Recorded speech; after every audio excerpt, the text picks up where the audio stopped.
Chapter 889. When he looked at the hermit Catlia, Klein had already expected her to make a request. He sighed inwardly and was certain. How does Mr. Fool know that I'm going to ask a question and not make a request? As expected of Mr. Fool. Catlia's thoughts raced as she respectfully said, "Honorable Mr. Fool, may I know the meaning of these two symbols?"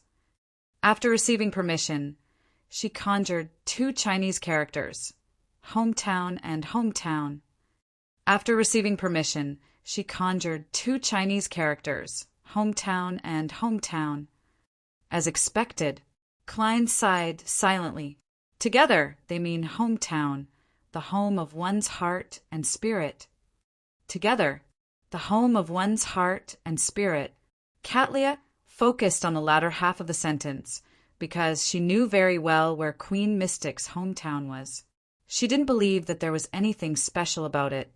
Audrey, the hanging man Alger, and the other members of the tarot took the opportunity to learn the new Roselle language, forcefully memorizing the two symbols' appearance and meaning, with the exception of Sunday.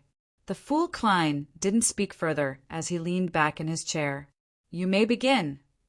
The hanging man Alger immediately turned his head and looked at World German Sparrow, who was sitting at the end of the long bronze table. "Your mystical item is almost done. I'll give it to you this week." He was referring to the mystical item corresponding to the ocean songster's Beyonder characteristic. The artisan had previously completed Miss Justice's glove, so the world's request had been pushed back to this week. Without Mr. Aztec's reply, and with the seal of creeping hunger unable to recover, this mystical item came at the right time. Klein controlled the fake world and made him nod slightly. Not too slow. Not too slow. If it were delayed for another 2 to 3 weeks or a month, wouldn't you have to teleport over to visit me? The hanging man, Alger thought, inexplicably wary. As his initial plan was to obtain the cataclysmic Inter potion from the Church of the Storm, and he had just begun digesting the ocean songster, he didn't purchase the corresponding Beyonder ingredients. He resumed his silence and watched the transactions of the other members. To Alger, the most important thing at the moment was to obtain another 1 or 2 mystical items to pair with the whip of mind. After all, although mystical items had to be refined rather than numerous, with the negative effects stacked on top of each other as much as possible, it was still rather embarrassing for a Sequence 5 quasi-powerhouse to only have one. Under normal circumstances, it was best for a Sequence 5 Beyonder to have 2 or 3 mystical items with negative effects that didn't reinforce each other. Of course, Alger had already reserved one. Once the artisan completed the item for the World German Sparrow, it would be his 6-winged gargoyle core crystal. For this, he needed to spend £1,000. Together with the fees he had paid for the world, his already small amount of cash was reduced by £2,000, leaving him with £1,800, of which £500 were the commission he earned from Miss Justice's glove. Seeing that no one spoke for a moment, Emlyn cast his gaze at the sun and deliberated. He asked, "I need a Sequence 5 artificial vampire Beyonder characteristic. What do you want?" During this period of time, he had already asked around among the sanguine and knew that there was a way to remove the mental corruption of a Beyonder characteristic, but he had to make sufficient contributions to apply for it.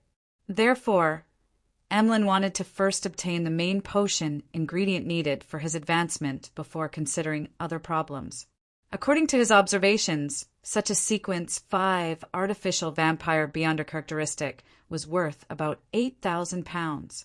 After all, that was the price set by Mr. World. As for him, he only had about £5,400 in cash, so the difference was still a little too great. According to Emlyn's original thoughts and habits, he definitely needed to save up £8,000 before requesting a trade with the sun. He wasn't a sanguine who liked to spend in advance or borrow money. Even the latest and best dolls didn't make him thick-skinned enough to borrow money from others. He would only save more and work harder. However, he quickly realized a problem. The sun didn't accept cash at all. To the residents of the City of Silver, Rouen gold pounds were no different from waste paper. Therefore, Emlyn believed that the son would make a request regarding the item. The earlier he knew, the earlier he could make preparations. Besides, the son isn't aware of the market situation outside. Perhaps what he wants is only worth £5,000. Emlyn raised his chin slightly and looked at the son beside him with the mentality of waiting for a pleasant surprise. Derek thought seriously for a moment and said, "That's right. The sequence 5 potion formula of the Sun Pathway. In the beginning, he wanted to say that he could help me repay Mr. World's debt, but he realized that Mr. World hadn't made any requests. Therefore, he believed that it wasn't suitable for him to transfer it to someone else. In addition, having participated in so many tarot gatherings, Derek was no longer a rookie who didn't know anything. In addition, the City of Silver also had an exchange standard. He knew very well that the difference between a Sequence 6 notary potion formula and a Sequence 5 Beyonder characteristic was huge. Using the debt from the former to offset the latter was a very disadvantageous matter. Therefore, he changed his request to a Sequence 5 potion formula. A Sequence 5 potion formula is very difficult to buy. The price ranges from £4,500 to £7,000. It mainly depends on the urgency of the buyer and seller, as well as the price to verify its authenticity. Just as Emlyn was about to agree, he heard Mr. World's deep and hoarse voice sound. "I do." For a moment, the palace that resembled a giant's residence fell silent. The members of the tarot appeared a little numb. Is Sequence 5 that common? Emlyn felt a baffling sense of weariness when he realized that he wasn't even at Sequence 5. How much? Klein calculated Emlyn White's financial situation and made the world's German sparrow chuckle. £5,000 for the Priest of Light potion formula. £5,000? Emlyn was first taken aback before he spoke without hesitation. Deal. It was like he was facing a doll that was on sale. All right. The fake world nodded, looking as though this wasn't a big deal. Then he saw Miss Justice survey the area and hear the girl say, "That's right. I have an investigation to entrust." Investigation mission.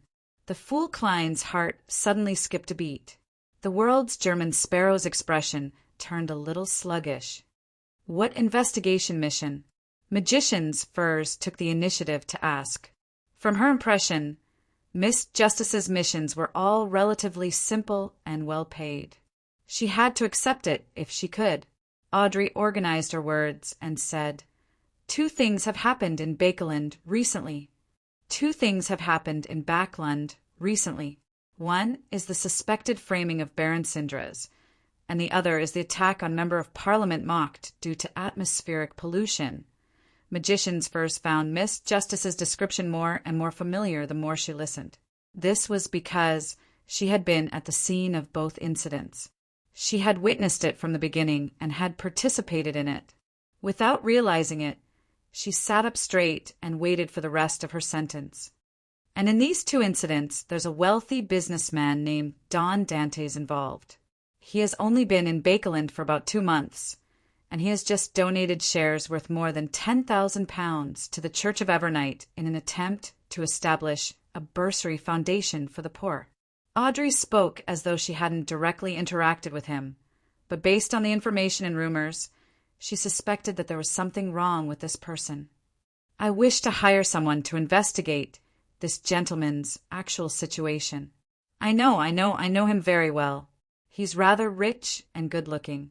He's experienced in handling matters and has mature means. Kidney or prostate problems." Magician's Furs nearly raised her hand to answer. If Miss Justice wasn't satisfied with this, she had even more information. For example, Don Dantes' situation was rather tragic. His butler was researching black magic, his servants worshipped death, his neighbors were Beyonders, and the street was hiding a deep secret. In order to escape his predicament, he had donated company shares worth more than £10,000. In short, he perfectly fits the image of a bullied foreigner. I nearly recommended him some medicine to treat his kidney or prostate. After all, Mr. Moon is good at this, and I can still earn a transfer fee. There's no rush. Let's hear Miss Justice's offer first. Furs held back her sudden excitement as she patiently looked at the girl beside her. However, her body language and emotional fluctuations had already betrayed her in front of a spectator. Audrey was surprised and puzzled. She never expected Furs to know Don Dantes and have a considerable understanding of him. This made her have new guesses about how Don Dantes was surprised to see her. She suspected that Furs had said or shown something to that gentleman. On the other side, Emlyn wore a blank look. He didn't know anything about what Miss Justice had described. He could only believe that it had happened in Bakeland. As for the fool Klein, who was leaning back in his chair and leisurely watching the members, the corners of his mouth twitched. He didn't expect Miss Justice to get someone to investigate Don Dantes. This was because the two of them had only met once at the charity ball. It didn't seem like they would have any further interactions in the future, so there was no need for her to investigate the situation. Could it be that I've exposed other problems that have piqued Miss Justice's interest?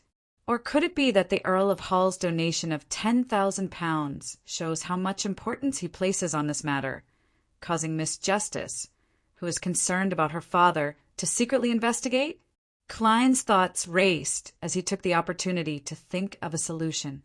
At this moment, Audrey deliberated for a moment, looked at Miss Magicians and said, "The initial investigation fee is £500.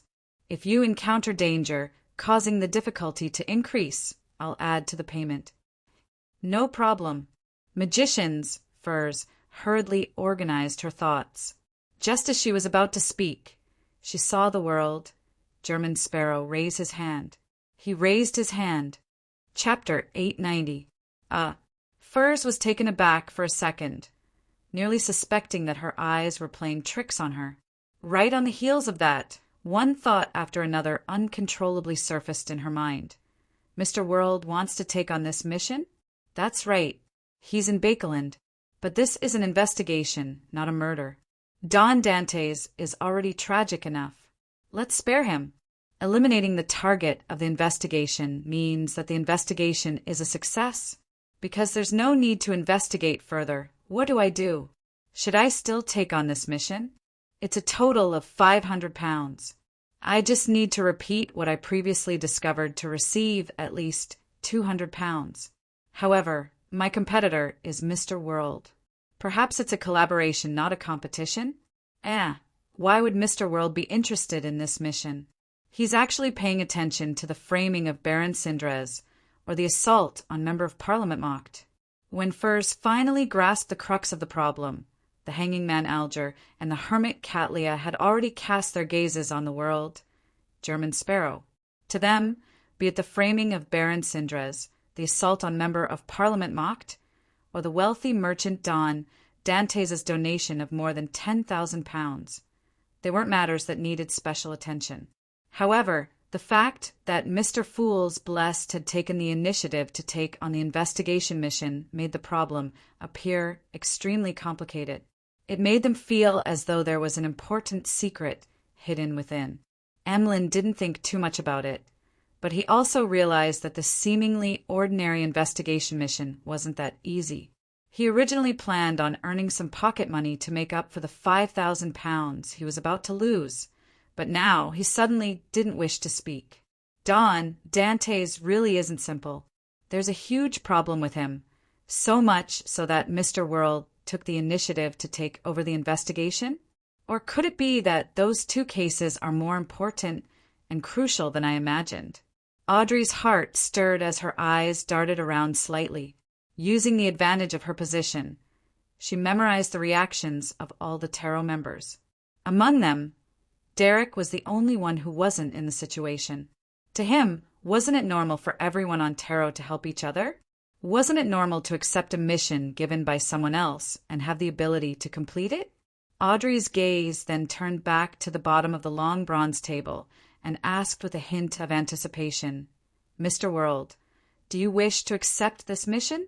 After returning to Bakeland, she searched for news of the past few months at sea and confirmed that Mr. World was the crazy adventurer, German Sparrow. She was deeply impressed by this gentleman, who appeared polite but was actually dangerous. He had done many great things, and she felt that her adventurous feelings at sea had faded significantly. Klein had already thought of a response. After controlling the fake world to raise his hand, he waited for Miss Justice to ask a question. At that moment, he made the German Sparrow wear a solemn expression as he said in a deep voice, "That's right. Don Dantes is an identity." After a short but repeated consideration, Klein decided to reveal a portion of the information and set Don Dantes as the public alias of his blessed. He believed that if he chose to hide it this time, there would still be a risk of being exposed in the future. This was because Don Dantes was about to venture deep into Bakeland's high society. She could find clues to the great smog of Bakeland and other cases at any time. This way, it was very likely that he would need Miss Justice's help. When the time came, this spectator would likely notice something and discover that World had been deliberately hiding it, and that Mr. Fool hadn't warned him. This would lower her sense of belonging, and she might even suspect more things, triggering a crisis of trust in the Fool. Two members didn't know each other and didn't know of each other's existence, but they worked together with tacit understanding. By completing the designated missions, they pieced together the overall goal. It looked beautiful, but in fact it was very difficult to succeed, especially when the companion was a mid-sequence beyonder of the spectator pathway. It was impossible to hide from her. Therefore, most of the time, being honest was a better, more effective, and less troublesome method than lying. As for why he didn't directly say that Don Dantes was German Sparrow, it was because Klein didn't want to give the tarot members the impression that he was the only blessed who appeared. Don Dantes is just an identity? Audrey acutely read the hidden meaning in this sentence and had a vague guess. Then she heard the World German Sparrow simply say, "I share an identity with my companion. I occasionally disguise myself as him. I occasionally disguise myself as him." At this point, he swept his emotionless gaze at the magicians. Shared identity. Occasionally disguise myself as him. That tragic Don Dantes is the World German Sparrow? That wealthy businessman with kidney or prostate problems is the World German Sparrow. Magician's Furs felt as though she had been struck by lightning as her entire body stiffened. As her brain went numb, she felt a baffling sense of lingering fear. She subconsciously felt that Zio's unintentional words made sense. When a person's butler, valet, neighbors, and surroundings all had problems, the chances of him being normal wasn't high. No, it's not that the street where Don Dantes lives or the butler he hired happened to have a secret, but because they had a secret, they were chosen by Don Dantes and German Sparrow.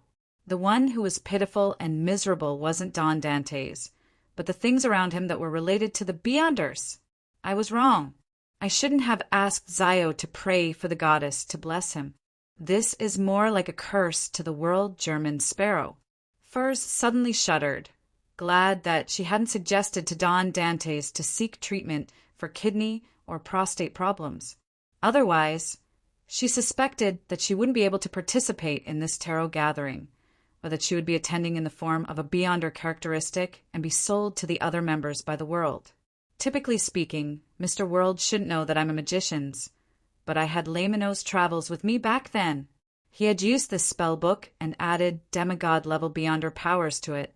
He must have secretly observed me, memorized my looks, and evaluated my value. The lingering fear in Furz's heart surged like a raging sea as her expression was filled with bitterness. At this moment, she saw Mr. World sweep his cold gaze at her. Her regret instantly intensified into extreme regret. Thankfully, I didn't rush to answer. I didn't mention my impression of Don Dantes. When Furs gradually calmed down from her horror, she couldn't help but think of another question.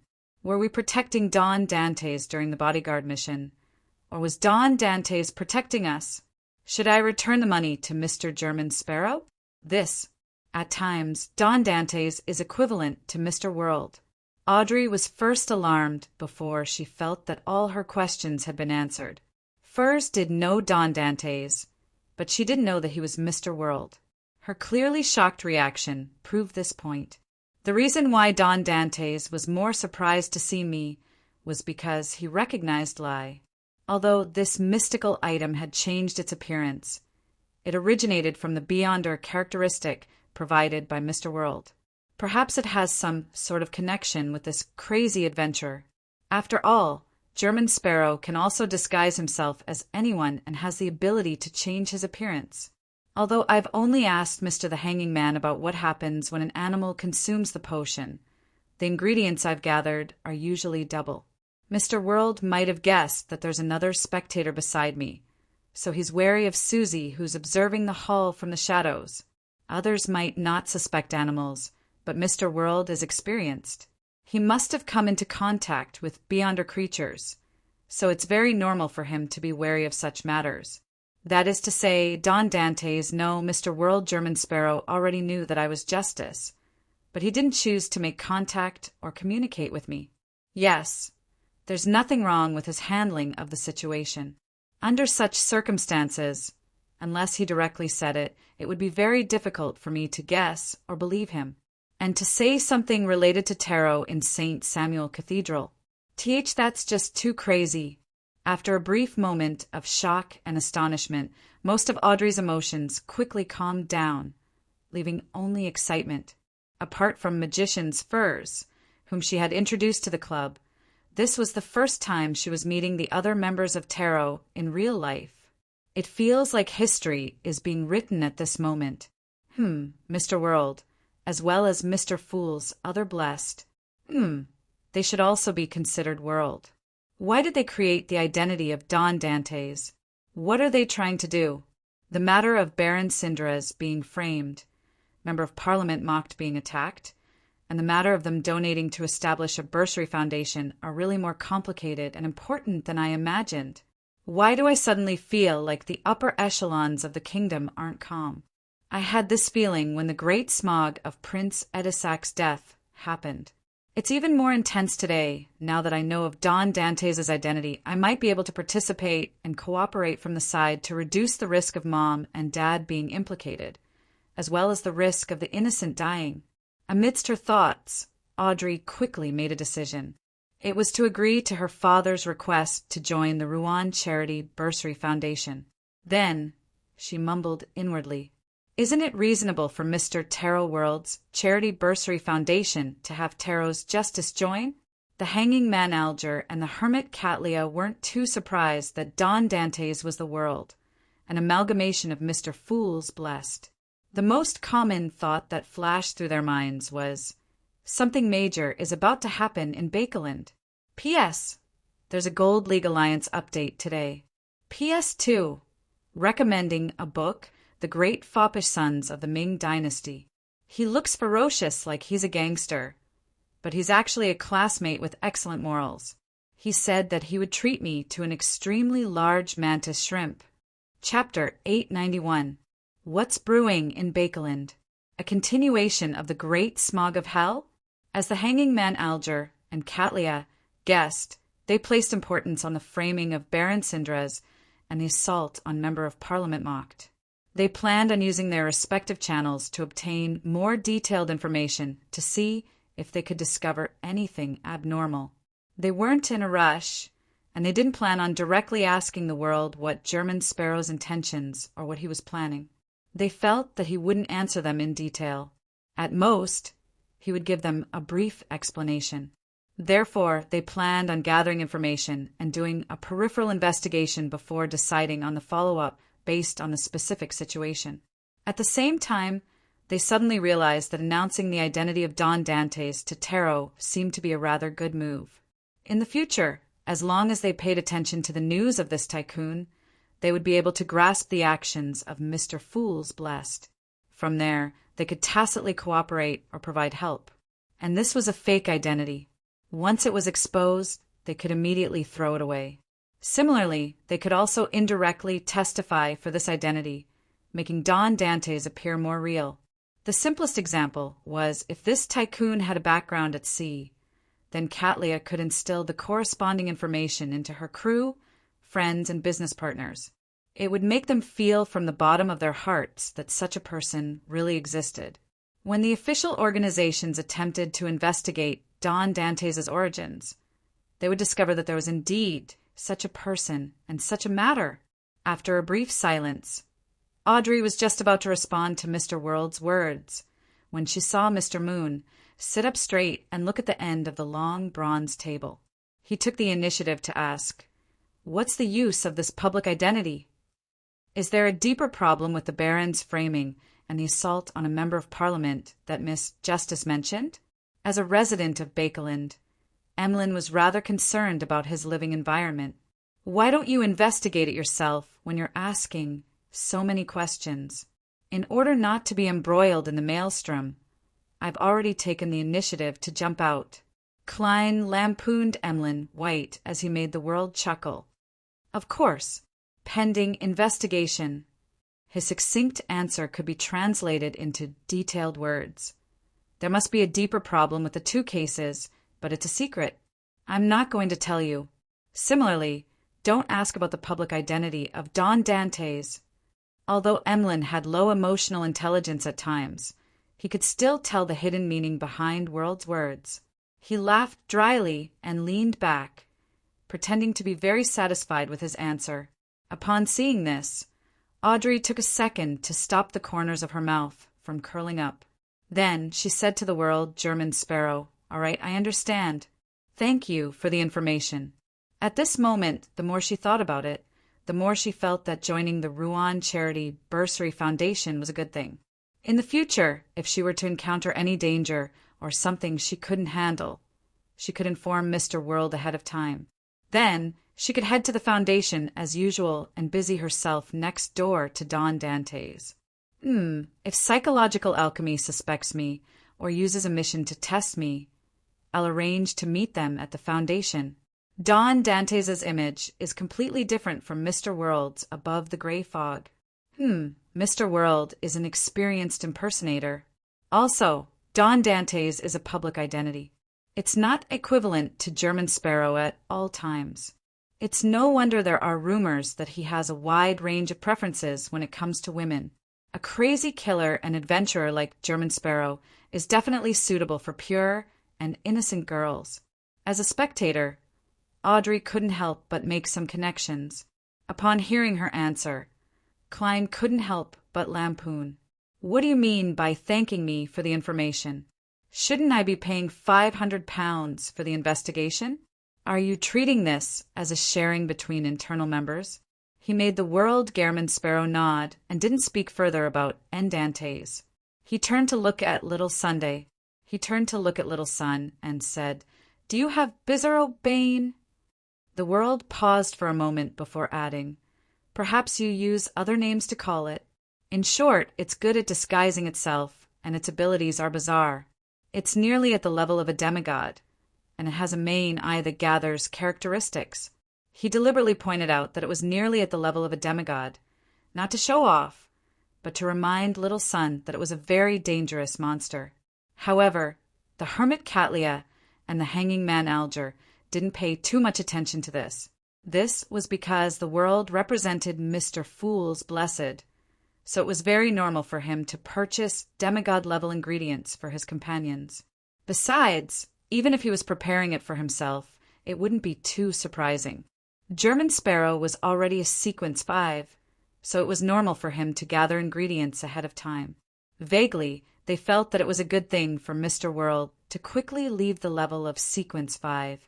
Son Derek thought for a moment and said, "It's not among the commonly seen monsters, but perhaps someone has encountered it before." "It's not in the list of commonly seen monsters, but someone might have encountered it before. I'll search for information or help you ask." The dummy, the World, hummed an acknowledgement and returned to silence. After magicians' furs failed to purchase the ancient wraith's cursed item and remnant spirituality, the transaction came to an end. Before Mr. the Hanging Man could ask about Sun, Furs stole a glance at the World's German Sparrow and said, "I recently had a strange dream." "I had a strange dream recently." In the dream, there were treasures that were almost real, including, she described the scene in the dream in detail and said, "I'm sorry." Finally, she said, "It's a complicated symbol that combines fate and concealment."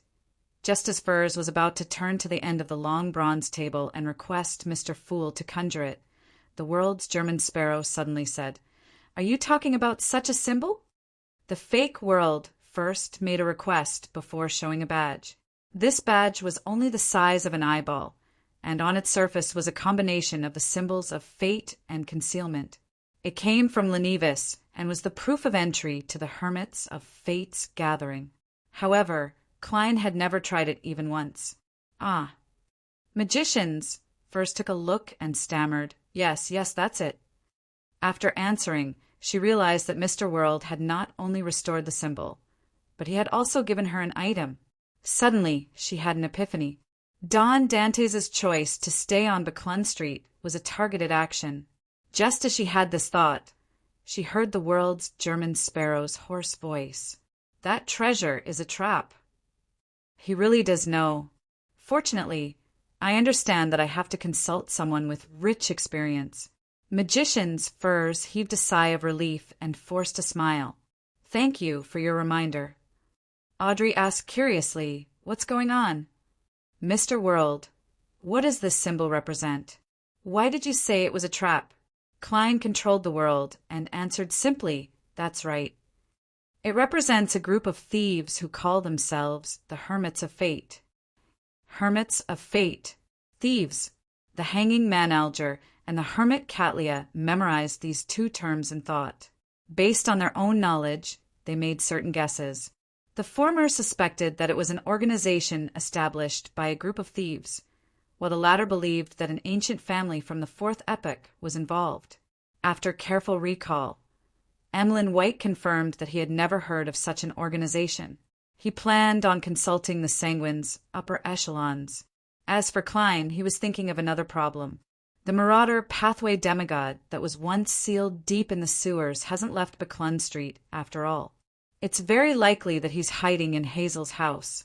Furthermore, this demigod isn't content at all. He's actually using a dream to influence Miss Magicians.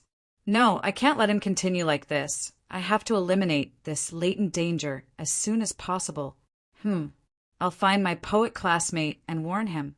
The grandpa in him won't be uninterested in a demigod of the same sequence. With this in mind, Mr. Fool, who was leisurely looking at his members, smiled. Audrey vaguely sensed the change in Mr. Fool's emotions as she mumbled inwardly. That group of thieves who call themselves the Hermits of Fate are related to one of Mr. Fool's old friends? The topic of the dream treasure quickly came to an end. Catlia recalled something and said to the world, "German Sparrow, the information you want will be given to you this week. I'll give you the information you want this week."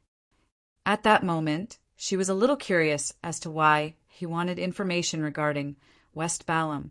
However, she wasn't the sun, nor was she the moon. She would immediately ask if there was anything she didn't understand. She was more used to gathering clues herself. All right. The fake world nodded. Klein sighed inwardly. With such a secret organization, many things were indeed much simpler. Seeing that he didn't say anything else, the hanging man Alger turned his head and said to son Derek, "Have you figured out the matter regarding the former chief's mausoleum?" Son Derek said in shame, "I didn't have anything else to say." "Have you figured out the matter regarding the former chief's mausoleum?" "I've only made 2 friends." As a beyonder of the Sun Pathway, he couldn't win more than 1 out of 10 fights in the training grounds. By relying on being beaten up, he finally established contact with his former acquaintances. But there were only 2 who could be considered friends. Without waiting for the hanging man's response, he hurriedly added, "However, I heard that the 6-member council wishes to open the mausoleum." However, I heard that the 6-member council wants to open the mausoleum. No matter what, they have to at least retrieve the characteristics. In the City of Silver, no one felt that such behavior was wrong. This was because to them wasting was a crime. The hanging man Alger nodded slightly and changed his lecturing words. "Well done. It doesn't have to be a friend to provide help. When you establish contact with enough people, you will naturally obtain a certain amount of information. P.S. Update first before making changes. I originally had a draft, but I ended up sleeping all the way into the afternoon. I didn't hear the alarm at all. Perhaps it's because I've been writing at night during my previous travels, so I wasn't completely jet-lagged and lacked sleep. Yes, I'll keep my word. I'll update in the wee hours of the morning, and I'll make up for the draft tomorrow. Chapter 892. Sun, who had been acknowledged, was taken aback for 2 seconds. The shame in him faded as he said in embarrassment, "I'll get to the bottom of this matter. I'll try my best to make one friend before the next tarot gathering. I'll try my best to make one friend before the next tarot gathering." Derek quickly set another goal in his heart. Upon seeing this, Klein made World German Sparrow say in a low and hoarse voice, "If it involves the domain of death, you can seek my advice. If it involves the domain of death, you can seek my advice. And I can seek Mr. Aztec's advice," he silently added inwardly. As for Frank Lee's new mushrooms, he temporarily didn't plan on handing them over to Little Sunday. This was because it was only a half-finished product. The final fruit would be filled with poison and madness. "Thank you, Mr. World," Sun replied gratefully. After discussing other matters, the tarot entered the learning phase until the end. After returning to the real world, Klein immediately began to resolve the matter regarding the marauder demigod. However, he realized that his plan had just begun when he encountered a problem. He had no idea where to find Leonard Mitchell and the grandpa parasitized in his body. St. Samuel Cathedral? There's a high chance that Leonard is underground, but I have no way of entering. He only goes to the cathedral to pray once or twice a week, and the time isn't fixed. It's impossible for me to go there 3 times a day, 7 days a week, just to meet him once. What kind of plot is this? Could it be the so-called waiting by the tree stump?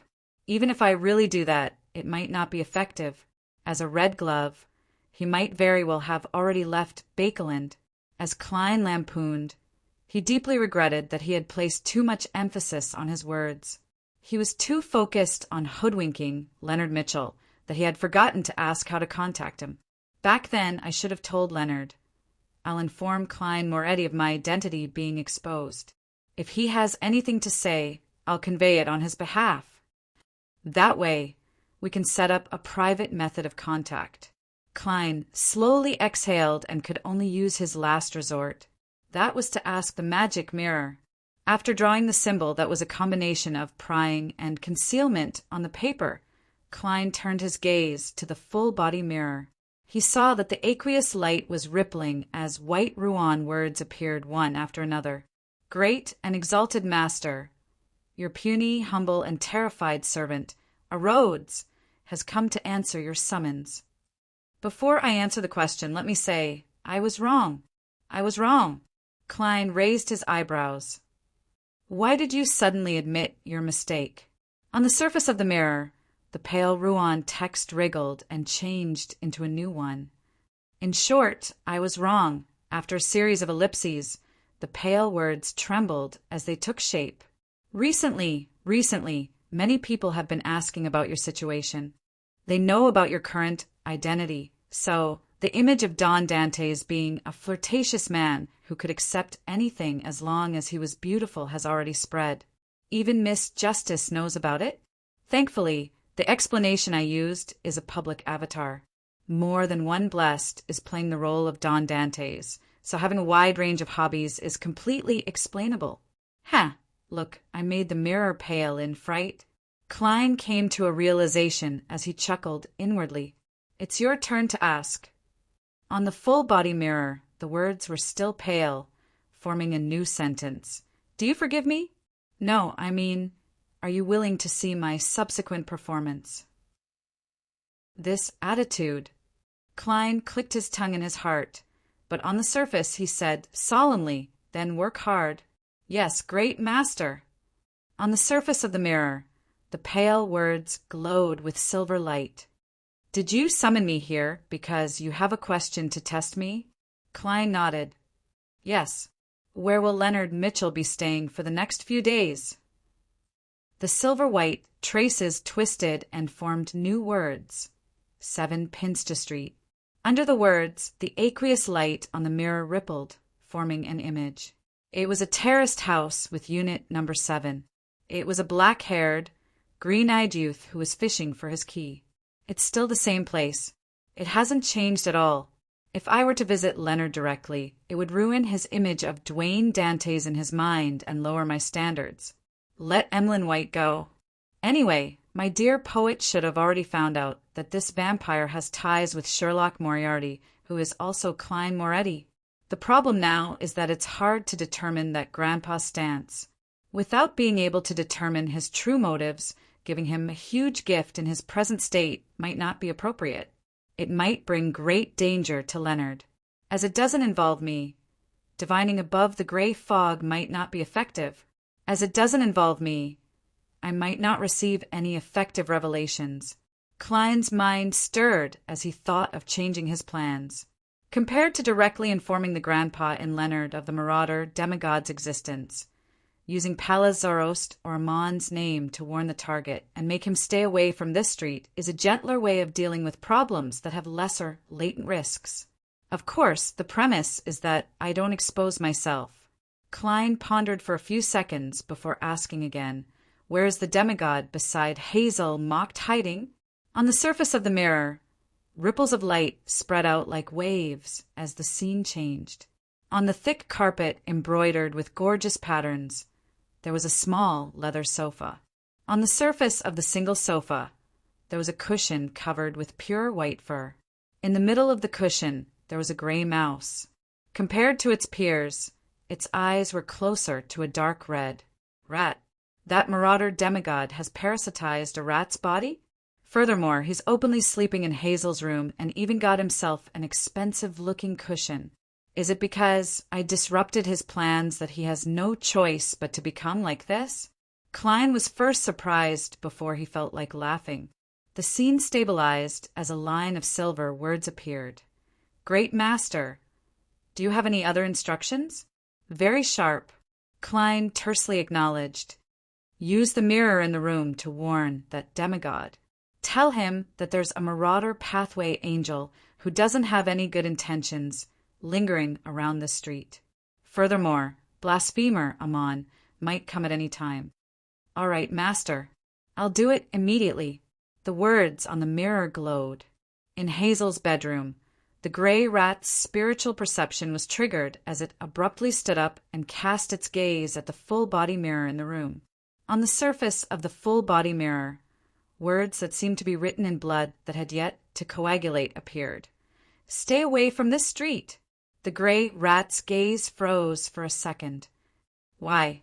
The words that seemed to be flowing with blood slowly dissolved and formed new words.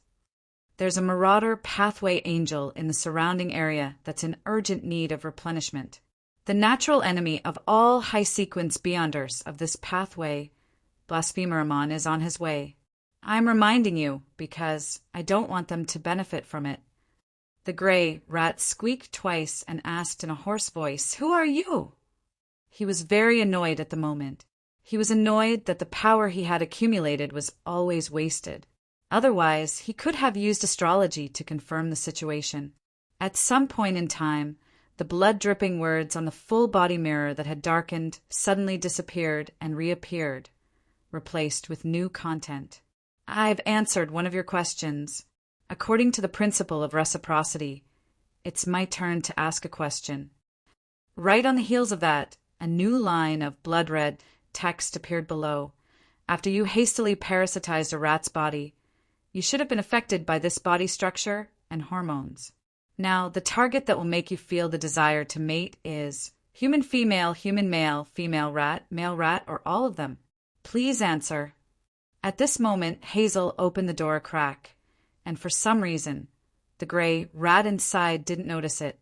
The door opened a little more, and Hazel discovered that the demigod who claimed to live in legend was staring blankly at the mirror, as though he was intoxicated by his present appearance. A gray rat. Hazel frowned slightly as she subconsciously paused in her actions of opening the door. Then, she saw the gray rat tremble as its red eyes revealed a clear, ferocious glint. "Don't joke with me!" the gray rat roared hoarsely. He turned his head and was about to leave the room when invisible shackles suddenly bound his rat body. He wasn't afraid of such power when he was in perfect condition, but now his accumulated power had been expended time and time again. The most recent time was when he appeared in a dream of the Beyonder bodyguard hired by Don Dantes. Pah! A thick, silvery white bolt of lightning descended out of nowhere and struck the gray rat's head. Hazel's eyes first lit up, and she couldn't see anything else. Following that, she regained her vision and saw the gray rat with charred fur lying on the ground. Its 4 legs were twitching. P.S. Update first before making changes. Chapter 893. What happened? The sudden change left Hazel, who lacked experience, momentarily at a loss as to how to deal with it. She was stunned for a few seconds before she pushed the door open and rushed in. When she came to the side of the charred rat, the self-proclaimed demigod had already flipped over and stood up. "You forgot to close the door." Ah. Hazel wore a blank look before realizing that she was in a rush to figure out the situation. She didn't close the door like she usually did to prevent the maid from peeking inside. Seeing that Rat was fine, Hazel pursed her lips, turned around, and walked back to the door. During this process, she did not forget to glance at the full-body mirror. Everything was normal, and there were no problems. The mirror clearly reflected the scene in the room. There was not a single person or thing missing. Amid the clicking sounds, Hazel took the initiative to ask, "Teacher, what happened just now?" The rat with charred fur faced her sideways and cast its gaze out the window. In the world of mysticism, any place that involves supernatural powers is filled with danger. We can't be careless. I tried to use the mirror to do a divination, but I ended up attracting the attention of an unknown existence. After an intense struggle, I finally resolved the problem and prevented the danger from spreading to the entire street. The mouse spoke fluently without the slightest stutter or stutter, as if the lightning strike just now was just a trivial matter. "Is that so? Why didn't you remind me about this before?" Hazel couldn't help but frown. She could vaguely smell the mixed smell of burnt hair and decomposed oil in the air. Without waiting for her to respond, the rat turned to face the balcony, its back almost to her. "It's no longer suitable for me to stay here. Otherwise, I'll be easily discovered by the Church of Evernight. Yes, find a chance to send me to your manor in the suburbs." Looking at the rat's charred fur and smelling the roasted meat fragrance, Hazel fell silent for a few seconds. She suppressed her puzzlement and nodded. "All right. 160 Beclun Street." Klein, who was sitting in the reclining chair, saw the surface of the full-body mirror ripple like water waves, and silver rays shot up. The silver words formed one after another, forming a sentence.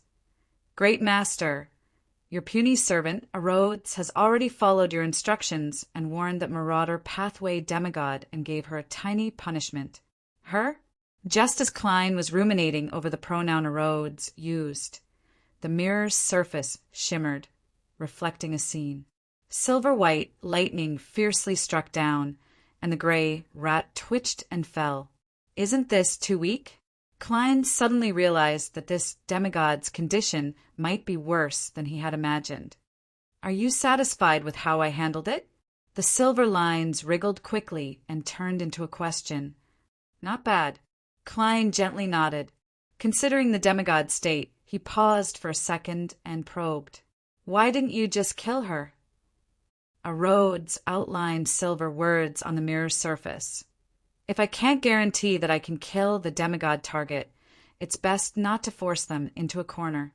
Once they stop suppressing themselves and completely give up on themselves, they will mutate into incomplete mythical creatures that have lost their rationality. Most of the time, when they aren't in the right state and can't unleash their full power, it's because they're fighting against the tendency to lose control. I am not here, so I can only give her a tiny punishment, As the last line appeared, the full-body mirror's aqueous light shimmered twice. Klein suddenly felt like a creature was looking at him. He didn't respond to it as he nodded and said, "That's all for today. If there's anything else, I'll summon you again." "All right, master." The mirror immediately reflected a simple drawing of a hand waving. After tidying up the room, Klein ended his afternoon nap and walked out of the master bedroom. Before long, the white-gloved butler, Walter, came to the third floor and entered a half-open room with a balcony. He said to his employer, Don Dantes, "Sir, the church has sent a letter. Sir, the church has sent a letter inviting you to become a board member of the Lone Charity Bursary Foundation's board of directors. You can choose to directly take up a post and receive a decent salary, or you can use it as an honorary title. You can only participate in discussions and votes when there are important matters. The church is very efficient.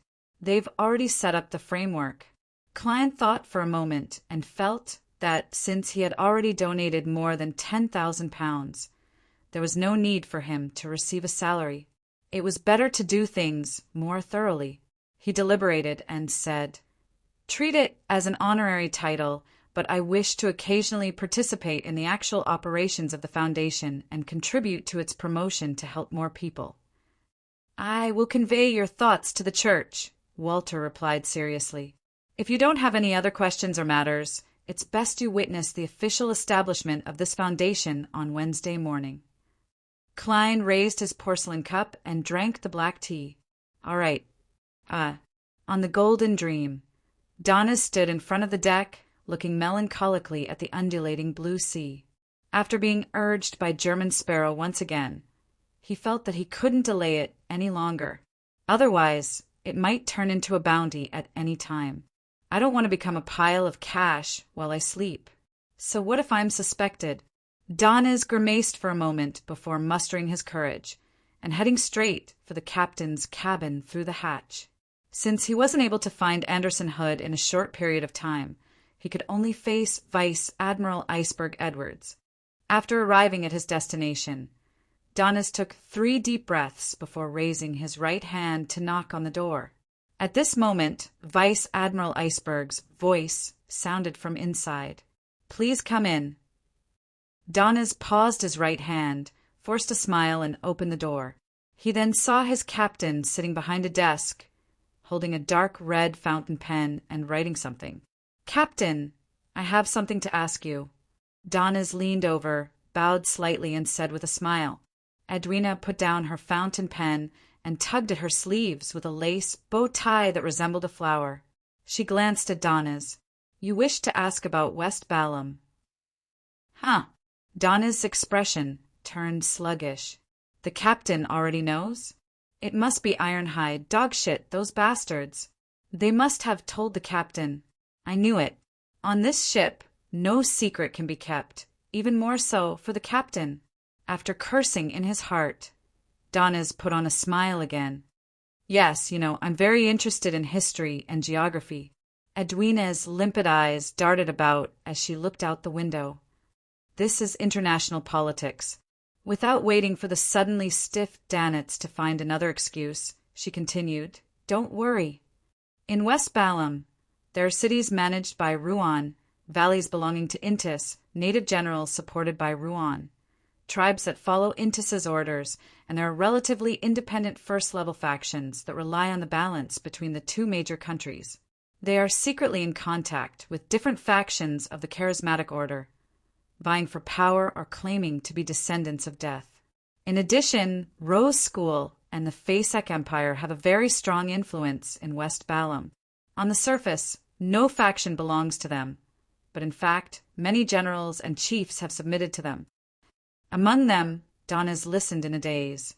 He suddenly laughed dryly and raised his hand. "Captain, I need to make a note. Otherwise, he wouldn't be able to remember them." Edwina, who had been interrupted, wasn't angry. She pointed at the pen and paper on the table. "It's a good habit. I don't think German Sparrow wants to get the wrong information either." "Huh." Donnes was stunned again. West Balhamshire is chaotic. Even if it's an average-sized warlord, It's hard to tell which faction he belongs to on the surface and who he's supported by. Rose School has a lot of influence here. That's a sudden rise in danger for me. Klein took Donna's letter from Miss Messenger Rionette Tynker and opened it on the spot, quickly reading through it. This made him feel that he shouldn't head to West Balham personally unless he went with Mr. Aztec. P.S. Update first. Chapter 894. After watching Miss Messenger leave, Klein looked at the letter in his hand and considered the problem of West Balham once again. He believed that he had to be prepared for Mr. Aztec to not reply for a month. That was to say, when July came, he might head to West Balham with a few military personnel without the protection of the former death consul. This way, the shadow of Rose School would forever hang over his head. 2 plans. If it's confirmed that the danger is extremely high, I'll directly abandon the identity of Don Dantes. Instead, I'll seriously consider the client list. I won't include any faction that's suspected to be connected to Rose School. Why don't I first set a target and control any accidents? The intelligence provided by Donnas likely came from Vice Admiral Iceberg. There are 2 native generals that appear rather unique. Any other faction, regardless of what, will be labeled as being closer to Ruan, Intis, Fasak, or Fainapotter. Perhaps there are many factions that have their own inclinations to achieve a balance. Only they don't have any foreign countries in their annotations. They only have the support of the charismatic order. Klein read the contents of the letter from the beginning and vaguely grasped something. He had a preliminary suspicion that the 2 native generals were connected to the Church of Knowledge. Vice Admiral Iceberg Edwina didn't label them because she was deliberately highlighting their uniqueness. She was telling German Sparrow that they were partners he could work with. This way, she didn't need to worry about the possibility of Donna's leaking information. This was because there was no information to leak. All that existed was hints. May Sanchez Katami. The former has the support of the royal family in the charismatic order, while the latter secretly claims to be a descendant of death. Even if it's true, it's an unknown number of generations of descendants. If I were to meet Mr. Aztec, how should I address him? Klein laughed as he flicked his wrist and burned the letter. Following that, he enjoyed an exquisite afternoon tea in a half-open room with a balcony until butler Walter came in and whispered, "Sir, another police officer has come. It's regarding Quarren's suicide." On the surface, the clues pointed to Don Dantes. Therefore, even with Baron Syndra's handling the aftermath, the police still had to visit from time to time. Otherwise, the reporters would definitely accuse them of malfeasance. As for Member of Parliament Mock's assault, as Don Dantes was only a relatively important eyewitness, he wasn't disturbed after his statement was recorded. Invite them to the living room on the 2nd floor by the garden. Klein put the half-eaten light cream sponge cake back on the tray and took a sip of black tea. As the master, he didn't have to worry about wasting the afternoon tea because the rest belonged to the serving men and maids. If he ate it all, or asked for it to be just right every time, his reputation of being stingy would spread among the servants on this block and enter the ears of the ladies and gentlemen. Walter's expression didn't change much as he replied, "They want to invite you to the police station because today is the day that Quarren's family identifies the suspect. They said that they were very sorry, but this is a necessary procedure and can't be missing." Klein slowly stood up. "I understand. Richardson, get my coat, hat, and cane." Since he had already jumped out, he was rather willing to see what Quarren and his family had encountered from a bystander's point of view. He wanted to know how the matter would turn against Baron Syndra's. North Borough Police Station. In a spacious room, through a glass wall, Klein saw Quarren's family. There was an old man and old granny, a lady in her 40s, a 15-year-old boy, and a girl who wasn't even 10. Their gazes swept across the suspects behind the glass wall and simultaneously landed on Don Dantes' face. "It's him! It's him!" The boy shouted loudly as his eyes turned red. He clenched his fists and attempted to charge at the glass wall. "It's him, officer! It's him!" The lady in her 40s suddenly wept as she looked at Don Dantes with eyes filled with hatred and animosity. The girl she was holding cried out loudly, "Daddy! Return me Daddy!" The two elders wiped their tears. One forced himself to remain calm, while the other nearly fainted from sobbing. A sorrowful atmosphere instantly spread. However, Klein had never even seen them before. Memories were implanted into them. He frowned slightly as he sighed and guessed at what Quarren's family had encountered. At the same time, in the underground morgue of the police station, daily Simone picked up a pencil and began sketching with her body trembling slightly. As she was here to help out at the police station, there was a possibility of encountering newspaper reporters. Therefore, she didn't wear her usual spirit medium robe. Instead, she changed into a black and white checkered female police uniform. She had a top, skirt, and knee-high leather boots. At that moment, her palm moved uncontrollably. Soon, a desk, oriel window, an ink bottle, a revolver, and other items appeared on the surface of the paper. A silhouette was reflected in the oriel window. The figure's hair was neatly combed back, a mixture of silver and black. He had a wide forehead, high cheekbones, and many wrinkles. He was none other than Baron Sindres. Pa! The pencil in Daly's hand dropped onto the paper. She looked up and said to Leonard Mitchell, who had taken the initiative to help, and the two inspectors in charge of communications. The second Quarren committed suicide. There was a rather strong resistance in his heart. In other words, his suicide was hinted and guided. This isn't a simple psychological problem. It definitely involves high-level beyonder powers. And this contradiction and resistance caused his emotions to break down and his spirituality to explode. To a certain extent, he was restored to his true self before his death. This is the scene that was fixed in his eyes. The high-ranking inspector by the side frowned. "Ma, Simone, are you implying that the final person Quarren saw was the real murderer? Baron Sindres is really the real murderer?" Leonard Mitchell immediately scoffed.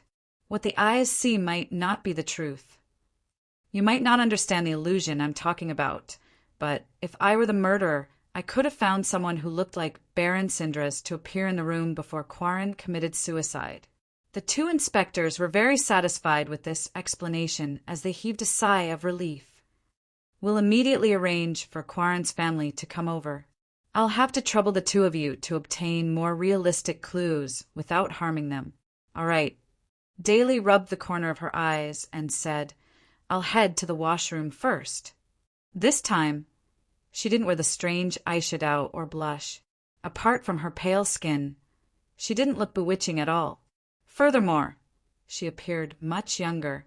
She went from being in her 30s to being in her 20s. She had bright eyes and beautiful facial features. Realizing that he would be busy for a long period of time, Leonard Mitchell also left the morgue and headed for the washroom on the upper floor. Just as the two finished walking down the stairs and rounded a corner, they suddenly saw a gentleman with white sideburns appear at the other end of the corridor. He was walking towards the police station's entrance with a manservant. This gentleman was mature and elegant.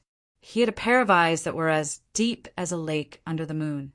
It was none other than Don Dantes. Daily Simone was in a daze for a moment. She turned her head thoughtfully and looked at Leonard Mitchell. She realized that the black-haired, green-eyed poet was also staring at Don Dantes. "Why did you suddenly apply to help me? That member of the charismatic order should be locked down soon. You don't lack things to do." Daly didn't give Leonard a chance to find an excuse. She paused for a second and asked directly, "Do you think there's something wrong with that gentleman?" Leonard retracted his gaze and was silent for 2 seconds. "Don Dantes greets your grace." He deliberately didn't confirm or deny it. He only mentioned St. Anthony in a seemingly irrelevant answer. In other words, the Archbishop didn't say that there was something wrong with Don Dantes. As for whether he didn't realize it or simply didn't say it, no one knew. Daly nodded gently and turned her gaze towards the washroom. On Wednesday morning, Audrey Hall, who held the invitation letter, rode a carriage and arrived at Phelps Street. where St. Samuel Cathedral was located. The soon-to-be established Rouen Charity Bursary Foundation was located at 22 of this street. The building belonged to the Church of Evernight, so there was no need to pay rent. Before getting off the carriage, Audrey held the invitation letter in her hand and looked at the scenery outside the window. She was filled with anticipation for the future. She would become a member of the board and enter the fundraising and external liaison department. P.S. Updates will be made later. It will return to normal tomorrow. Chapter 895. After entering 22 Phelps Street, Audrey immediately saw Don Dantes walking out from the side corridor. This good-looking gentleman was wearing a black formal suit and holding a gold-inlaid cane. He was conversing with the foundation staff beside him. As though sensing Audrey's gaze, Don Dantes naturally turned his head and looked at the door. Then, his eyes lit up as though he had seen a treasure. Following that, he smiled and nodded slightly as a form of greeting. Audrey responded with a smile that was flawless in terms of etiquette. She nodded and followed the staff of the Rouen Charity Bursary Foundation, who welcomed her up the stairs to the second floor. During this process, although she didn't look in that direction, be it her feminine talent or her instincts as a spectator, they both told her that Don Dantes' gaze had been secretly following her figure until it was blocked by the wall beside the stairs. Impeccable acting. He fully displayed the reaction of a gentleman who lacks resistance to beautiful women but is sufficiently cultured when meeting me for the second time. It's as though we really only met once at the charity gala. This is no different from what I expected. He even managed to make his eyes suddenly light up. Is this a technique brought about by his beyonder pathway, or is an ability he possesses to begin with? I have to say that Mr. German Sparrow is really a professional, an excellent actor. Furthermore, he's not overly exaggerated like those theatrical performers. Audrey thought approvingly. Then she saw a few newspaper reporters waiting on the second floor to interview the establishment of the Rouen Charity Bursary Foundation. She wasn't a noble lady who liked to have her photo appear in the newspapers. As she communicated with the manservant who had followed her and informed them that they couldn't take photos in the name of Earl Hall, she led her personal maid, Annie, into the VIP lounge. Earl Hall was friends with the owners of several newspapers and had made corresponding investments, so he had a lot of shares. If Audrey was willing, she could totally exchange some of the assets she had received for a sizable newspaper. In the VIP lounge, Audrey, who felt that it was not appropriate to bring a dog on such an occasion, greeted the children of the nobles, the children of the rich, and the relatives of the clergy of the church. Out of habit, she found a place where she could see the whole audience and sat down, waiting for the formal beginning of the ceremony and the first meeting of the board of directors. She looked around and said to the female worker in charge of receiving her, "Love Shah, this is my first time participating in the actual operation of a charity organization. I really want to know what we should do." The lady known as Love Shah was less than 30 years old. She also had a head of blonde hair, and her skin looked rather rough with many sunburned spots. However, her smile was very sunny and she was rather amiable. Upon hearing Audrey's question, Love Shah introduced without reservation. The current preliminary plan is to not be in a rush to expand. With Bakeland as the main focus, we will go deep into public elementary schools, Sunday schools, and night schools to promote the foundation to all students. This will allow those who need to apply to us. After we receive the application, we will immediately organize personnel to do a detailed review. Not only do we have to confirm the basic situation through the government, but we also have to understand the applicant's situation on the spot. Once the review is approved, we will distribute a bursary fund to help the poor who yearn to change their fates with knowledge. Lovisa had just said that when a magnetic male voice interrupted, that's right. I have 2 suggestions. First, organize personnel to go to the various Sunday schools, night schools, and public elementary schools today to promote the foundation. This is because June is the examination season, a critical period to enter higher level schools. If we aren't efficient enough, There will definitely be many students from poor families who give up on the examination due to financial reasons. Even if they later learn of the existence of the bursary fund, they won't be able to afford the loss of a year of neglect. As a result, they will lose the opportunity to change their fates. What we are doing may seem simple, but it affects the lives of one child after another. Therefore, we have to start as soon as possible. We can't waste time. The person who spoke was none other than Don Dantes, who had just entered the lounge upstairs. His expression was gentle, but serious as he expressed his thoughts. All right, June is the examination season. Be it entering a grammar school to prepare for university, or going to various technical schools to gain professional experience. This is a critical period. Once they give up on the corresponding entrance examinations, they will have to wait until next June. I completely forgot about this matter. Love Shah and the other members of the foundation seem to have neglected this problem as well. Mr. Don Dantes actually noticed this detail and considered the children who are on the verge of giving up on their dreams. He's actually a very gentle person at heart, right? Audrey suddenly gained a new understanding of Don Dantes and German Sparrow. This was what a spectator had just learned. A cold-looking assassin and adventurer actually has a gentle heart? Unfortunately, the information I have on German Sparrow is only the description of his madness.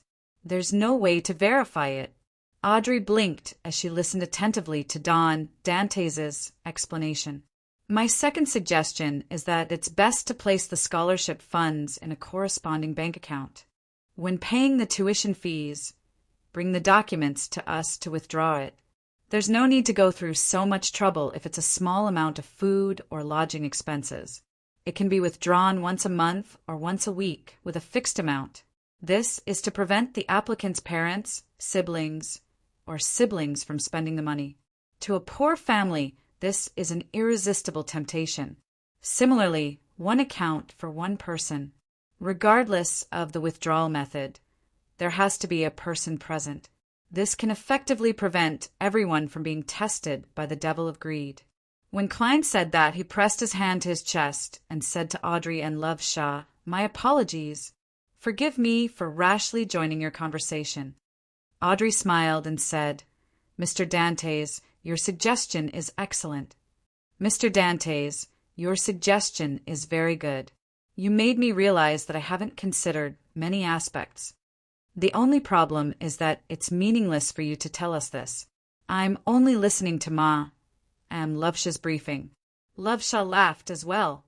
"Yes, you should talk about these matters at the first board meeting. Didn't I deliberately come here to convince Miss Audrey ahead of time?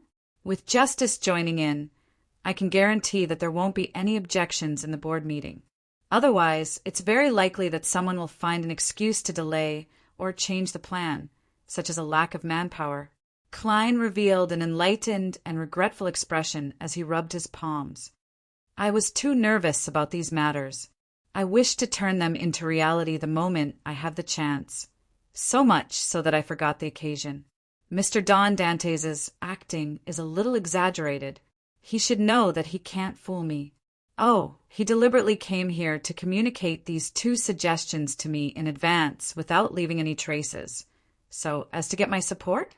Audrey instantly read his thoughts as the smile on her lips became more obvious and pure.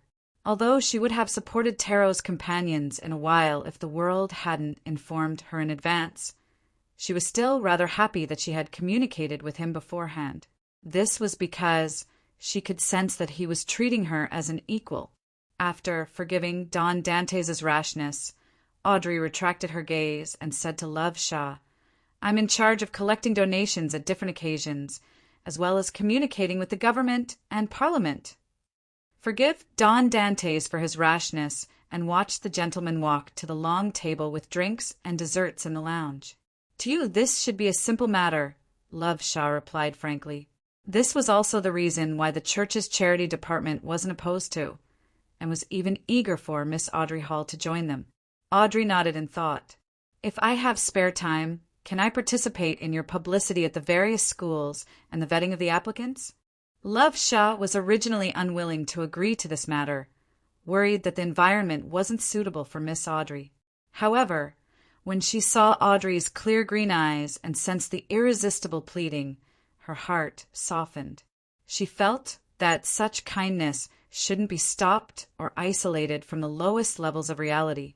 If Miss Audrey is still willing to help those pitiful people after witnessing true suffering and ugliness, she will definitely be of greater use. It will prevent the higher-ups from always enacting unrealistic bills.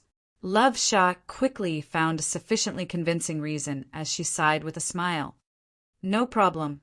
However, you can't wear such a dress or any jewelry. What about Lai? Turn it into an armband and hide it under my sleeve? Audrey thought for a moment before replying with a faint smile. All right. With Miss Audrey Hall's support, the first board meeting after the founding ceremony of the Rouen Charity Bursary Foundation came to a successful end. Klein returned to 160 Buckland Street in a good mood. As per usual, he entered his master bedroom around 2 in preparation for his afternoon nap. In his hazy dream, Klein suddenly jolted awake as he became alert. Someone was attempting to invade his dream. Who is it? Even my afternoon nap is being disturbed now. As Klein mumbled, he changed the dream into the half-open room with the balcony. Then he saw the black-haired, green-eyed Leonard flip in through the window. Can't this fellow use the main entrance? Why did he suddenly come here? Remember to leave me a way to contact you this time.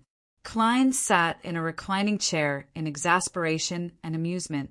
He looked leisurely at his poet and said, "This isn't a polite visit." When Leonard heard that, he gave a bow that wasn't too standard. "Mr. Dantes, I have something to consult you on." Consult? That's not a bad attitude. Furthermore, it doesn't seem to be anything serious. Klein secretly scared. What is it? Leonard found a chair to sit down and asked after some deliberation. He deliberated and asked, "You were embroiled in Quarren's suicide. Who do you think the real murderer is?" If I knew, I would have long thrown Frank's mushroom at him. However, I can't say that I'm not clear at all. It'll damage my image. Klein was very accustomed to such situations.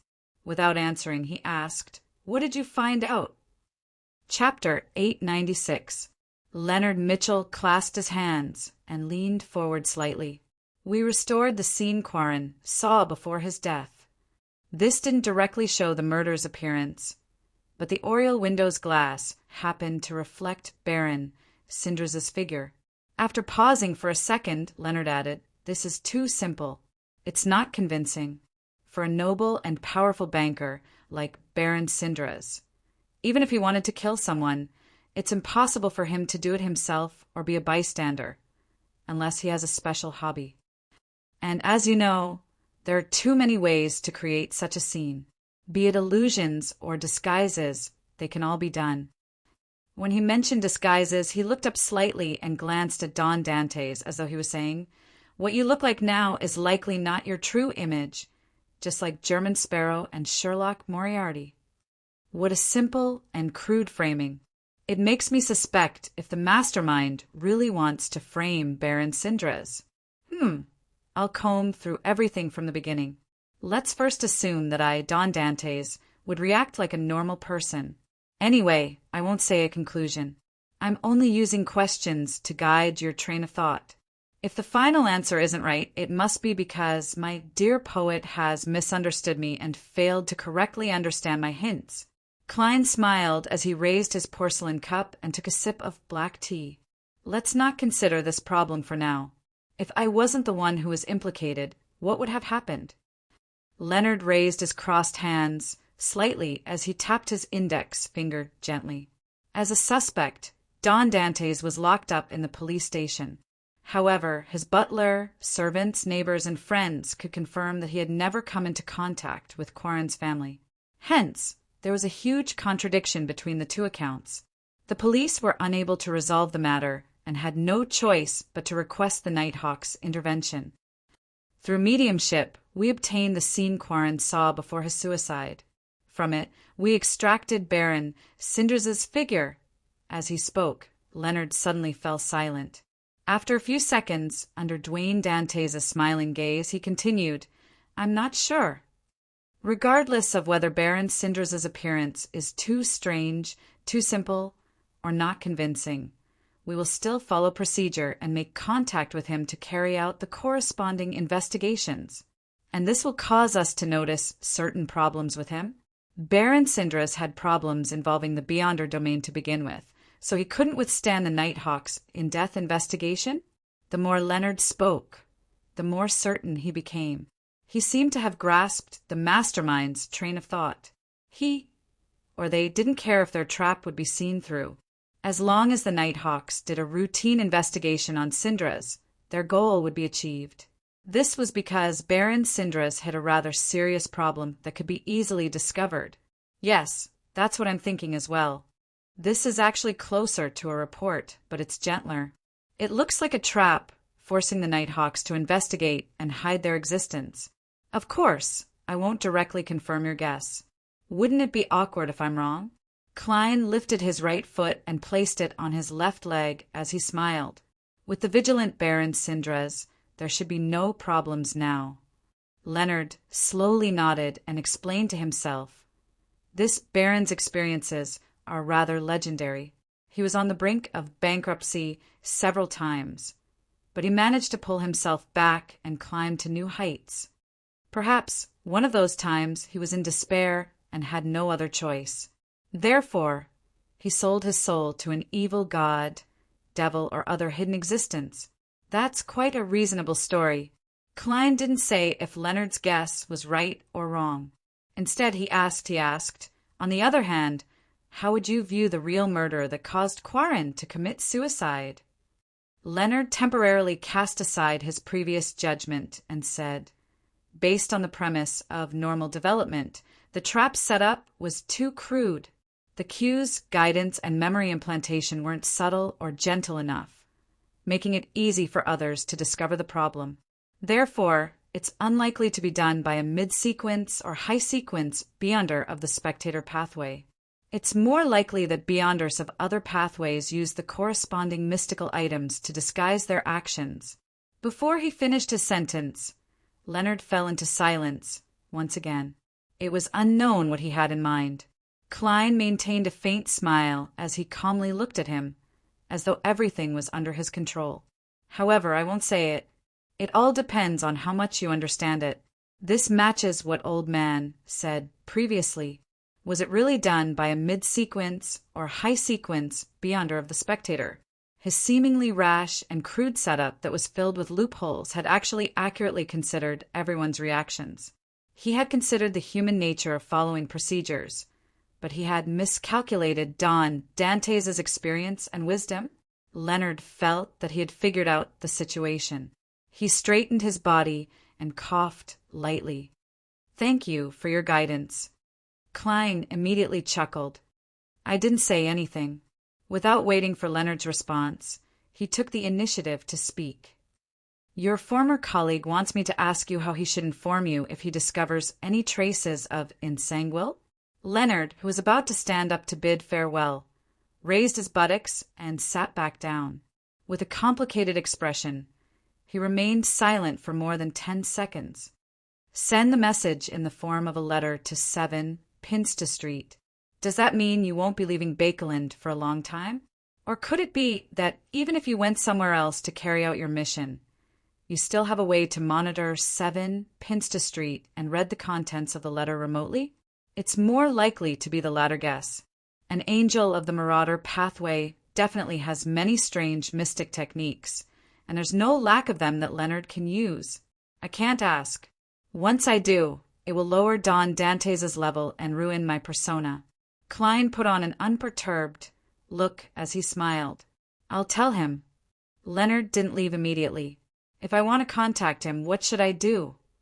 When he asked this question, his green eyes were deep and reserved. Klein was prepared. He smiled and said, "A spirit that wanders the unfounded, a friendly creature that can be controlled, a messenger that belongs solely to the German sparrow. If you aren't sure about the exact ritual, you can consult Pallas." Leonard knew that the German sparrow was Sherlock Moriarty, who was also Klein Moretti. He nodded indiscernibly and stood up. "Thank you for informing me. Please forgive me for my sudden visit." With that said, he retreated to the door, opened it, and left the dream. "Hey, you're leaving just like that? As a nightmare, or rather, a former nightmare. Aren't you going to consider the flaws in your memories? You can remember it just by hearing it once. Isn't that too little?" As Klein watched Leonard's back disappear, he couldn't help but lampoon. He shook his head in exasperation, ended his afternoon nap, and busied himself with West Ballam's matters. On the Golden Dream, Doniz, who had finally completed his mission, was drinking iced beer due to the recent hot weather. If it wasn't for the fact that producing ice required beyonder powers, and there wasn't much of it, he felt that he could finish half a bucket in one go. This is enjoyment. Doniz gulped down the remaining liquid in the cup. At that moment, a grayish-white fog emanated in front of him as German Sparrow's voice echoed in his ears. "Please inform Doniz to immediately rush to West Ballam and figure out the situation in the territories of the two native generals, May Sanchez and Katami. He needs to pay special attention to any signs of Rose school activity." "W go to West Ballam?" Doniz held his cup as he repeated German Sparrow's request with a stutter. He had once gone there with the crew of the Golden Dream in search of treasure. He had also obtained rather detailed information from Captain Iceberg Edwina, so he knew how chaotic and dangerous West Ballam was. "Furthermore, I'm going alone this time." Doniz pursed his lips, feeling that his future was bleak. In his mind, scenes of primitive forests that had all sorts of terrifying creatures, native tribes that believed in death but had their own oddities, roads filled with bandits and the resistance, villages frequented by wraiths and shadows, and cities where gunfights and beyonder battles would erupt from time to time. No, I have to reject German Sparrow. Reject? At the very least, he has to send me an assistant. Even ordinary people can survive in West Ballam, become rich, and have their own manners. This means that it's not as terrifying as I imagined it to be. I'm only scaring myself. Besides, German Sparrow only wants me to figure out the situation. He doesn't want me to contact anyone to deal with anyone. Doniz quickly forced a smile and asked Mr. Fool to inform German Sparrow that he would immediately set off. Then, according to German Sparrow's instructions, he set up a ritual to request Mr. Fool's bestowment in his room. At the end of the ritual, he saw an illusory door open. A dark gold brooch in the shape of a sun bird flew out and landed on the altar. This was the brooch of the sun. In the southern continent, in the kingdom ruled by death, the sun pathway was one of the most useful beyonder pathways. He directly gave me such a valuable item. It's not bad working for German Sparrow. However, I think he said burrow. Doniz picked up the brooch and felt the heat and humidity around him intensify. After assigning tasks to Doniz, Klein was just about to open the door to instruct his valet, Richardson, to prepare a cup of ice water when his spiritual perception was triggered. Following that, he secretly activated his spirit vision and saw Miss Messenger Rionette Tinker walk out of the void. In her hand was a blonde, red-eyed head that was biting on a thin letter. Chapter 897. 7 Pinsta Street. Leonard Mitchell walked to his desk and spread out a piece of paper. He then picked up a fountain pen and lowered his wrist in preparation to write. However, just as he produced a dark blue, the fountain pen paused. He attempted to move his wrist a few times, but everything returned to normal. Raising his wrist and lowering the fountain pen, Leonard repeated the same actions again and again. Finally, his wrist froze in midair. "Pa!" Leonard threw down the fountain pen, crumpled the letter into a ball, and accurately threw it into the trash can at the foot of his desk. 160 Buckland Street. Klein took the thin letter from one of Miss Messenger Rionette Tinker's heads. He weighed it in his hand, and only when his spiritual intuition didn't give him any warning did he open the seal and take out the piece of paper inside. There was only one page of paper, and on it were 2 lines of words written in beautiful handwriting.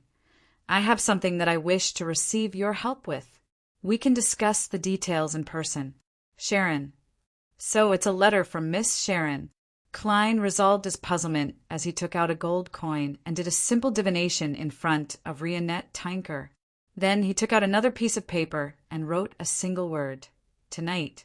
He folded the piece of paper and handed it to Miss Messenger.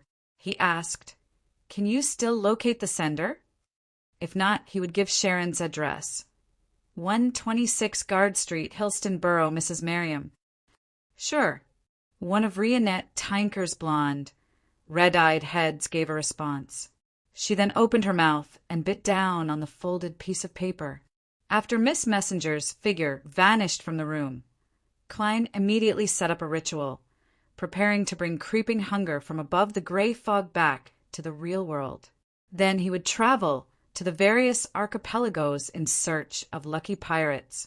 Creeping hunger had yet to be sealed, so it still needed to eat one person a day. Klein could only barely use it. He would bring it out every time he needed to feed it, and when the time was right, he would throw it back into the gray fog. After all, it wouldn't make up for the difference. If creeping hunger dares to cause trouble, feed it mushrooms. After ending the ceremony and cleaning up the scene, Klein put on the thin, human-skinned gloves. His figure quickly faded and disappeared. After dinner, after creeping hunger finished its dry howl, above the gray fog, Klein used the excuse of having an upset stomach to enter the bathroom. He took it out again and used it to teleport to the outside of the Brave in the Bakeland Bridge area. During this process, he had naturally changed his appearance to that of the black-haired, brown-eyed, bearded, bespectacled Detective Sherlock Moriarty. Bending down and rolling up his pants, Klein let out a self-deprecating laugh. He pulled down the brim of his hat, pushed open the heavy wooden door, and entered the bar. After asking the bartender, he took a glass of Southville beer and went outside billiard room 3. He knocked on the locked door. Thud, thud, thud. The door creaked open with a rhythmic thud. The red-eyed Ian craned his neck to take a look, and he instantly smiled. "Sir, please come in." As the weather was getting hotter, he didn't wear his old coat. Instead, he wore a simple linen shirt. Klein nodded with a smile. In a flash, he entered the billiard room and quickly took in the scene inside. Merrick, whose hair was a little messy, wore a white shirt, black vest, and black pants. He was holding a long cue stick and bending over to play billiards. Perhaps he had a deep impression of the chaos caused by Sherlock Moriarty, but he didn't gather his zombies to play cards. Long time no see. Klein took the initiative to greet him. At the same time, Sharon, who was wearing a small black bonnet and a regal dress of the same color, appeared on the other side of the billiard table. She sat quietly on a high stool. "Good evening, Ma-am." Klein looked over and bowed with a smile. Sharon stood up in a floating manner, lifted her skirt, and bowed slightly in response. Merrick put down the cue stick and said in a deep and slightly hoarse voice, "From the looks of it, you're still stuck in Bakeland." His face was still pale, but the malice hidden in his brown eyes had faded significantly. It was as though his restraint during this period of time had been rather effective. It could be seen that obtaining the scarlet lunar corona had prevented him from being on the brink of a breakdown at every full moon. Even his sedatives had to be changed frequently. Klein didn't respond to Merrick's words directly. He walked to the billiard table, put down his beer cup, and smiled. "I'm very sorry. I could have sold you a wraith beyond her characteristic, but unfortunately I lost it." Sharon's blue eyes didn't move. She didn't probe for the reason. All she did was simply ask, "Are you all right?" She knew that the wraith beyonder characteristic Sherlock Moriarty mentioned belonged to Admiral of Blood Senior, and Admiral of Blood was Sherlock Moriarty's marionette. The disappearance of the wraith beyonder characteristic also meant that the marionette had been destroyed and lost. This was no trivial matter for the corresponding beyonder. Fortunately, at least I didn't suffer any injuries. Klein sighed and smiled. "No wonder I didn't see Senor this time." Merrick muttered in realization. Merrick and Miss Sharon don't care too much about the wraith beyonder characteristic. They have other channels or means. Klein acutely grasped the situation and asked, "What's the matter?" "What's up this time?" Merrick immediately glanced at Ian. The calm young man, who could still be called a big boy, did not ask any more questions. He quickly left the billiard room and closed the door. Sharon's doll-like face remained expressionless as she allowed Merrick to speak. "The day after tomorrow, a ship from the southern continent will arrive at Pritz Harbor. It has close ties with the Rouen military. This ship is loaded with treasures and relics plundered from the Star Highlands, Paws Valley, and Hagati Plains. Among them, there's a mummy. It's the 19th king of the ancient Highlands kingdom, Tutmosis II. The original language of the southern continent doesn't originate from ancient Faesak. It has its own structure. In the ancient Highlands language, the king is also known as Kadev.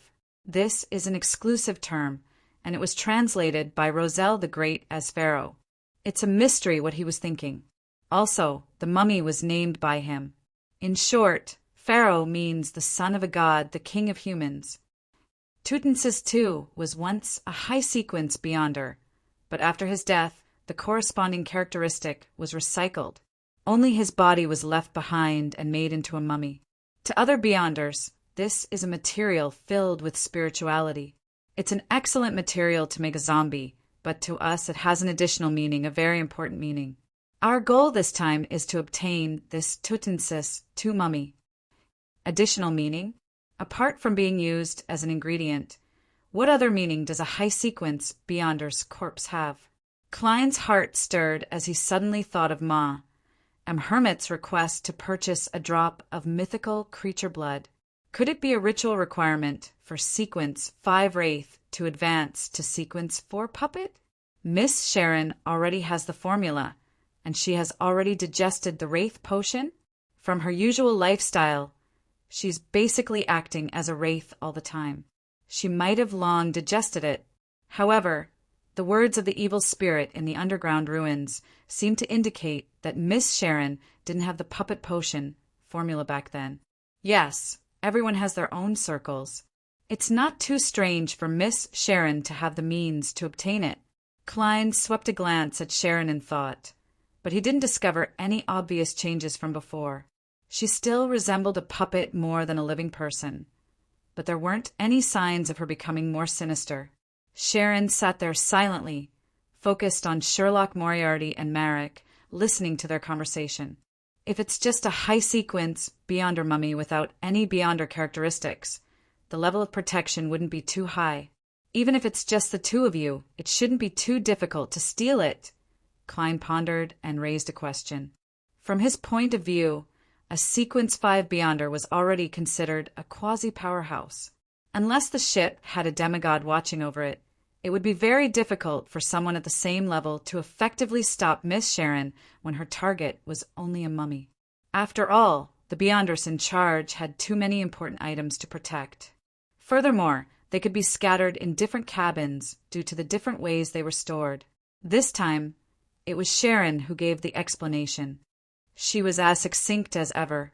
She said simply, "I'm worried that it's a trap set up by Rose School. If there isn't, 1,000 pounds. If there is, we'll be in charge of attracting attention.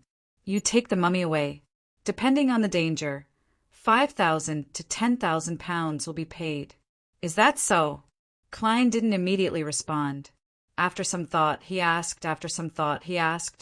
"Do you know of spirit world plunderers?"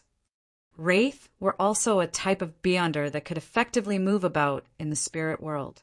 Sharon nodded slightly.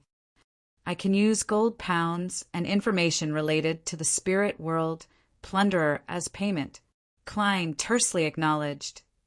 "I'll consider it. I'll write to you before midnight." As an outstanding seer, he had to head above the gray fog to confirm the level of danger regardless.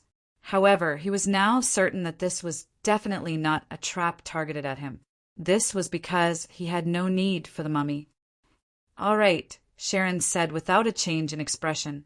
Klein didn't directly bid farewell. He walked to the door and beckoned Ian in. He casually asked, "Is there any news worth noting recently?" Ian thought for a moment and revealed one relatively important piece of information after another. Someone is inquiring about the organization that believes in the Fool. Klein smiled in surprise. A young man with black hair and green eyes? He suspected that it was Leonard Mitchell. Ian shook his head. No, black hair and black eyes. Which gentleman from the Aurora Order? Klein thought for a moment. Can you draw it? Ian was stunned for a second, then said self-deprecatingly, Then you might never be able to recognize who he is. At this time, Sharon said, I can help you. All right. Ian heaved a sigh of relief.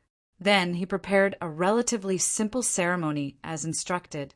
Then he completed a sketch while trembling and convulsing in the wraith's possession. It was a young man with slightly curly black hair, a wide forehead, thin cheeks, dark eyes, and a monocle. Amon. Blasphemer Amon. P.S. Thanks to the loyal servant Wang Kai for tipping the Silver Alliance master. Chapter 898. Amon. Klein's pupils constricted. He looked normal on the surface, but he was tense on the inside as a storm stirred in his heart. Although he had always used Amon to scare the grandpa in Leonard's body and the Marauder Pathway demigod beside Hazel, it was only a pretext. He never expected that this blasphemer, a king of angels, would come to Bakeland so quickly. Furthermore, he was searching for an organization that believed in the Fool. In fact, this is unexpected, but it's reasonable. When there are angels and demigods of the Marauder Pathway in Bakeland, according to the law of Beyonder characteristic convergence, Amon will come sooner or later.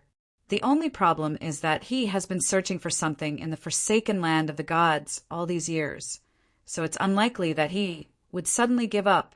Furthermore, his mausoleum in the outskirts of Bakeland has been destroyed by the machinery hive mind, making it impossible for him to return like before. Therefore, this isn't his true body but an avatar? An avatar that originally existed in the northern continent? Angels of the Marauder Pathway should be good at using worms of time to create avatars, and Amon is definitely stronger than them. Klein's thoughts flashed through his mind as he gradually came up with a theory. At times, he even suspected that the mythical creature form of the Marauder Pathway was a bunch of worms of time that had been assembled in a certain way. As a king of angels of the Marauder Pathway before the Cataclysm, Amon definitely knows what the title of the Fool represents. He can also sense the corresponding aura. He even wants to steal control of the gray fog. He is here for the Fool. This is really a headache. After the initial shock, Klein gradually calmed down. What he was most afraid of now was that due to the law of Beyonder characteristic convergence, he would encounter Blasphemer Amon when he was out. Furthermore, Amon was clearly able to sense his uniqueness. When the time came, there might not be any commotion, and the so-called Fool would have to consider if there was a chance of resurrection. After all, he was a king of angels, an existence second only to a true god. Furthermore, the Marauder Pathway was always known for its deceit and concealment abilities. Even in Bakeland, it wasn't necessarily true that he wouldn't dare to take action. Secretly stealing the lives of others might be Amon's forte.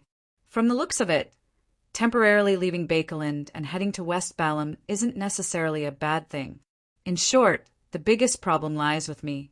If I had advanced and become a Bizarro sorcerer, I would be able to hide the gray fog's aura.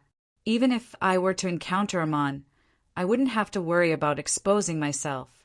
Klein silently drew a breath as he once again felt a sense of urgency. He had to push open the door to sequence for as soon as possible. Change his life form and become a demigod. For this, be it getting marionettes, deepening his acting, speeding up his digestion, or gathering the corresponding Beyonder ingredients, he had to work harder. Phew, Bakeland is truly a terrifying place. If Ouroboros hasn't left or has already returned, then just from what I know, there are 5 angels here, including 2 kings of angels. This doesn't include the royal family and military that have Bakeland as their base. I also don't include the underground evil spirit that has gone somewhere. the amalgamation of the former king of angels and the will of two angels. If Rose School's abomination Sua also comes here because he's pursuing German Sparrow, that would really be a commotion. Compared to this, the demigod battle outside By and Back then can only be considered a child's play. Klein looked at the sketch drawn by Ian as he shook his head in confusion. Yes, I got it. To Ian and Merrick, his shake of the head was because he didn't know the man wearing the monocle, but in fact he was expressing his helplessness. Gentlemen, I have to leave. I'll reply to you before midnight. Klein took off his hat, bowed, and slowly walked out of the billiard room. He teleported back to 160 Beclun Street from a secluded alley outside the Brave. Inside the master bedroom, the first thing he considered wasn't Miss Sharon and Merrick S. request, but how to deal with the latent problems brought about by Amon. Having some experience in this aspect, he quickly came up with an idea. Find something for Amon to do to divert his attention. As for what it was obviously something he couldn't resist or be uninterested in. For example, the angel of the marauder pathway, Palez Zoroast. This might be the key to whether or not Amon could become a sequence, zero, true God. It was more important than finding an organization that believed in the fool. Of course, Klein wouldn't directly betray Leonard's grandpa, because he hadn't shown any ill intent up to this point. His idea was very simple. It was to inform Palez Zoroast of Amon's arrival in Bakeland. He wanted to see how the angel that had survived since the fourth epoch would respond. Then he would decide what to do based on the situation. If that grandpa still couldn't do a thing to Amon, who might very well be an avatar, he could only get Leonard to use a mission as an excuse to leave Bakeland to hide from Amon. Then I'll head to West Balam ahead of time and say that I'm rebuilding my network. I'll wait for Snake of Fate will Septon to be born before secretly teleporting back to retrieve the umbilical cord blood. Klein suddenly made up his mind. He took out a piece of paper and wrote, Amon has arrived. After folding the letter and putting it into an envelope, Klein took out the adventurer's harmonica and blew into it. At the same time Rionette Tinker appeared, he took out a gold coin from his pocket and pressed it on the letter. This was one of the 10 gold coins he had gotten his valet, Richardson, to exchange for. In order to maintain the image of Don Dantes being on the same level as Palez Zoroast, Klein didn't mention that he needed a gold coin to send and receive a letter when he gave Leonard Mitchell his contact details. From this, it can be seen that face is bought with money. As Klein sighed, he said to Miss Messenger, who was dressed in a dark and complicated dress, Send a letter to 7 Pinsta Street. Yes, put it directly into the mailbox. There's no need to hand it to the recipient. As he wasn't sure of Palez Zoroast's true intentions and character, Klein wished to hide more of his trump cards from him. Therefore, before Leonard took the initiative to write to Klein Moretti, he didn't plan on letting the poet meet Miss Messenger directly. The golden-haired, red-eyed head in Rionette Tinker's left hand raised up as she sucked the envelope and gold coin into her mouth. However, she didn't immediately vanish. Instead, she floated on the spot as her 8 eyes looked at Klein in silence. What's going on?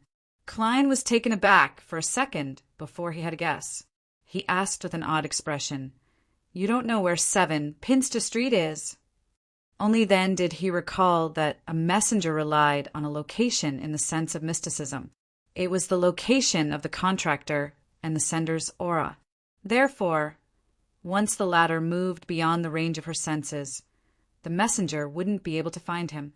Upon hearing Klein's question, the 4 heads in Rionette Tinker's hands nodded at the same time, indicating that she indeed didn't know.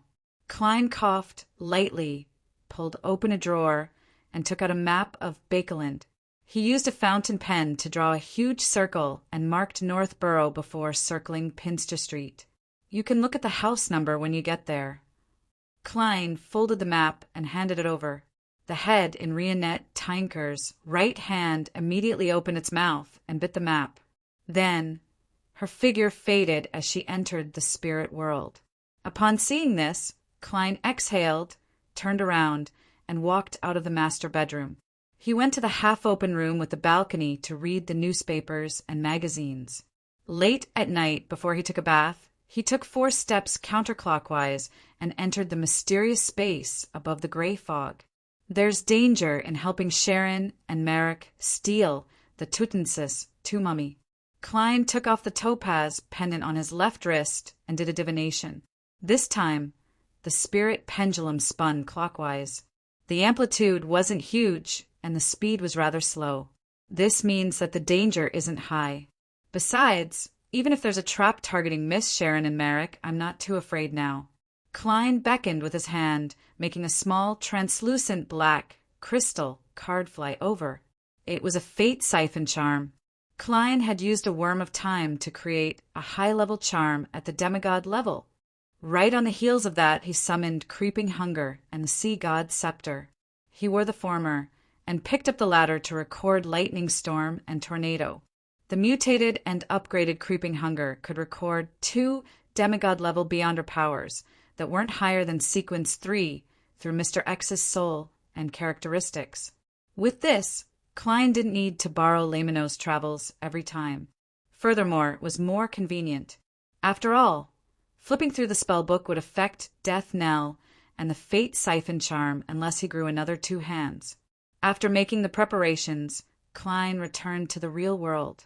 He took out another piece of paper and simply wrote, exact time, location, and plan. At 1 a.m, Leonard, who had slept for 2 hours, woke up in high spirits. He prepared to leave 7 Pinster Street and head for the basement of St. Samuel Cathedral. Just as he walked out the door, he suddenly had a spiritual intuition as he subconsciously cast his gaze to the side. Puzzlement flashed in his eyes as Leonard walked over and opened the letterbox. During dinner, he had already emptied it of newspapers, bills, and letters. Normally, there wouldn't be anything in the letterbox before daybreak because the postman would have returned home. However, at this moment, a thin letter was lying silently at the bottom. "Old man, you didn't warn me that there was a new letter," Leonard whispered as he picked up the letter.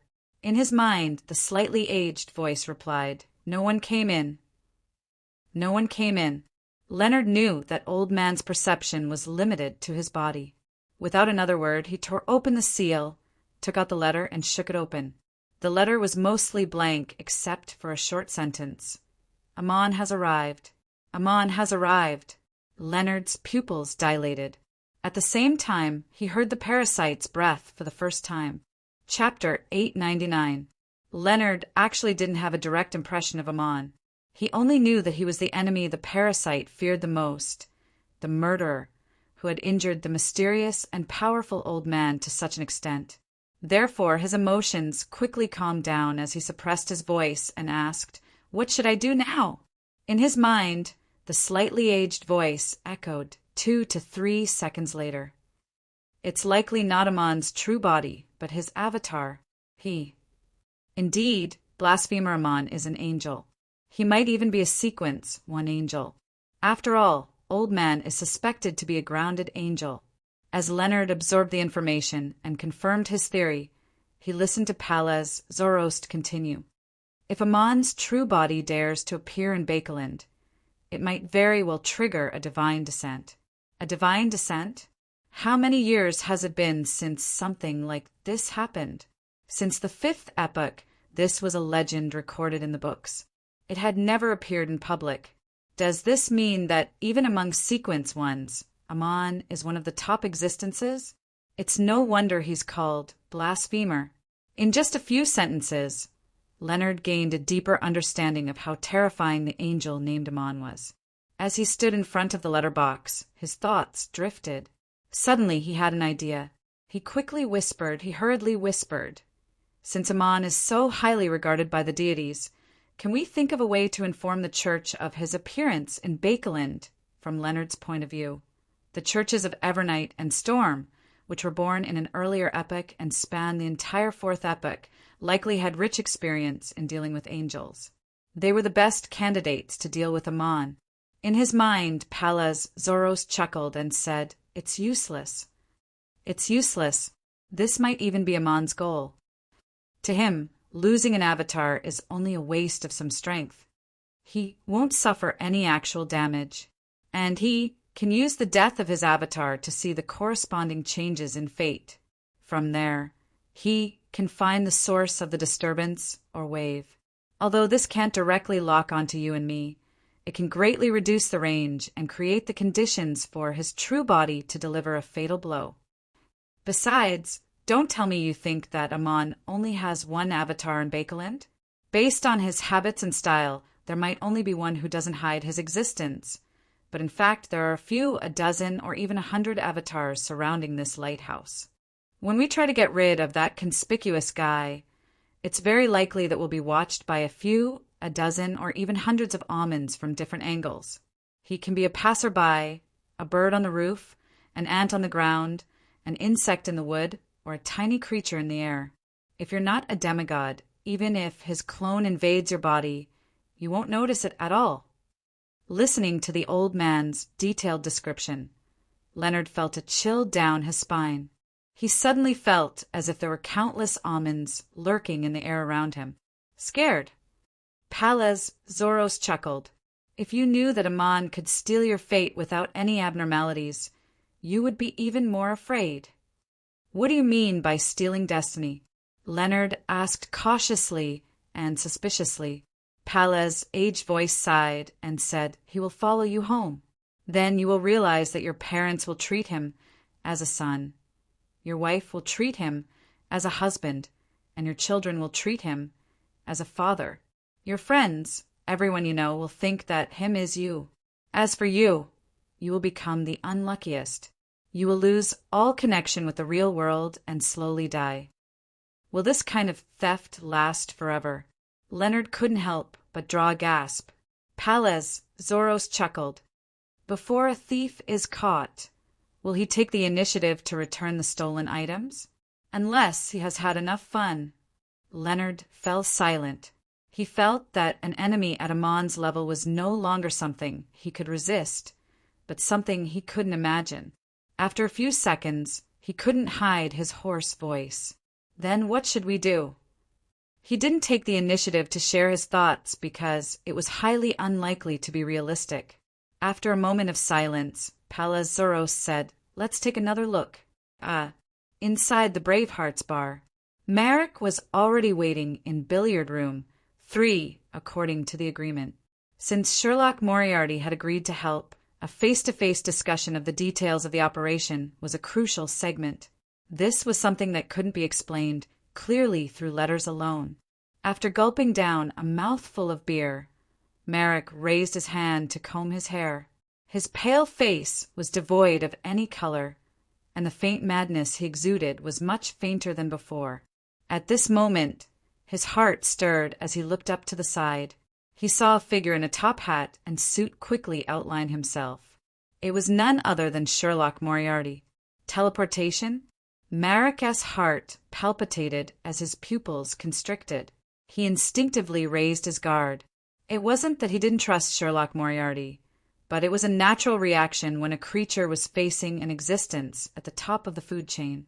At the same time, he caught a glimpse of Sharon's doll-like figure on the high stool through the corner of his eye. Klein pressed down on his hat and bowed at the two of them. He then smiled. "What I'm most concerned about is how much intelligence do you have? The more sufficient the intelligence, the higher the chances of success and the lower the danger.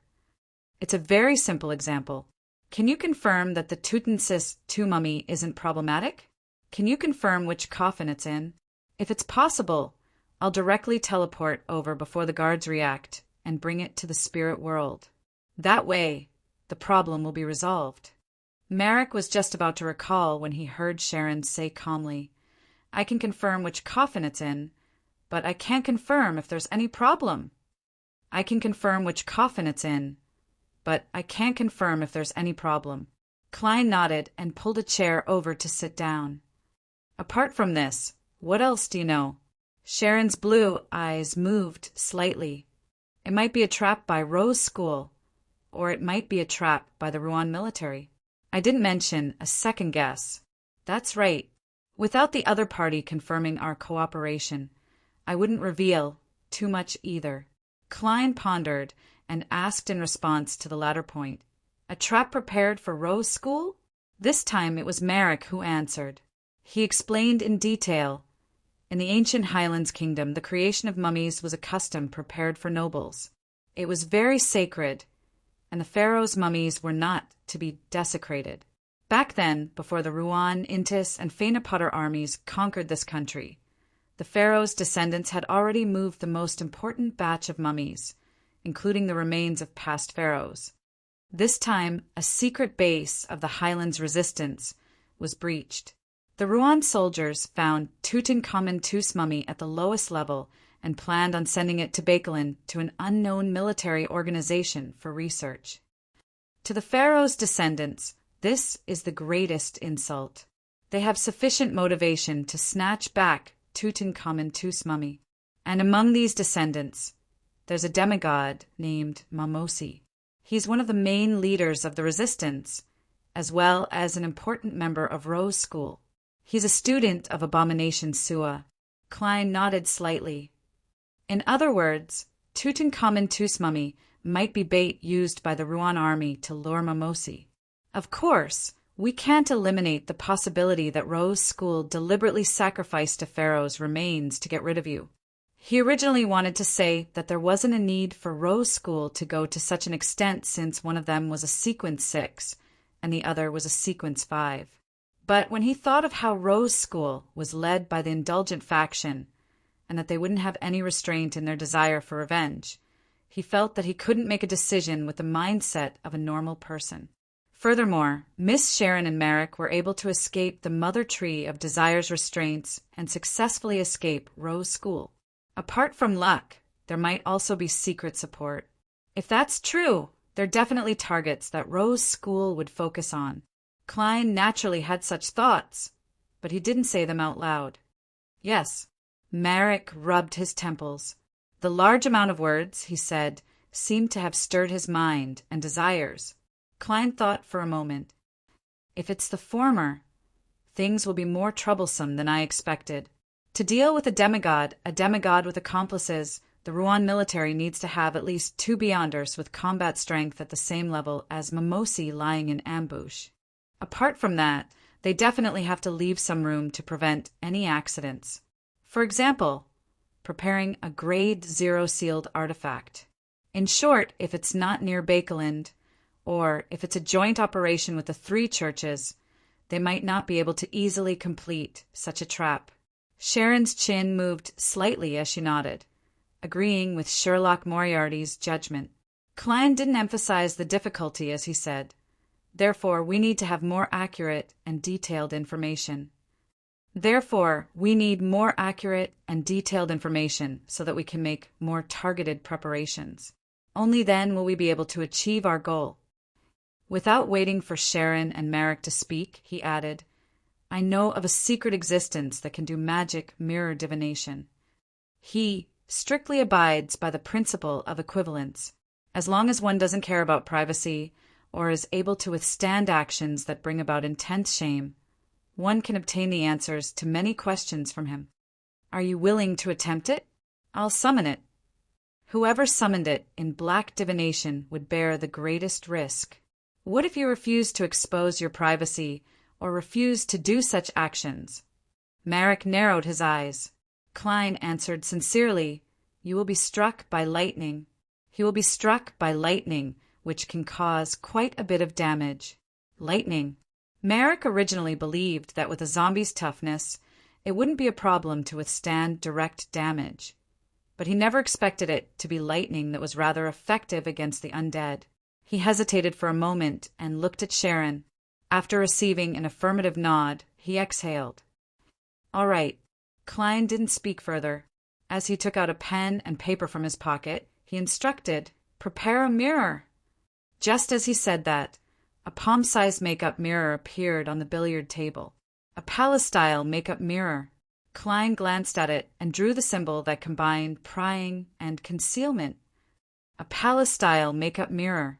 Klein glanced at it and drew the symbol that was a combination of prying and concealment. Chapter 900. With Klein's final stroke, the light in billiard room 3 suddenly dimmed a little. On the surface of the delicate makeup mirror, wave-like patterns rippled out before finally turning dark and gloomy. Right on the heels of that, bloody words appeared. Raise your questions. Such a scene was filled with a supernatural horror. Even though he was facing a wraith or a zombie, he seemed to be intimidated and momentarily didn't dare to speak.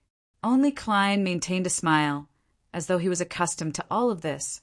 He had already exhorted Rhodes to not ask difficult or personal questions.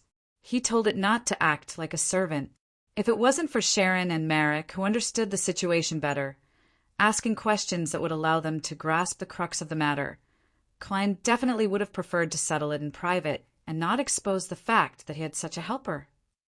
After a few seconds of silence, Merrick took 2 steps forward and came in front of the billiard table. He opened his mouth. At this moment, Sharon's gentle but emotionless voice suddenly sounded. "Let me ask." Without waiting for Merrick's response, she stood up and looked at the makeup mirror. The Tutensis 2 mummy is a trap set up by the Rouen military to target Rose School, right? The blood-red text on the makeup mirror melted and slid down, leaving behind a stain. Only one word barely remained as it squirmed and transformed into, "Yes." Indeed, it's a trap set up by the Rouen military to target Rose School. This can eliminate the possibility of Rose School having a plot against Miss Sharon and Merrick. After all, the risk involved far exceeds the value of a Sequence 5 and a Sequence 6. Even if the people from Rose School don't restrain their desire for revenge, they wouldn't be crazy to that extent, unless they originally wanted to deal with the Rouen military and implicate a traitor. But if that's the case, the best place to start the battle should be in the southern continent or at sea, and not near Bakeland. Who knows how many terrifying fellows are hiding here? As his thoughts raced, Klein saw the surface of the mirror return to its tranquil state as new blood-colored text appeared. According to the principle of reciprocity, it's my turn to ask a question. If you answer incorrectly or lie, you will be punished. He's quite obedient and didn't make any performance art requests. Klein, who was looking at the billiard table, nodded indiscernibly. At this moment, the previous sentence slowly disappeared, and a new word appeared. "You!" The bloody word froze for a full 3 seconds before there was a follow-up. Answer the relationship between the chained god and the mother tree of desire. For some reason, Klein felt that the latter part of the sentence seemed to have dimmed a lot. Fortunately, the question was not out of line, but he wanted to know.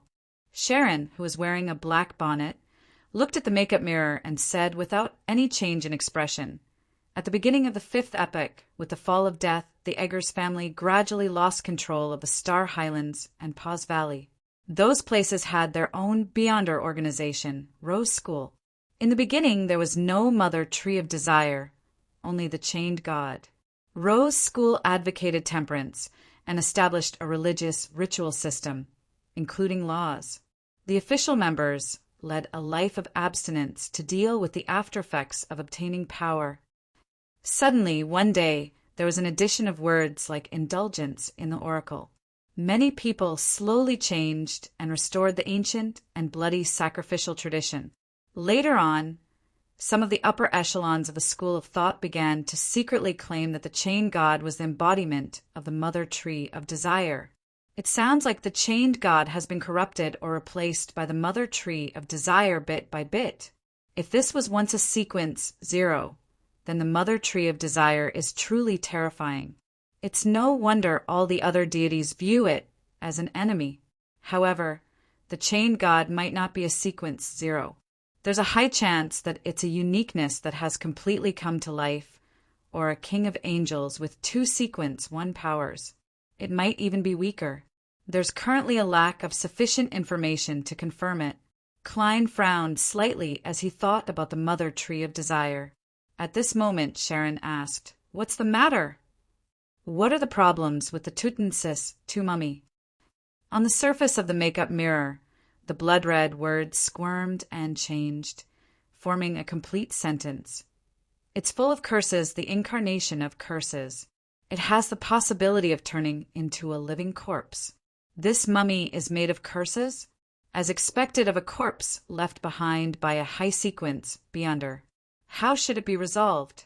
Klein turned his head to look at Miss Sharon and Merrick and discovered that their expressions were sufficiently calm. There wasn't a hint of surprise, as though they were already aware of it, and this also meant that they had a solution. Of course. Sharon remained expressionless no matter the time. She remained calm. After Rhodes finished answering, it raised its own question according to the principle of reciprocity. What's the point of working hard to raise your level? This time, it similarly began with a bloody word, and after a few seconds, it continued with a sentence that wasn't as colorful. Does this mean that a Rhodes is hesitating, struggling, and fighting against himself? On the one hand, it can't control its instinctive desire to raise a question that's difficult to answer. But on the other hand, it has no choice but to restrain itself due to my instructions? Klein chuckled and thought. Sharon stood there in her complicated and exquisite dress. After a moment of silence, she said, "In the beginning, it was because I didn't want to be bullied by others. Now, it's because I have the ability to protect myself and my companions, as well as revenge, as well as spreading the concept of temperance. If everyone can control their desires, there won't be war, there won't be massacres, and there won't be so much suffering." Klein was somewhat surprised when he heard that. This was because, in his impression, Miss Sharon rarely spoke in such a manner. This wasn't to say that she didn't know how to give a long speech, but that even if she gave a long speech, she would be extremely restrained. She didn't describe too much, just like when she answered the first question. All she did was simply reconstruct what had happened. It seemed like she had said a lot, but she didn't say anything unnecessary or subjective. And now, the last sentence she added was clearly more long-winded compared to her style. This is a point she's been thinking about repeatedly, a point she hasn't expressed for a long time. The chaotic reality of the southern continent that was filled with conflict suddenly surfaced in Klein's mind. There were large numbers of enslaved natives, and there were batches of people dying from starvation and disease. There were constant wars and sacrificial humans that constantly appeared. If I were born in the southern continent and lived to this day, I definitely wish for the world to be peaceful and for the people to be happy. Speaking of which, Miss Sharon and Merrick don't look like typical people of the southern continent.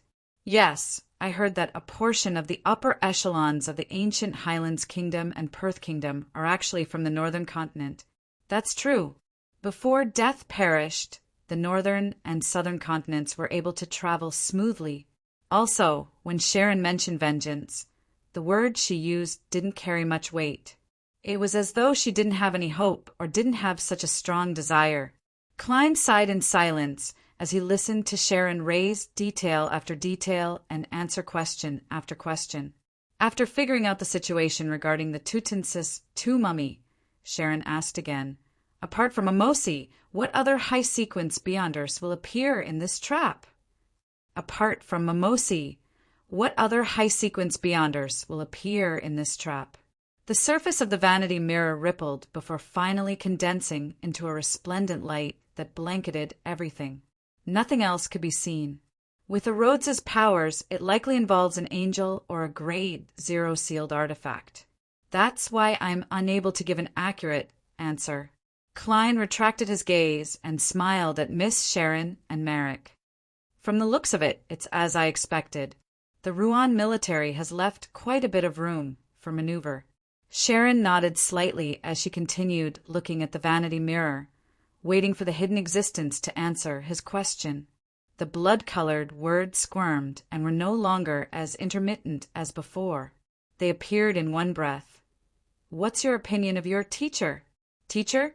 Miss Sharon still has a teacher." "That's right. As someone who believes in temperance, to be able to remain unaffected in the Rose School that has long degenerated, there must be someone providing her with protection. This is also one of the reasons why she and Merrick were able to escape." Klein was enlightened as he looked forward to Sharon's answer. Sharon pursed her lips and said, "I worship him very much." "Using him?" Klein was so alarmed that he nearly couldn't maintain his smile. In the various Beyonder organizations, including the Orthodox churches, grounded angels were extremely rare. There were only 1 or 2 of them. He had imagined that Miss Sharon's teacher was a sequence 4 or sequence 3 saint, the strongest being like C. King John Cotman. To his surprise, he had used the honorific him. In Ruan, Ancient Fasak, and even Jotun and Elvish, him was clearly different from he, she, and... After his shock, Klein suddenly sighed. Miss Sharon's current situation indicated that her teacher was probably no longer around. Her and Marik's escape was probably the final struggle of this temperance leader in Rose School. And to the mother tree of desire, there was no other choice but to either infect or erase it to make it into a sealed artifact. The surface of the vanity mirror turned dark once again as the bright red words vanished. After a while, a new line of text appeared. Continue. I don't have any more questions. Thank you for your help, Sharon said slowly as she lifted the hem of her dress and bowed. As she said that, the vanity mirror suddenly returned to normal. The light in the billiard room was no longer dim. Sharon turned to look at Klein and said in a normal tone, "Let's give up on this matter." Let's give up on this matter. Clearly, she also knew what the blob of light that appeared when the secret existence answered meant. Klein shook his head and smiled. There's no rush to make a decision. I'll ask you a few more things. Perhaps there's still a chance, one that doesn't require too much danger. At least the results of my divination indicate that there's such a possibility, he added silently in his heart. What is it? Marik couldn't help but ask first. Chapter 901. Upon hearing Marik's words, Klein picked up the piece of paper with the incantation to summon a Rhodes and casually shook it. He held back his smile and said in a rather serious manner, "Tell me the detailed process of the ancient Highland kingdom's mummification." As he spoke, the paper made a cracking sound. It was dyed with scarlet flames and turned into specks of ashes that drifted down. Marik glanced at Sharon and thought for a moment before replying. The first step is to leave it for 3 to 5 days. Use certain supplementary means to allow the Beyonder characteristic to naturally seep out and not fuse with any part of the pharaoh's body to form a sealed artifact. The second step is to perform a cleansing ritual and place the corpse on the altar. Pray to the chained god, hoping that half of the deceased's spiritual power will remain in the body. This will not affect the return of the Son of God, and it will also allow the mummy to maintain its spirituality for a long time. The third step is to use Beyonder powers and real-world technology to extract the brain, organs, and bodily fluids of the corpse, leaving only the heart. The fourth step is to stuff the body with spiritual spices and medicines and do a full dehydration treatment. The fifth step is to refill the body with the spices and medicine from before and do some ritualistic decorations on the surface of the body. Then wrap the body in linen bandages and place it in the coffin. The sixth step is to remove the internal organs and process them similar to the fourth step. They will be used as materials for the ritual and placed in the 4 corners of the coffin. The brain and body fluids will be the same. The former will be mashed into a slurry and mixed with the latter. They will circulate through the reserved channels inside the coffin, mimicking the state of the deceased when they were alive. This can absorb and gather spirituality from the spiritual world. Even if the pharaoh mummy has been buried for thousands of years, it will still be a material rich in spirituality. It can be used to create a rather powerful zombie. It doesn't sound like it has anything to do with improving one's abilities. I wonder how an apothecary can turn something rotten into something magical. It's similar to the Egyptian mummification process on Earth, but it's also different. The meaning of mysticism is stronger. Klein listened attentively and quickly analyzed if there was anything that could be a part of his plan. No matter what, the Tutensis II mummy is an object of great research value. Unless there's no other way, no one is willing to destroy it. Klein pondered for a moment and turned to look at Sharon, who was sitting on the high stool again. "What's the maximum effective range of your mirror flash?" Sharon sat upright and replied without any hesitation.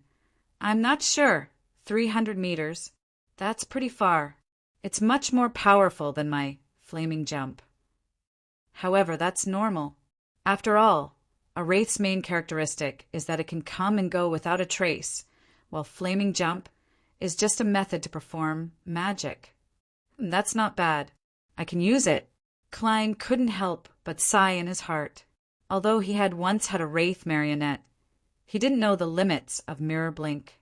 This was because even if it didn't reach its limits, it would escape his control. And once it did, the marionette would be a dead object, and the blink would fail midway. Klein asked a few more questions and gradually came up with a plan in his mind. He looked at Sharon and Merrick respectively and said in a calm tone, "We still have a chance of taking away the Tutensis, Mummy. There's a certain level of risk, but it won't be huge.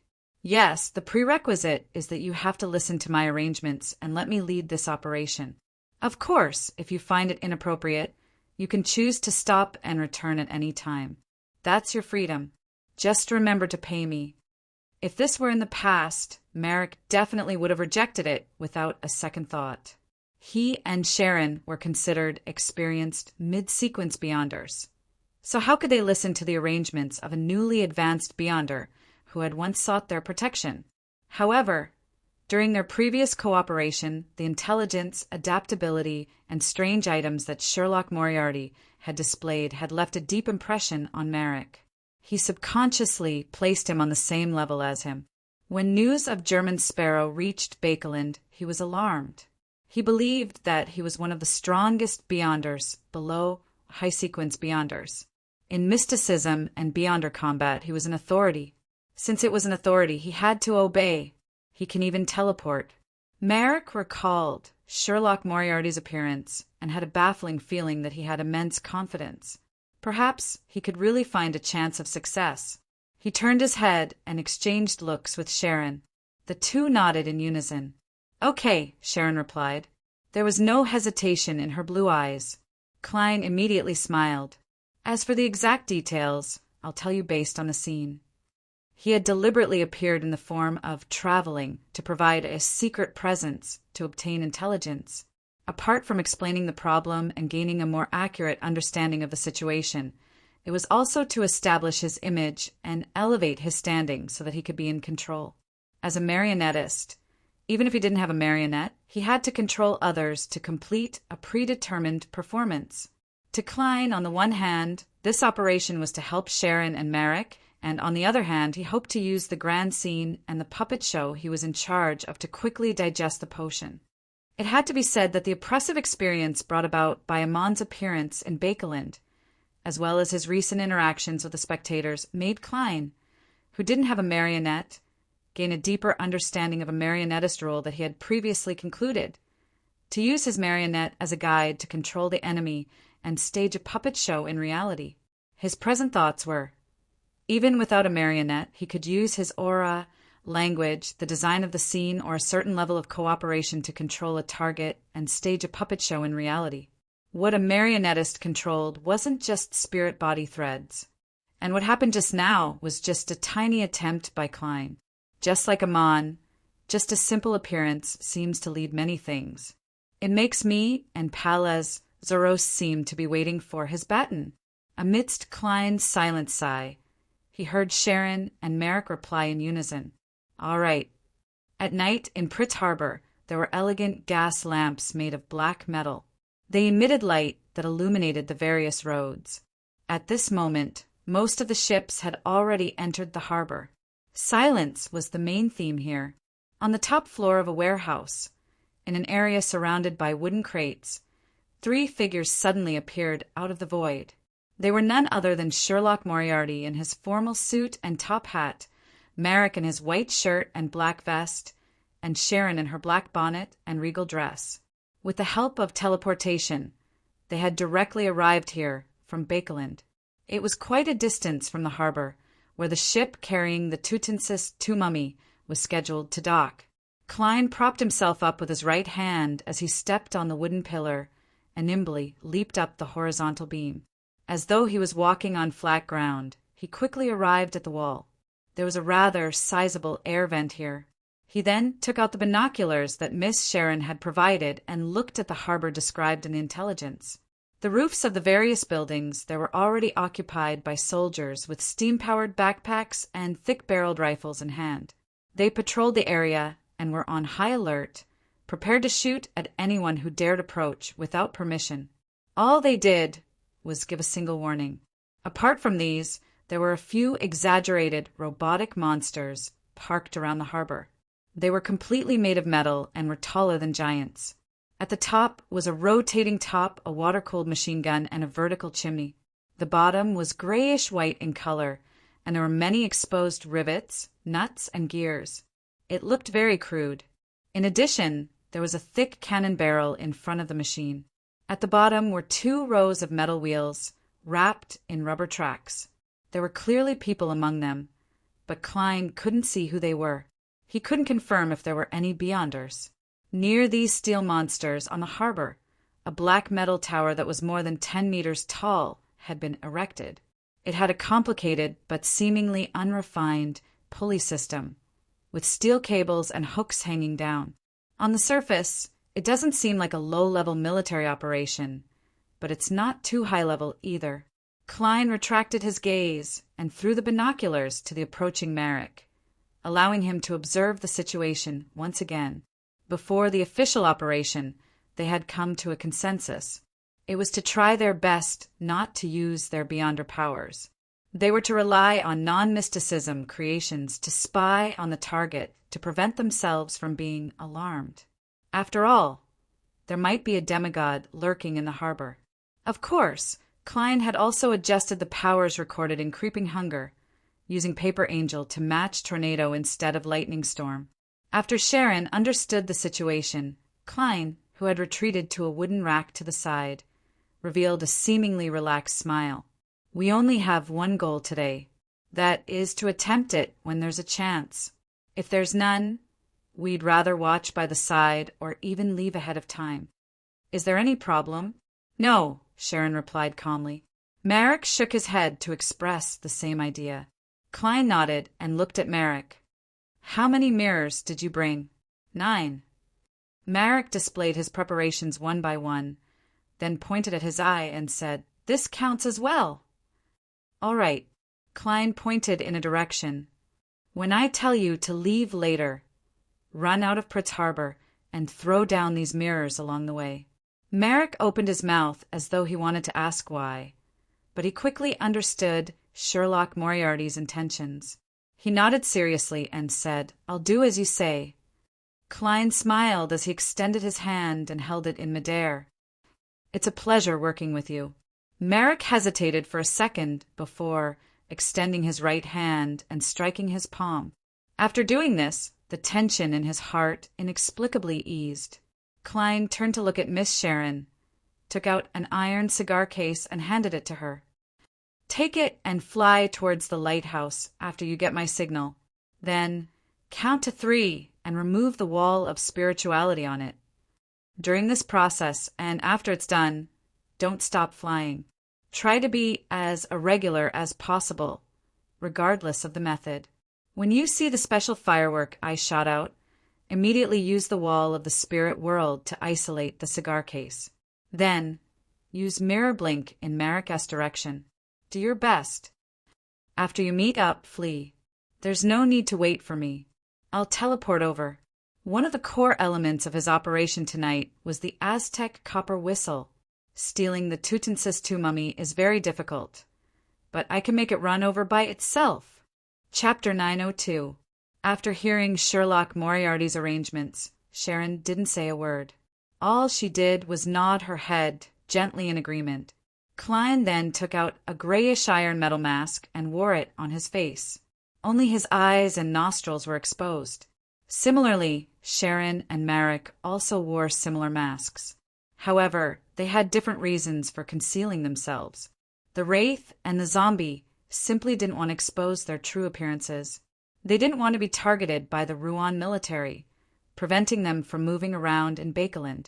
The Faceless was wearing a mask to conceal his pathways characteristic of being able to change his appearance. so as to mislead the Rouen military and Rose School's subsequent investigations. After all, according to normal logic, if your face is fake and you aren't the real you, why would you wear a mask? After waiting for a while, a low hum sounded as a ship entered the harbor in the darkness. Klein returned to the vent, raised the monocular, and cast his gaze back at the harbor that was under martial law. He then saw a hybrid ship with a chimney and sails slow down as it slowly came to a stop. At the same time, 2 squads of soldiers in red shirts and white pants ran over in an orderly manner with rifles in hand and lined up on both sides of the road. Before long, a ladder was lowered, and people began to disembark from the ship. First were sailors carrying wooden crates, followed by a young man in a major's uniform. He held a crystal box with a solemn expression, and he was surrounded by several crew members. The crew members were all holding lanterns, allowing the light to illuminate the box from all angles, illuminating its surface and revealing the item inside. It was a human skull without any flesh or blood left behind. Furthermore, it had a strange luster flowing under the light. This group of people moved rather slowly, as though they were constantly paying attention to the angle of the lantern's illumination, not leaving any gaps. After they disembarked from the ship, they walked along the road to the nearest freight rail and walked towards the steam locomotive that was waiting there like a giant snake. Behind them, a man in a black suit came out of the hatch. He was carrying a huge metal bucket, which could be vaguely seen from above. It was filled with layers of ice cubes. For a second, Klein almost thought that there would be a bottle of wine in these ice cubes, just like the ones in the upper class and expensive restaurants. However, he quickly saw what was in the ice cubes. It was a hand made of pure gold. Unlike the previous group of people, the man carrying the metal bucket was extremely fast. His forehead was dripping with sweat, and the surface of the metal was covered with mist. He seemed to be worried that the ice would melt before he reached his destination. The military has plundered quite a number of sealed artifacts from Star Highlands, Paws Valley, Hagati Plains, and other places. Klein sighed from the bottom of his heart as he patiently waited for Tutensis Tu's coffin. Another 10 minutes passed. In the distance, he, Sharon, and Marek heard heavy footsteps at the same time. It was as though a giant was walking on the empty deck. Then, the door on the side of the cabin opened, and 4 knights in black full-body armor carried a golden coffin. They walked out 1 step at a time, their footsteps echoing and the creaking of the coffin reverberating. The coffin surface was engraved with strange birds, snakes, feathers, and masks. It appeared ancient and mysterious, exuding the strong style of the ancient Highlands kingdom. It was none other than the bed of the Tutensis Tu mummy. The sound of metal rubbing against each other sounded as the black metal tower slowly turned its body, lowering the steel cables and hooks down. They were bound to the 4 corners of Tutensis Tu's coffin. Then, a complicated pulley system began operating as the heavy coffin was steadily hoisted up and moved to a roofless carriage outside the dock. The 4 knights in black full-body armor were relieved of the pressure and sat on the deck at the same time, panting heavily.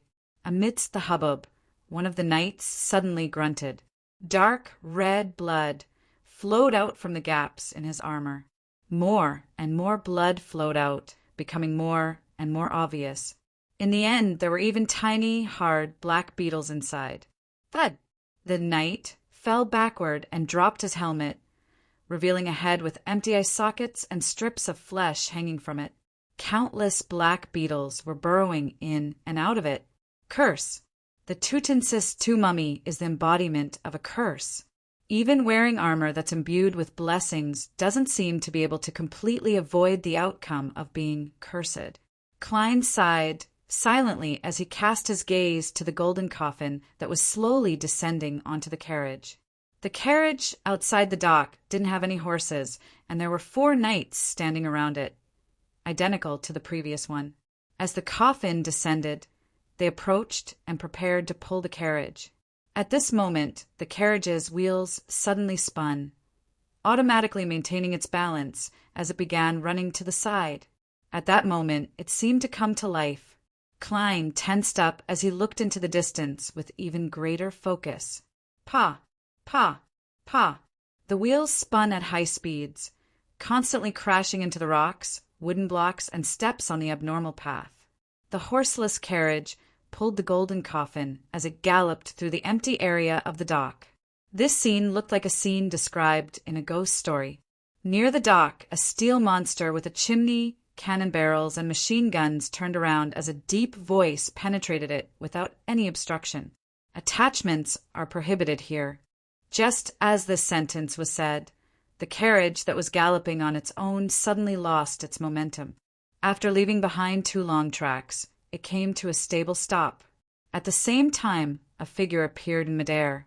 He wore a white robe with golden threads, and his hair was pale yellow and slightly curly. His eye sockets were clearly sunken, and his face was so thin that one could see his bones. This was a middle-aged man who looked like he was a mixed blood from the northern and southern continent. His brown eyes were filled with irrepressible malice and madness. His rather thick lips had golden nails covered in dense patterns that sealed his mouth. He exuded a sinister and terrifying feeling. According to Miss Sharon and Marrak's description and portrait, Klein instantly recognized him as an important member of Rose School, one of the leaders of the Highlands resistance, Mimosi. His nickname was the Silent One. The moment Mimosi appeared, he cast his gaze at the steel monster that had issued the decree.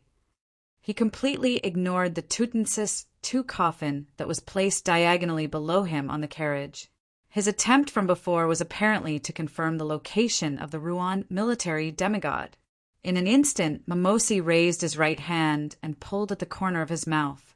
The golden nails that had penetrated his upper and lower lips flew out at the same time, no longer sealing his mouth. Following that, Mimosi opened his mouth. Klein didn't hear a single sound, nor did he see any luster.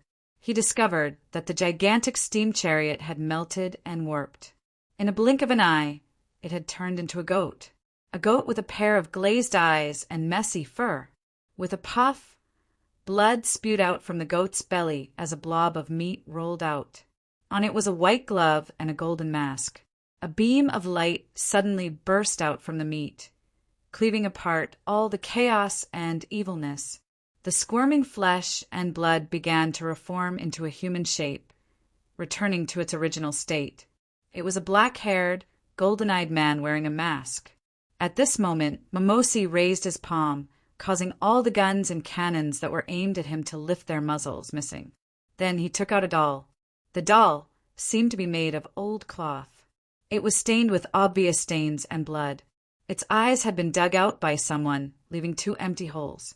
The moment it saw the light, its face began changing. Its reference target was the Rouen military demigod, and its eye sockets were aimed at the golden-masked man. When the Rouen military demigod saw this, he immediately made the ring on his right hand emit a crystalline beam of light. He vanished from his spot and flashed behind Mimosi. However, the doll's transformation didn't stop. At the same time, beside Tutmosis II's golden coffin, the void darkened as it outlined a translucent mouth that was more than 10 meters long. The mouth suddenly opened and sucked in a breath, creating a terrifying gale that swept up the coffin and the carriage. This was suspected to be a spirit world creature. It wanted to devour the Tutmosis II mummy's coffin. Suddenly, the bullets and cannons that had missed their mark were dyed with resplendent light. They gathered together, transforming into a magnificent sea of light that drowned everything around it. Klein felt a stabbing pain in his eyes. Even though he had closed them in time, some tears still flowed down his cheeks. 2 seconds later, he opened his eyes again and saw that the spirit world creature with its gigantic mouth had vanished. Tutmosis II's golden coffin was still sitting silently on the stopped carriage. Mimosi's figure had used the metal surface to flash to the other side of the dock. The dirty doll in his hand had returned to its original state. The golden-masked man had used short-distance teleportation to pursue him relentlessly. And where the duo originally stood, a female figure dressed in a black evening gown was outlined. She also wore a golden mask and on her head was a crown woven from thorns. Above the crown, pure light rapidly flowed as it constantly gathered into a sea. However, at that moment, it appeared to be in a dim state. At that moment, Klein saw a hand wearing a black glove. It hid in the shadows and grabbed at the coffin where the Tutmosis II mummy was. The coffin instantly disappeared and appeared in front of the palm. Ro's school didn't send one demigod, but two. Furthermore, they seemed to have brought a sealed artifact of the Marauder pathway. Seeing this, Klein immediately turned his head and said to Merrick, "Run." Merrick had been waiting for the order, and when he heard it, he sprang up and rushed out of the warehouse, sprinting out of the dock. Klein immediately turned around and said to Sharon on the other side, "Begin." Sharon didn't hesitate either. She took the iron cigar case and flew towards the lighthouse. As a wraith, the walls and obstacles along the way didn't seem to exist. Her and Merrick's movements might have been noticed, but because they were far away from the pier and the battlefield, no one paid attention to them. Klein quickly retracted his gaze and extended his left palm, aiming it at the air vent and the location of Tutmosis II's golden coffin. Less than a second later, a transparent and blurry book condensed in front of him. He heard a distant and ethereal chant. "I came, I saw, I recorded." The pages of the book flipped and stopped at one of the pages. Tornado. This was a demigod-level beyonder power with a huge range. Chapter 903. Hiding in a dark corner. The Rose School demigod wore a hooded black robe. His face was covered with a golden mask with red and black stripes. He didn't look fat or thin, but he definitely wasn't short. He was at least 8 meters tall. With the help of the Marauder Pathway's sealed artifact, he had stolen Tutmosis II's coffin in front of him. His body immediately turned transparent and elongated, as though he had transformed into a thick, long, and soft rope. This transparent rope, that was almost incorporeal, quickly wrapped around the heavy golden coffin in a bid to bring it into the spirit world. At this moment, the Rose School demigod suddenly heard the intense sound of wind. It clashed with the air, producing an explosive boom. Boom! Tutmosis II's golden coffin was sent flying as the transparent rope around it collapsed, shrinking back into a human form. The Rose School demigod couldn't help but float diagonally upwards before transforming into a wraith. No, an evil spirit. He allowed the strong winds to blow through his body without moving. He saw the air swirl rapidly, and the uncontrollable tornado suddenly rose from the ground, sweeping the stones, gravel, debris, and the roofs of some dock buildings into the air at the same time. Even the carriage that had been running on its own before, because it was relatively close, flew up and broke into pieces of wood in the wind. Although it looked lucky, it was actually normal. The dark area where the Rose School demigod was hiding didn't have any Rouen soldiers. It was also far away from the main road. The lady wearing the crown of thorns and a black evening gown was obstructed by the tornado as her body involuntarily staggered backward. She was unable to immediately rush towards the golden coffin that had been thrown into midair. All she could do was turn her body sideways and cast her gaze at a warehouse far away from the dock. Right on the heels of that, she turned to look at the Rose School demigod because he wasn't affected by the tornado. In prison, the lady, who was also wearing a golden mask, raised her left hand and grabbed the enemy's figure in her field of vision. The Rose School demigod's spiritual intuition was extremely strong. He could sense danger from the spirit world at any moment. So he took the initiative and used Mirror Blink to jump to a piece of glass 70 to 80 meters away. At this time, the tornado seemed to have lost its power and quickly calmed down. Pa, pa, pa! One item after another fell to the ground, including Tutmosis II's golden coffin. Bang! It smashed a hole, and its structure, which had been on the verge of disintegration in the tornado, completely collapsed. The lid of the coffin at the top flew off, and the gold and gems buried with the first 2 layers of the coffin splattered everywhere. Then the coffin at the bottom rolled a few times and a golden box and a jade jar fell out. Inside were the shriveled internal organs. A corpse wrapped in yellowish-brown linen strips rolled out as well. Its surface was already stained with a dark red, oily liquid. This was the mummy made by Tutmosis II after his death. It was extremely thin and wore a golden-patterned mask similar to the one worn by the demigod from Rose School. 2 abnormally pure black gems were embedded in its eye sockets. The moment the mummy appeared, the surroundings seemed to dim a little. The golden coffin's main body came to a stop as dark red liquid flowed out, soaking the soil around the hole. The Rose School demigod who wielded a marauder pathway-sealed artifact saw this scene and was first infuriated. Following that, he thought of something as his eyes turned pleasantly surprised. His figure suddenly vanished from the glass, and he was about to flash to the 2 black gems, eyeballs of Tutmosis II. Then he would possess it and control it, using the mummy as the main body to enter the spirit world. Suddenly, the mummy in his evil spirit vision vanished. At the same time, the Tutmosis II mummy with its golden crown slanted suddenly bounced up, turning its face that was embedded with black gems towards one of the lighthouses in Pritz Harbor. This pharaoh, who had been dead for an unknown number of centuries, let out a terrifying sound that didn't belong to a human. Its thin legs that were wrapped in yellowish-brown bandages strode forward as it ran off. It seemed to be running for freedom, but it had forgotten that it was a corpse. It should be lying quietly. Tap, tap, tap.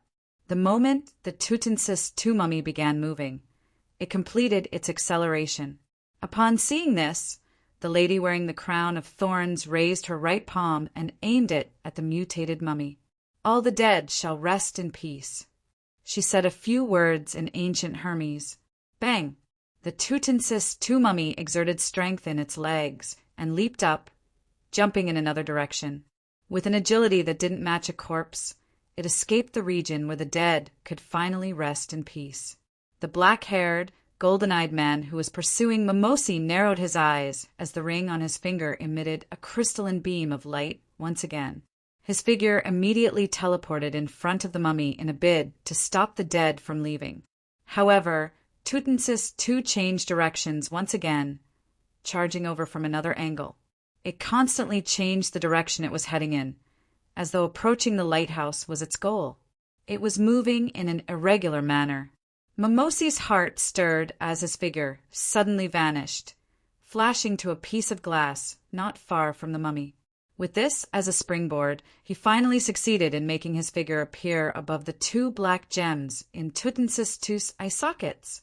Although the demigod from the Rouen military had forbidden the possession of objects, the Highlands Kingdom's pharaoh mummy wasn't a simple object. It had some remnant spirits. Upon seeing his companion succeed, the Rose School demigod who wielded the marauder pathways sealed artifact didn't hesitate to extend his black-gloved left palm and aim it at the lady. He clenched it into a fist and made a half-circle. The lady immediately fell into a daze for a second. Following that, she was tightly bound by her evening gown. And almost at the same time, the Rouen soldiers on the distant warehouse roof failed to control their guns as they aimed over and pulled the trigger. Bang! Bang! Bang! The steel monsters with thick cannons also fired their cannonballs at the lady. The golden-eyed Rouen demigod didn't attempt to save his companion. Instead, he looked at the Tutmosis II mummy that had stopped moving due to Mimosi's possession. He clenched his right hand into a fist and swung it down. Execution! There was a flash of joy in his eyes. This was because it didn't matter if the mummy died again, but not Mimosi. Elsewhere, just as the bullets and cannonballs were about to hit the lady, they suddenly slowed down. It was as though they had fallen into a swamp formed from air and were repelled by the laws. On the lady's head, the crown of thorns suddenly lit up. More than half of the sea of light she had previously accumulated had been expended. The hooded Rose School demigod immediately realized that the distance between him and the lady had vanished. He had been fundamentally wiped out. This also meant that he had arrived in front of the lady and saw her raise her right hand. In her right hand, Pure light condensed into a blazing spear. At the front of the spear, two pure white wings spread out as they clustered around the tip like an angel. The Rose School demigod's eyes widened as he heard the footsteps of death. He attempted to use mirror blink to leap away, but he realized that his surroundings had been sealed by the pure white wings. An intense sense of horror surged out as it inundated his rationality. It made him abandon his resistance towards his roots and strength. At this moment, a shrill cry sounded. The lady's pupils momentarily turned glazed over. The blazing spear in her right hand deviated and was unable to maintain its stability. It disintegrated into resplendent beams of light that swept into the air like a hurricane. And near the Tutensis mummy, Mimosi had been ejected. A dirty rag doll had fallen beside him. The rag doll's chest had a crack that nearly penetrated it. It stood up as its eyeless face seemed to come alive. It turned abnormally warped and hideous as it constantly emitted shrill cries. It made the nearby Ruan Kingdom's golden-eyed demigod feel as though an invisible hand was gripping his neck. He struggled in midair as he kicked his legs. It was because of this rag doll's existence that Mimosi wasn't executed. The other Rose School demigod wasn't struck by the blazing spear. Upon seeing this, the latter immediately used mirror blink and approached the Tutensis mummy that was still focused on the lighthouse. He planned on seizing the opportunity to join forces with Mimosi to achieve the goal of this operation. At this moment, the lady erased the distance once again and appeared directly above the area. The crown of thorns on her head emitted the purest light. She pressed down with her right hand. This place's mysteries are weakened, but reality is strengthened. Just as she said that, the blood-stained rag doll immediately lost its expression. It no longer cried out shrilly. The golden-eyed Ruan Kingdom demigod finally had a breather as he forcefully pulled away the cursed hand that was gripping his throat. From this moment forth, the strength of demigods like them would rapidly weaken, while their attacks that stemmed from reality would rapidly increase. This also meant that the Ruan Kingdom soldiers on top of the surrounding warehouses and the steam-powered war chariots that were slowly approaching with their tracks would be the deciding factors of this battle. To the Ruan Kingdom's military, this was actually magnifying their advantage to the extreme. Mimosi and the other Rose School demigod immediately reacted. One wanted to possess the mummy, while the other attempted to pick up the eyeless rag doll and escape before its strength weakened to a certain extent. Of course, the lady and the golden-eyed demigod wouldn't allow their enemies to do as they wished. But just as they were about to take action, a stream of light soared into the sky from afar, exploding into dreamy, colorful fireworks. Right on the heels of that, the two demigods' spiritual perception was triggered as they turned their heads to look in the opposite direction. A hand wearing a transparent glove reached out from the void near Tutensis II's golden coffin, grabbing a clump of soil that was soaked in a dark red liquid. The liquid was a mixture of Tutensis II's brain and bodily fluids. It was a ritualistic ingredient to maintain spirituality, and the latter included blood. Mimosi and the Rose School demigod who wielded a marauder pathway sealed artifact looked over as well and happened to see a figure dressed in a formal suit and top hat appear. This figure was bending down to pick up the clump of soil that was soaked in the dark red liquid. During this process, his right hand was constantly pressing down on the left side of his chest, as though he was bowing to the demigods. Then he maintained his posture and looked up to reveal a grayish iron masked face before rapidly turning transparent and vanishing. Chapter 904. With the iron cigar case in hand, she passed through the wall and left the warehouse she was originally hiding in. Sharon strictly followed Sherlock Moriarty's arrangements and flew towards the tallest lighthouse in Pritz Harbor in her wraith form. Right on the heels of that, she silently counted the time. 3 seconds. 2 seconds. 1 second before she could finish her thought, Sharon heard an intense sound. It sounded like a terrifying tornado had touched down at the distant dock. Her left hand, which was holding the iron cigar case, suddenly extended and sharpened her fingernails. She stabbed at the wall of spirituality, using a wraith spirituality attack to completely destroy the invisible isolation. A sudden gust of wind dispersed as Sharon suddenly felt that her spirit body had been strengthened for some baffling reason, and this stemmed from the item inside the iron cigar case. She wasn't affected by her curiosity. She was long accustomed to restraining such emotions as she continued approaching the lighthouse at high speeds. Throughout the entire process, she maintained an irregular trajectory. At times she would turn left, and at other times she would float to the right. At times, she would use mirror blink to jump to another path before continuing her approach to her target. This made her look like she was avoiding an invisible and terrifying enemy, but Sharon knew very well that nothing was chasing after her, nor were there any distant attacks locked onto her. She felt that she was only acting in a one-man show that seemed to have an opponent. However, she didn't have any doubts. She didn't waste any time observing or waiting. She pretended that the air around her was Mimosi, a demigod from the Rouen military. She tried her best to dodge and maneuver around them. After flying for quite a while, Sharon's blue eyes that were constantly looking at the sky reflected a crimson stream of light.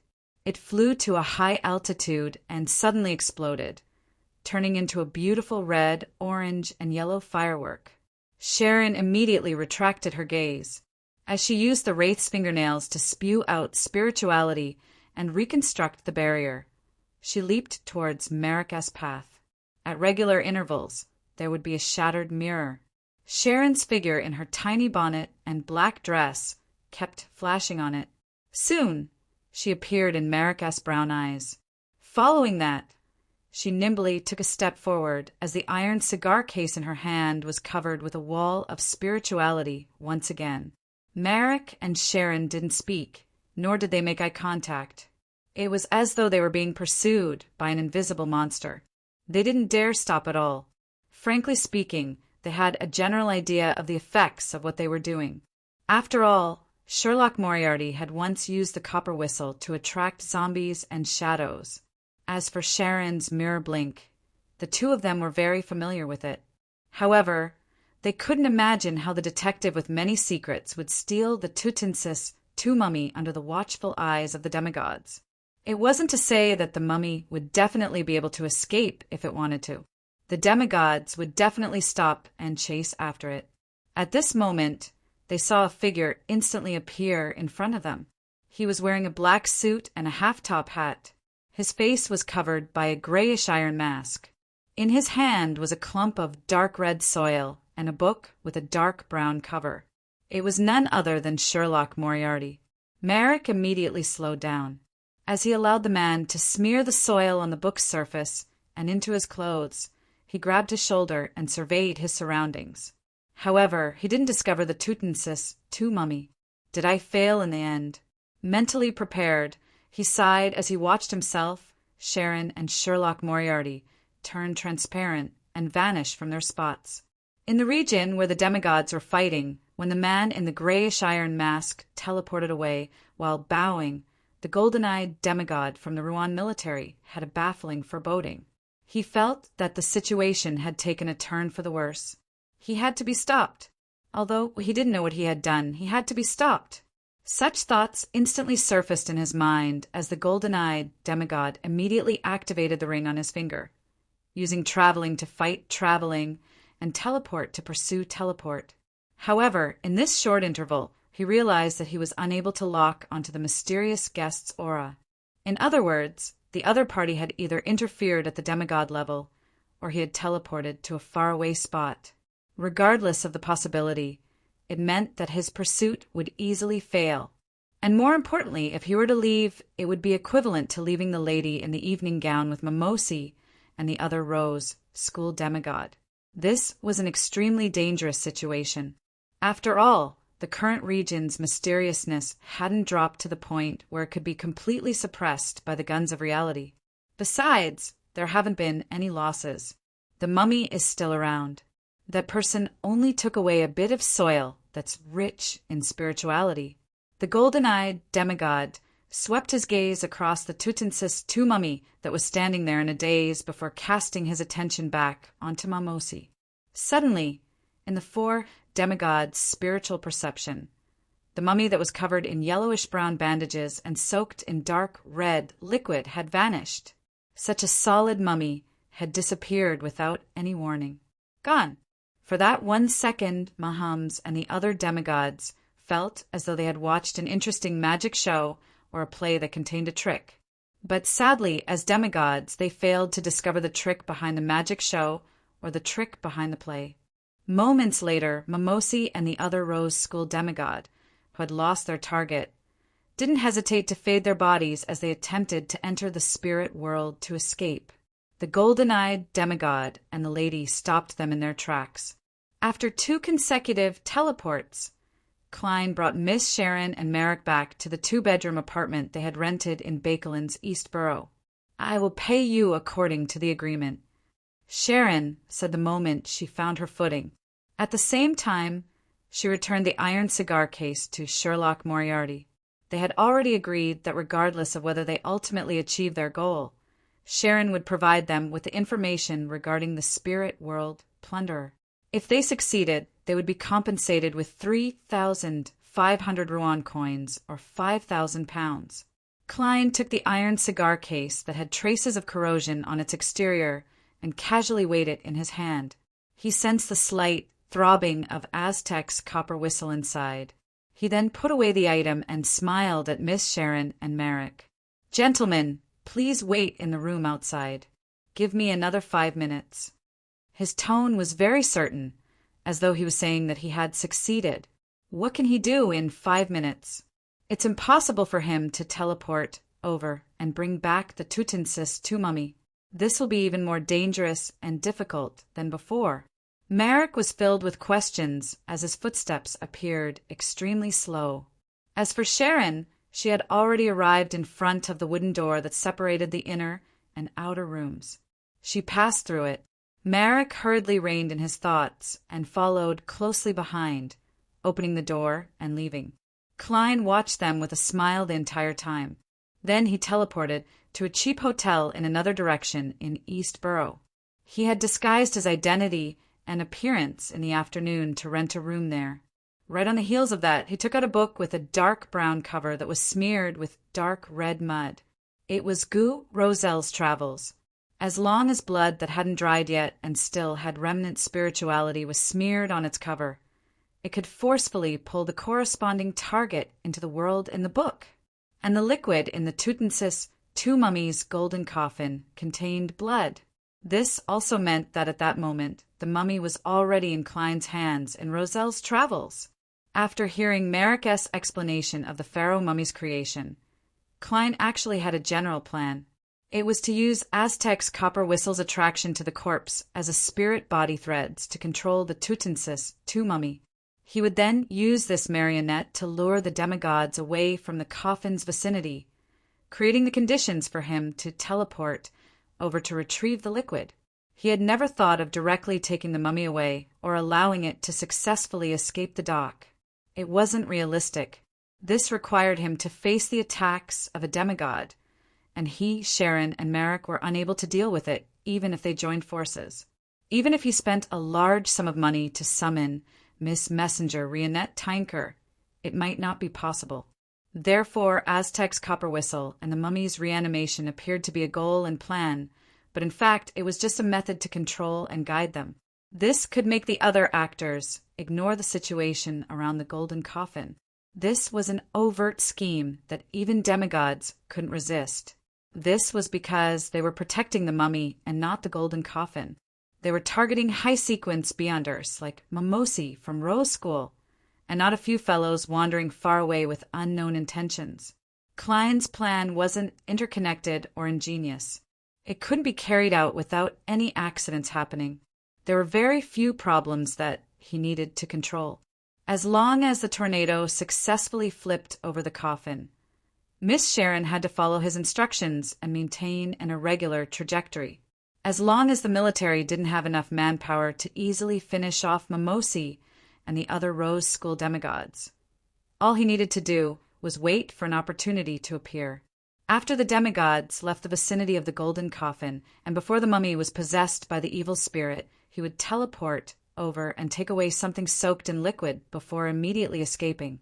There was no need for him to worry about the exact changes in a demigod battle. He didn't care which side had the upper hand or which side would be injured. He also didn't care how far the Tutensis II mummy had to run to be considered victorious. As long as the other party could successfully start moving and was difficult to catch, there wouldn't be any problems. Finally, he bowed. On the one hand, it was to pick up the soil in passing. It was equivalent to a curtain call. And on the other hand, it was to press down on Rozel's travels by his chest. If any accidents happened, he could immediately pull it out and use it as a shield. And it was precisely because of this that Klein had just teleported away, that he had smeared the soil soaked in blood onto the book's surface. The overall progress is in line with expectations. The director has succeeded. Klein felt wistful as he felt the potion in his body being digested at an accelerated pace. He didn't waste any time as he quickly set up a ritual and sacrificed Rozel's travels above the gray fog. Then, in his spirit body form, he entered the world of the book with creeping hunger, Aztec's copper whistle, the soul assurer beyond her characteristic, and the anti-curse golden bead that Sharon had given him. Chapter 905. In the book's world, the moment Klein appeared in a remote area outside the city, he immediately took out the dark red soil from before and picked up a withered branch. He then used dowsing rod to search for the Tutensis II mummy. He was worried that the mummy known as the embodiment of a curse would harm the residents here. Although the book's world didn't lack sequence 5 Beyonders, and the Tutensis II mummy had lost the stimulation from Aztec's copper whistle, leaving it in a muddled state and lacking mobility, it was a demigod Beyonder when it was alive. The curse that its corpse produced after its death was definitely extraordinary. Even Klein himself wouldn't dare approach it if he didn't have the anti-curse golden bead that Miss Sharon had given him. Of course, Klein had weighed the pros and cons before deciding to use Rozel's travels to steal the Tutensis II mummy. His previous experiences and the encounters of others proved one thing. When outsiders entered the book's world, they wouldn't directly appear in front of the locals. They had to explore to meet them, especially the first time. Therefore, Klein believed that the Tutensis II mummy had been moved to an uninhabited place, and in the zombie state, there was a high chance that it would circle around the vicinity. It was difficult for it to independently explore in different directions like humans, elves, and giants. This also meant that as long as he didn't waste too much time, there shouldn't be any losses. And from the moment Klein smeared the bloody mud onto the book's cover, only 2 to 3 minutes had passed.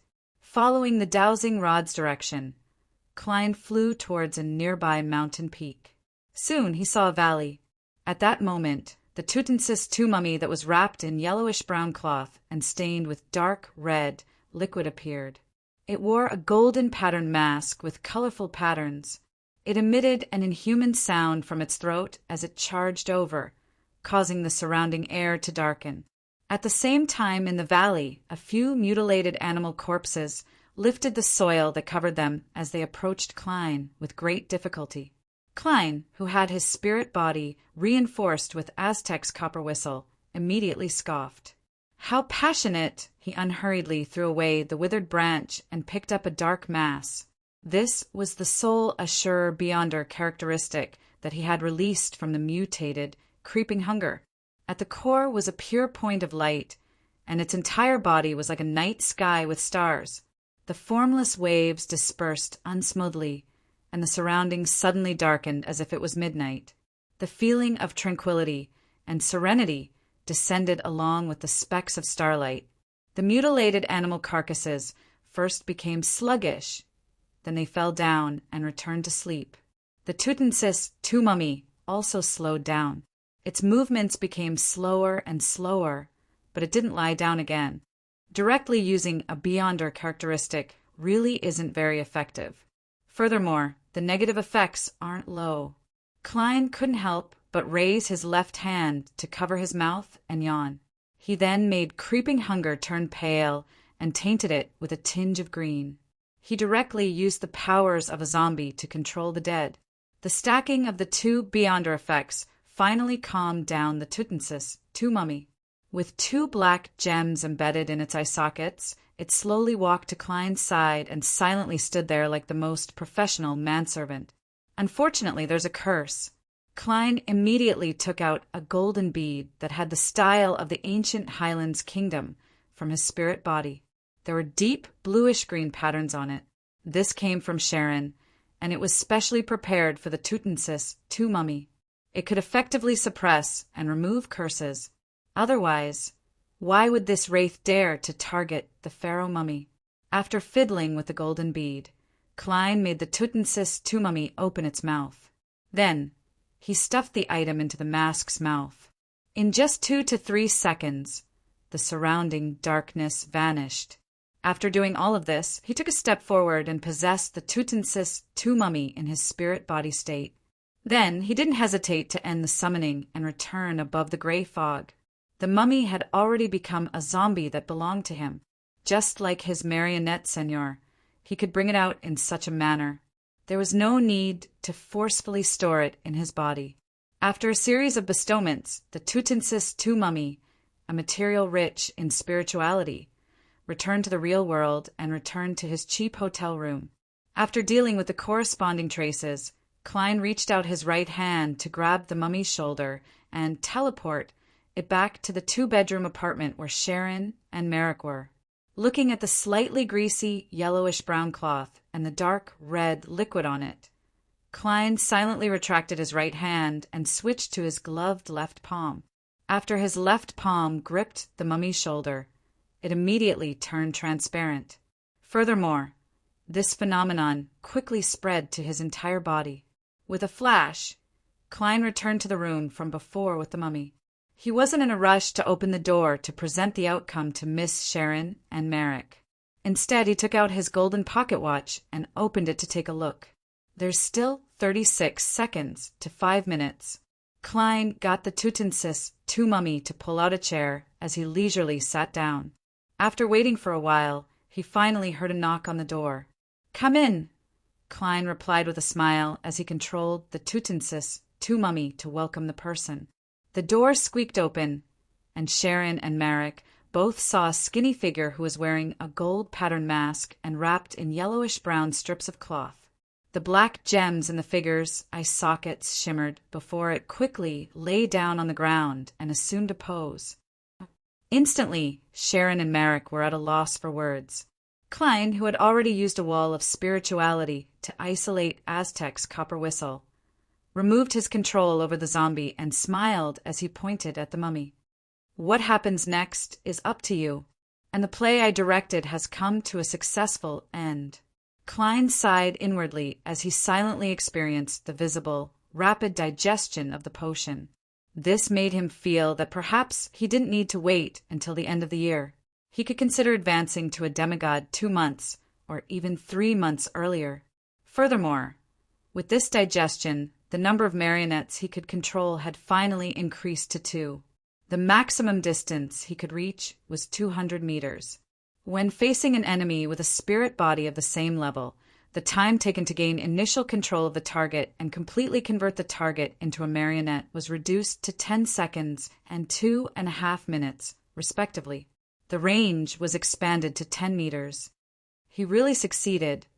Merrick stared straight at the Tutensis 2 mummy as he couldn't help but mutter softly. He couldn't imagine how he had succeeded. Sherlock Moriarty had successfully stolen the item that 4 demigods and 2 terrifying sealed artifacts were vying for.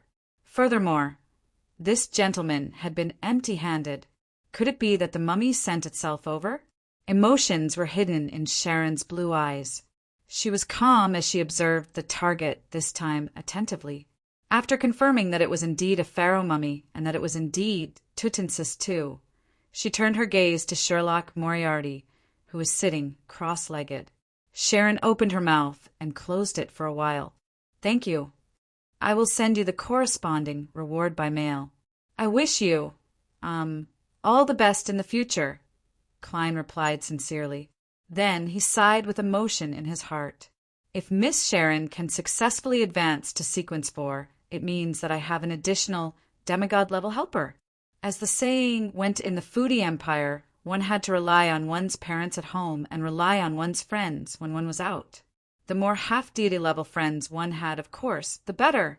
We, the Tarot, want to have more friends and fewer enemies. However, it seems that my enemies are also increasing. With this in mind, Klein exhorted him again. Be careful of being tracked down. Too many of the Tutensis II mummies' items had been left with the Rouen military. It was very easy for Beyonder means to lock onto it. As for Klein's paper angel interference, it could only last for a limited amount of time. Of course, he believed that Miss Sharon and Merrick were definitely prepared.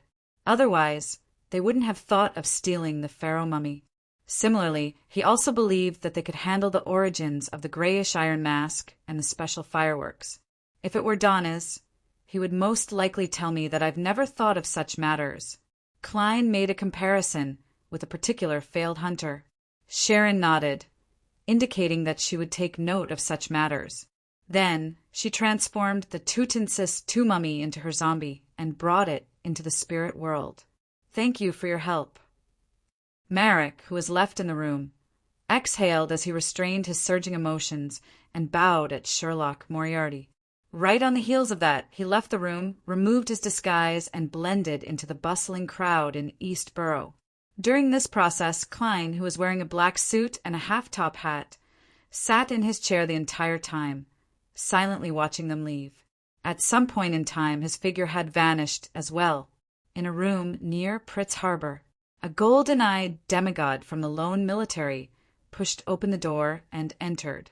He said to his companion, the lady in an evening gown, "Let's go."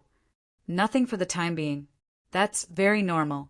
If he didn't have a certain level of confidence, that mysterious person wouldn't have stolen the Tutensis II mummy, the lady said in a deep voice. However, we can expand the scope of the investigation. That fireworks, that mask, that attire, that provocative bow, we should be able to figure out something. She was certain that the loss of the Tutensis II mummy wasn't the handiwork of the two demigods from Rose School. If it were really their doing, there was no need for them to wait until such a dangerous situation. They nearly failed to escape. The golden-eyed demigod nodded. Back then, I had a premonition that something would go wrong.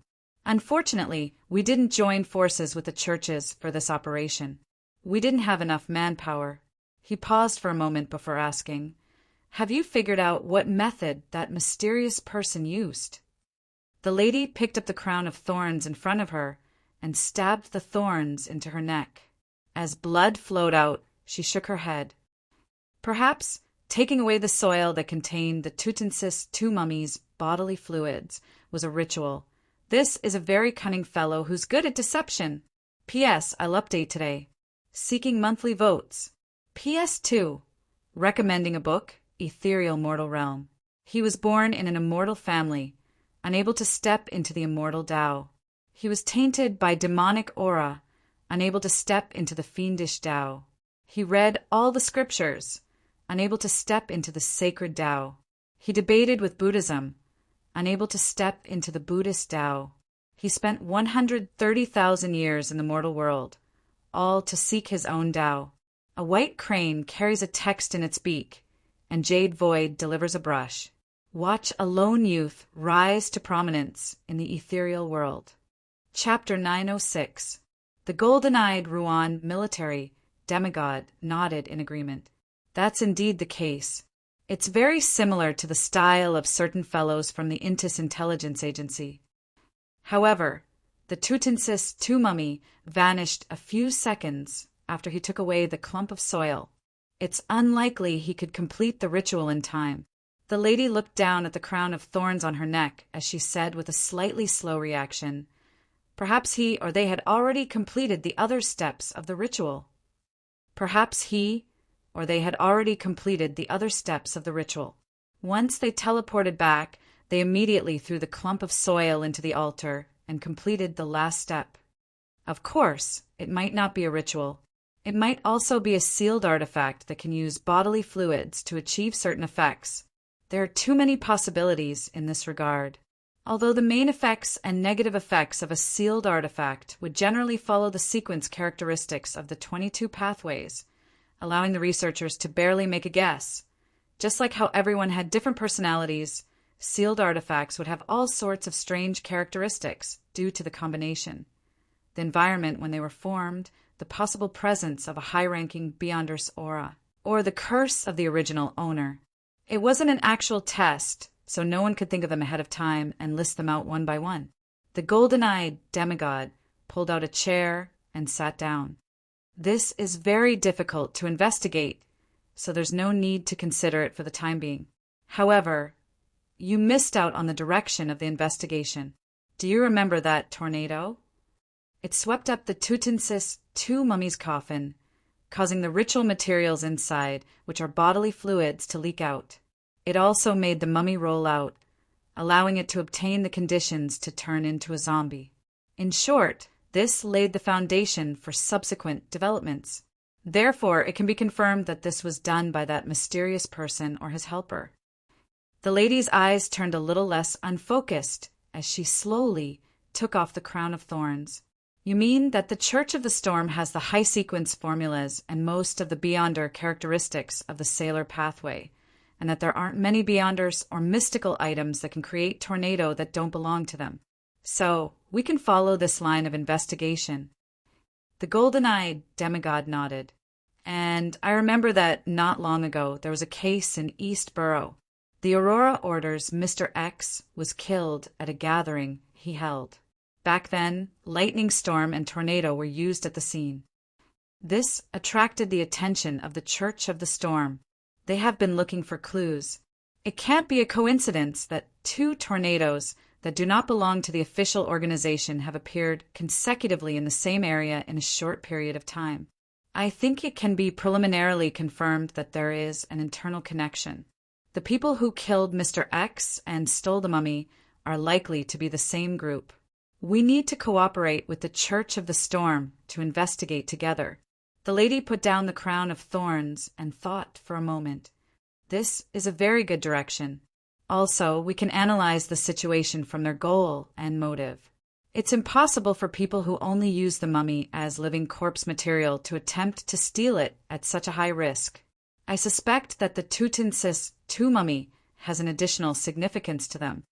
The key to the ritual? The golden-eyed demigod deliberated and said, "From the situation at the scene, the one who used a special item to attract the mummy's pursuit is likely a wraith or a mystical item. Combined with the goal and motive, I have a guess." The lady's heart skipped a beat as she blurted out, "A defector from Rose School?" "Yes." The golden-eyed demigod nodded gently and said, "Although the creation of mummies is influenced by the worship of death and the sun, Rose School didn't forbid this burial custom even after it occupied a dominant position in the highlands and river valleys. This is enough to prove that mummies have a certain effect on them. Perhaps it's a ritual requirement of a certain sequence." At this point, he chuckled in a self-deprecating manner. "There's another possibility, showing off and performing. That group of people might not really want the mummy. They just happened to meet the conditions and had a chance to steal it. Therefore, they put on a grand performance. For certain sequences of certain pathways, this is the key to digesting the potion." As a demigod, he had seen a lot of things, so he could naturally think of more possibilities. The lady in the evening gown deliberated for a moment and said in a deep voice, "I suspect that it's not a single possibility, but a mixture of many factors. We'll use this as a starting point to investigate. Bakeland, Sherwood Borough, near the Tussock River." Mimosi sat in front of a square table that was covered with a tablecloth. He looked at the golden nails placed on it and said in a deep voice, "That's right." He looked at the golden nails placed on it and said in a deep voice, "Zatwin, who do you think stole the Khedive mummy?" Not far behind him, on a piano stool, a figure quickly outlined itself. The figure wore a black clergyman's robe and a black glove on his left hand. His face was thin and his skin was brown. His eyes were sunken like a mummy's, and the roots of his beard were black and white. It extended from the sides of his mouth all the way to his ears. However, they weren't thick and were rather short, appearing like stars. Zatwin's eyes were close to his skin color, light brown. He clearly had the bearing of a priest, but he exuded a cold and terrifying feeling. It was as though he was a pervert in silence. He thought and said, the number of people who yearned for the Khedive mummy and are willing to take the risk during a demigod battle can be counted on one hand. Among them, the only one hiding in Bakeland is Sharon. She likely received Rionette Tynker's help. Otherwise, it's impossible for her to succeed. Mimosi picked up a golden nail covered in fine patterns and fell silent for a few seconds. Who's the one who's good at teleportation? It doesn't look like German Sparrow. A helper that Sharon hired? Perhaps. Zatwin coughed twice as he said with a livid expression, I believe we still have to think of a way to pray to the mother tree. This should give us a certain revelation. Mimosi nodded gently as he stabbed the golden nail into his mouth, penetrating his lips.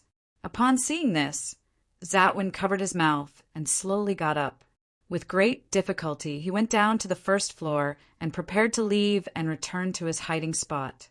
On the first floor, he saw a dark environment with shimmering candlelight. The fragrance of food wafted over from various places as it filled the air. The houses nearby were terraced, and the ground floor facing the street was a shop. On the surface, the Rose School's contact point was a restaurant. It mainly focused on the southern continent's cuisine. As he had been injured during the operation, Zatwin didn't wish to maintain his evil spirit form. This was a rather heavy burden on him at the moment. Therefore, after changing into a black clergyman's robe, all he could do was walk to the door. At this moment, a customer walked in from the restaurant's entrance. The customer wore a black suit, black pants, and black leather shoes. He had a pair of black eyes and a thin face. He had a rather wide forehead and wore a monocle and a tall top hat. His gaze casually swept the area before landing on Zatwin. Seeing the black glove on Zatwin's left hand, the customer's lips curled up slightly as he shook his head with a smile, seemingly a little disappointed. Then he entered the restaurant and brushed past Zatwin, who was returning with a malicious gaze. Zatwin didn't think too much of it as he walked outside and onto the street. Under the illumination of the street lamps, the cool night breeze blew over as the Rose School demigod suddenly shivered. Zatwin knew that this was a sign of his spiritual perception being triggered. His heart tightened as he hurriedly looked down at his hands.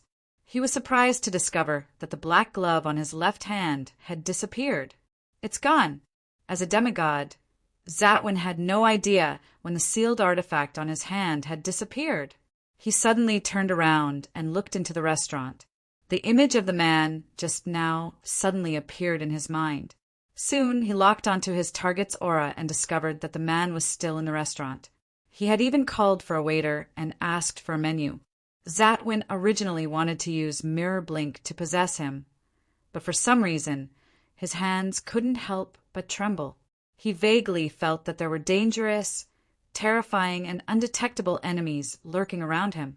A thought flashed through his mind as Zatwin subconsciously took a step to the side and walked to the end of the street as though nothing had happened.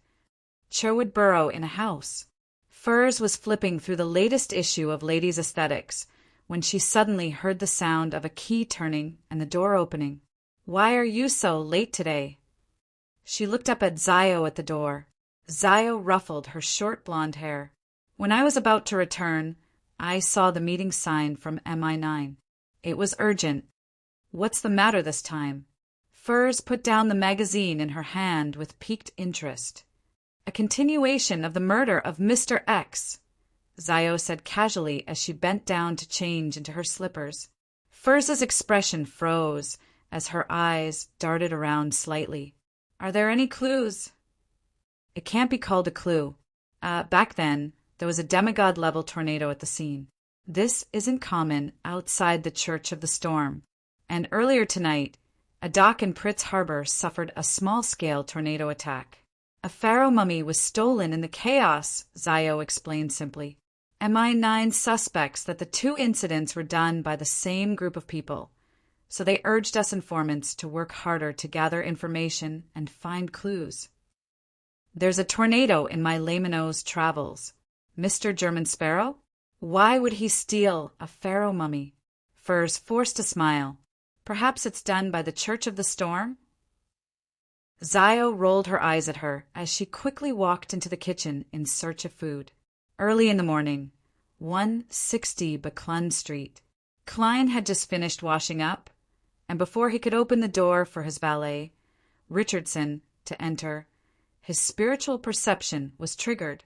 He saw Miss Messenger's headless body walk out of the void with 4 heads in her hand.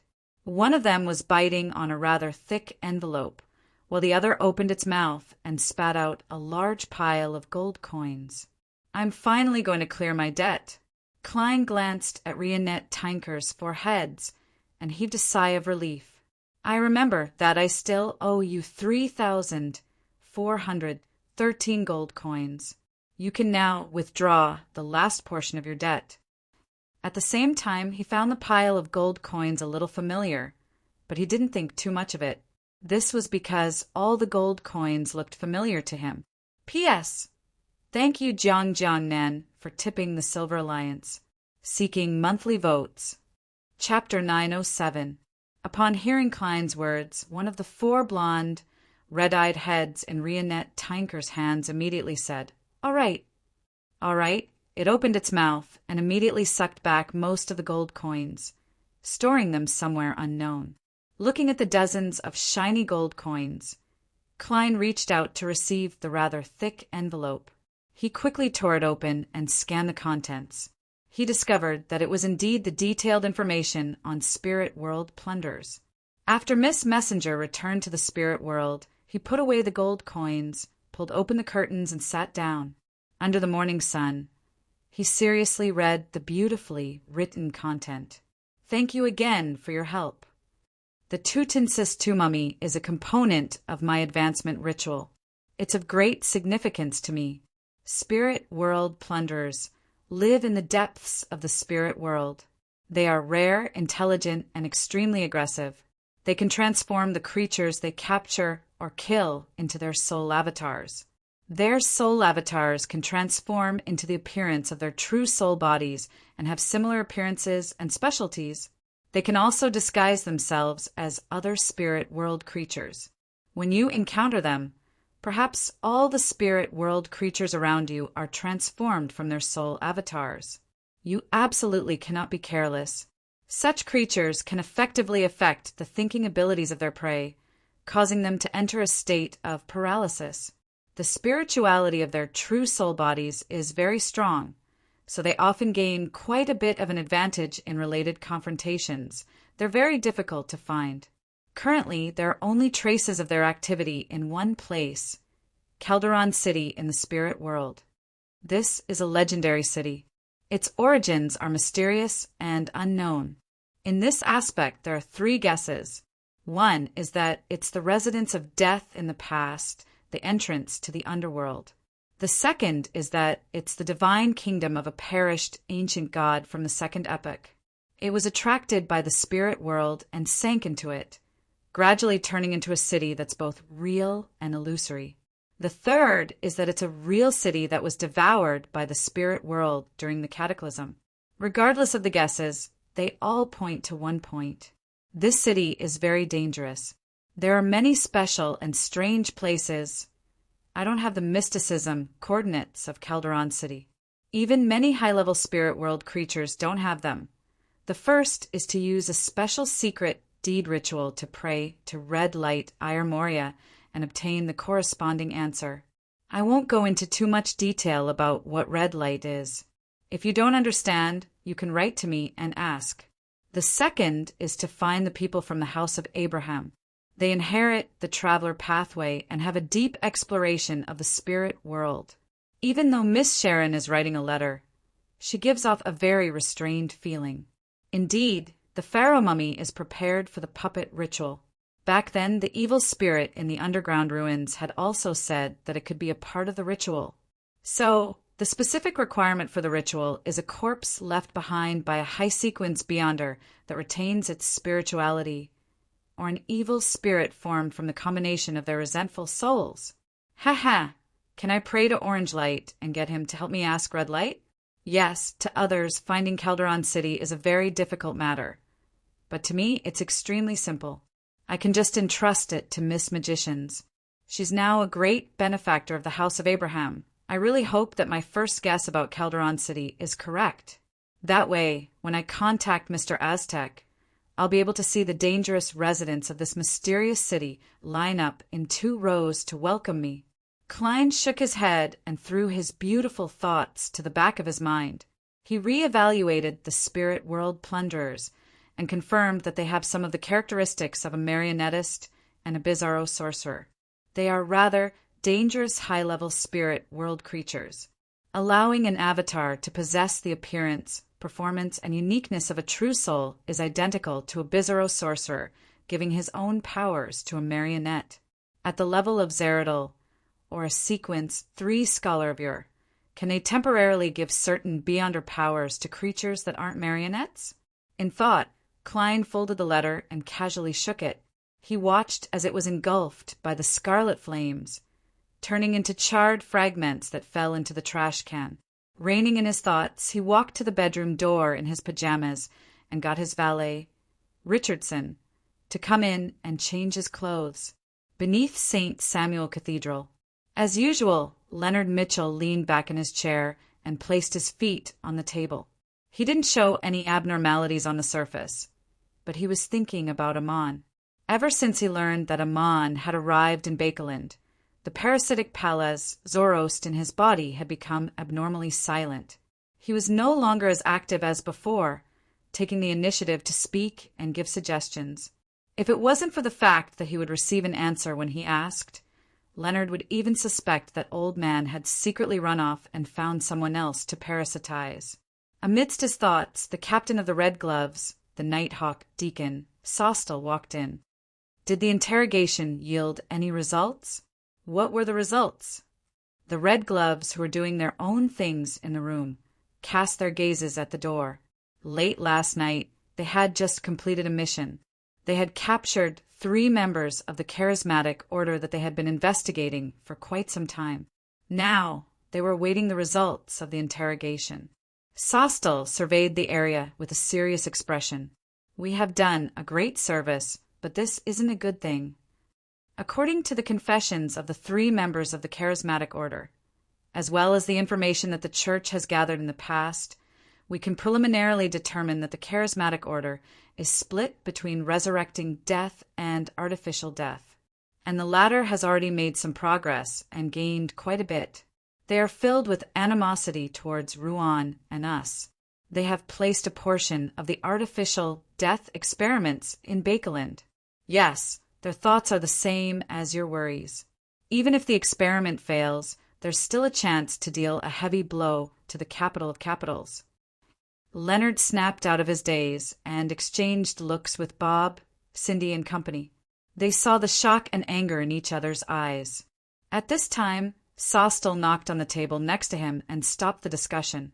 He cleared his throat and said, Our current mission is to go to the southern continent to find the few key members of the charismatic order's artificial death faction based on the clues in the testimonies.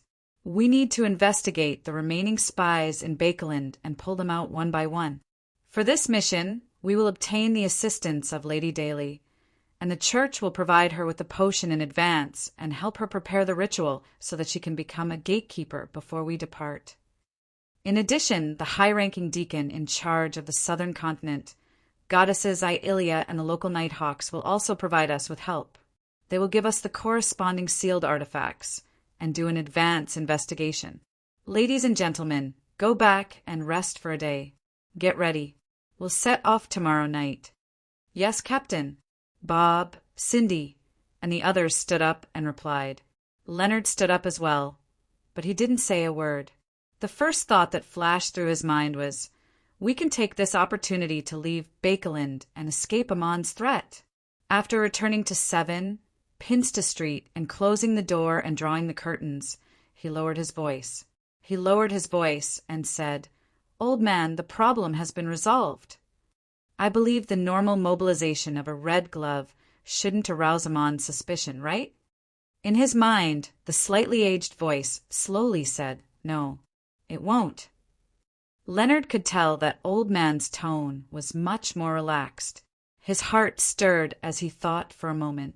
He thought for a moment and said, "Should I write to Klein Moretti and tell him that we will be leaving Bakeland for a long period of time? After all, he was the one who warned us that Amon has arrived." "Palez," Zoroast replied without changing his tone. "That's right. Write if you want to." Leonard exhaled, took out a piece of paper, and picked up a fountain pen. He deliberated for a moment before lowering his wrist and writing, "I have a mission and will be leaving Bakeland soon." After reading the short line of text, Leonard put down the fountain pen and folded the letter. Soon, he prepared the ritual to summon the messenger. He lit the candle, took a step back, and chanted softly in ancient Hermes, In my name I summon a spirit that wanders the unfounded, a friendly creature that can be controlled, a messenger that belongs solely to German Sparrow." Inside the room, the sound of wind suddenly sounded as it turned intense. The candle's flame swelled as it was dyed in a pale white color. A blonde, red-eyed, and beautiful head popped out. Leonard pricked up his brows and was just about to say something when he saw that the head wasn't followed by a complete neck, but a hand that was tugging at its hair. Rionette Tynker, who was dressed in a dark and complicated dress, quickly walked out. The 4 heads in her hands turned at the same time as they looked at Leonard Mitchell. "This is... You want to send a letter? This spirit world creature looks very powerful. Is this the benefit that Klein received from joining that secret organization?" As Leonard thought, he nodded. "Yes." The 4 heads in Rionette Tynker's hand spoke again. "You give a gold coin." "A gold coin? The mysterious world's messenger needs to be paid as well?" Leonard was rather surprised, but he didn't know how to react. All he could do was reach into his pocket and take out a gold coin. Only then did Rionette Tynker raise her 2 blonde, red-eyed heads and bite down on the letter and the gold coin. Following that, she stepped into the void and vanished. After the candle's flame returned to normal, Leonard couldn't help but laugh. What a strange messenger! Just as he said that, Palazzo's slightly aged voice echoed in his mind. "It's best you don't speak ill of him behind his back." Him. The old man called a messenger him.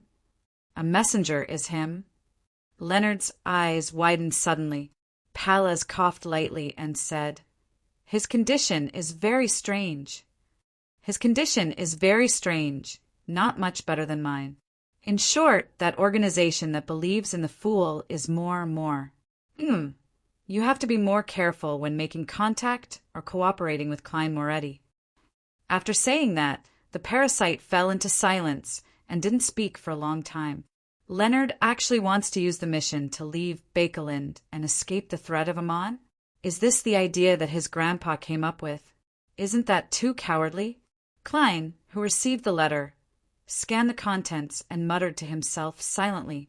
He began seriously considering how he could use the firearms deal as an excuse to quickly leave Bakeland for a period of time. P.S. Missed updates. Requesting monthly votes. Chapter 908. After thinking for a while, Klein, who already had a plan, smoothly sorted out his thoughts and determined the next few things to do.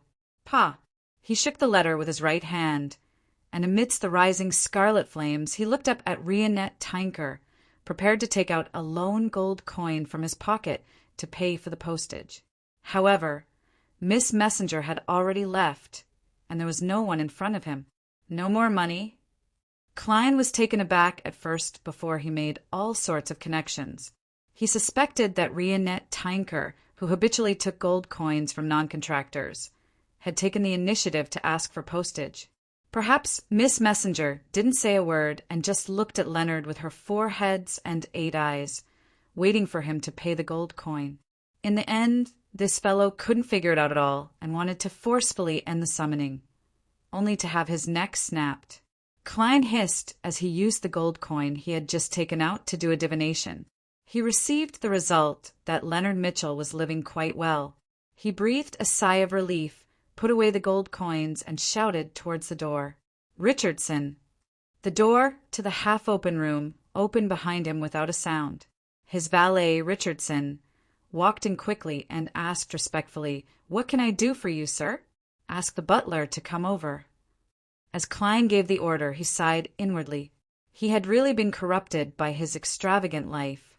Even if he was looking for someone at home, he wouldn't move half a step and had to ask his valet to do it.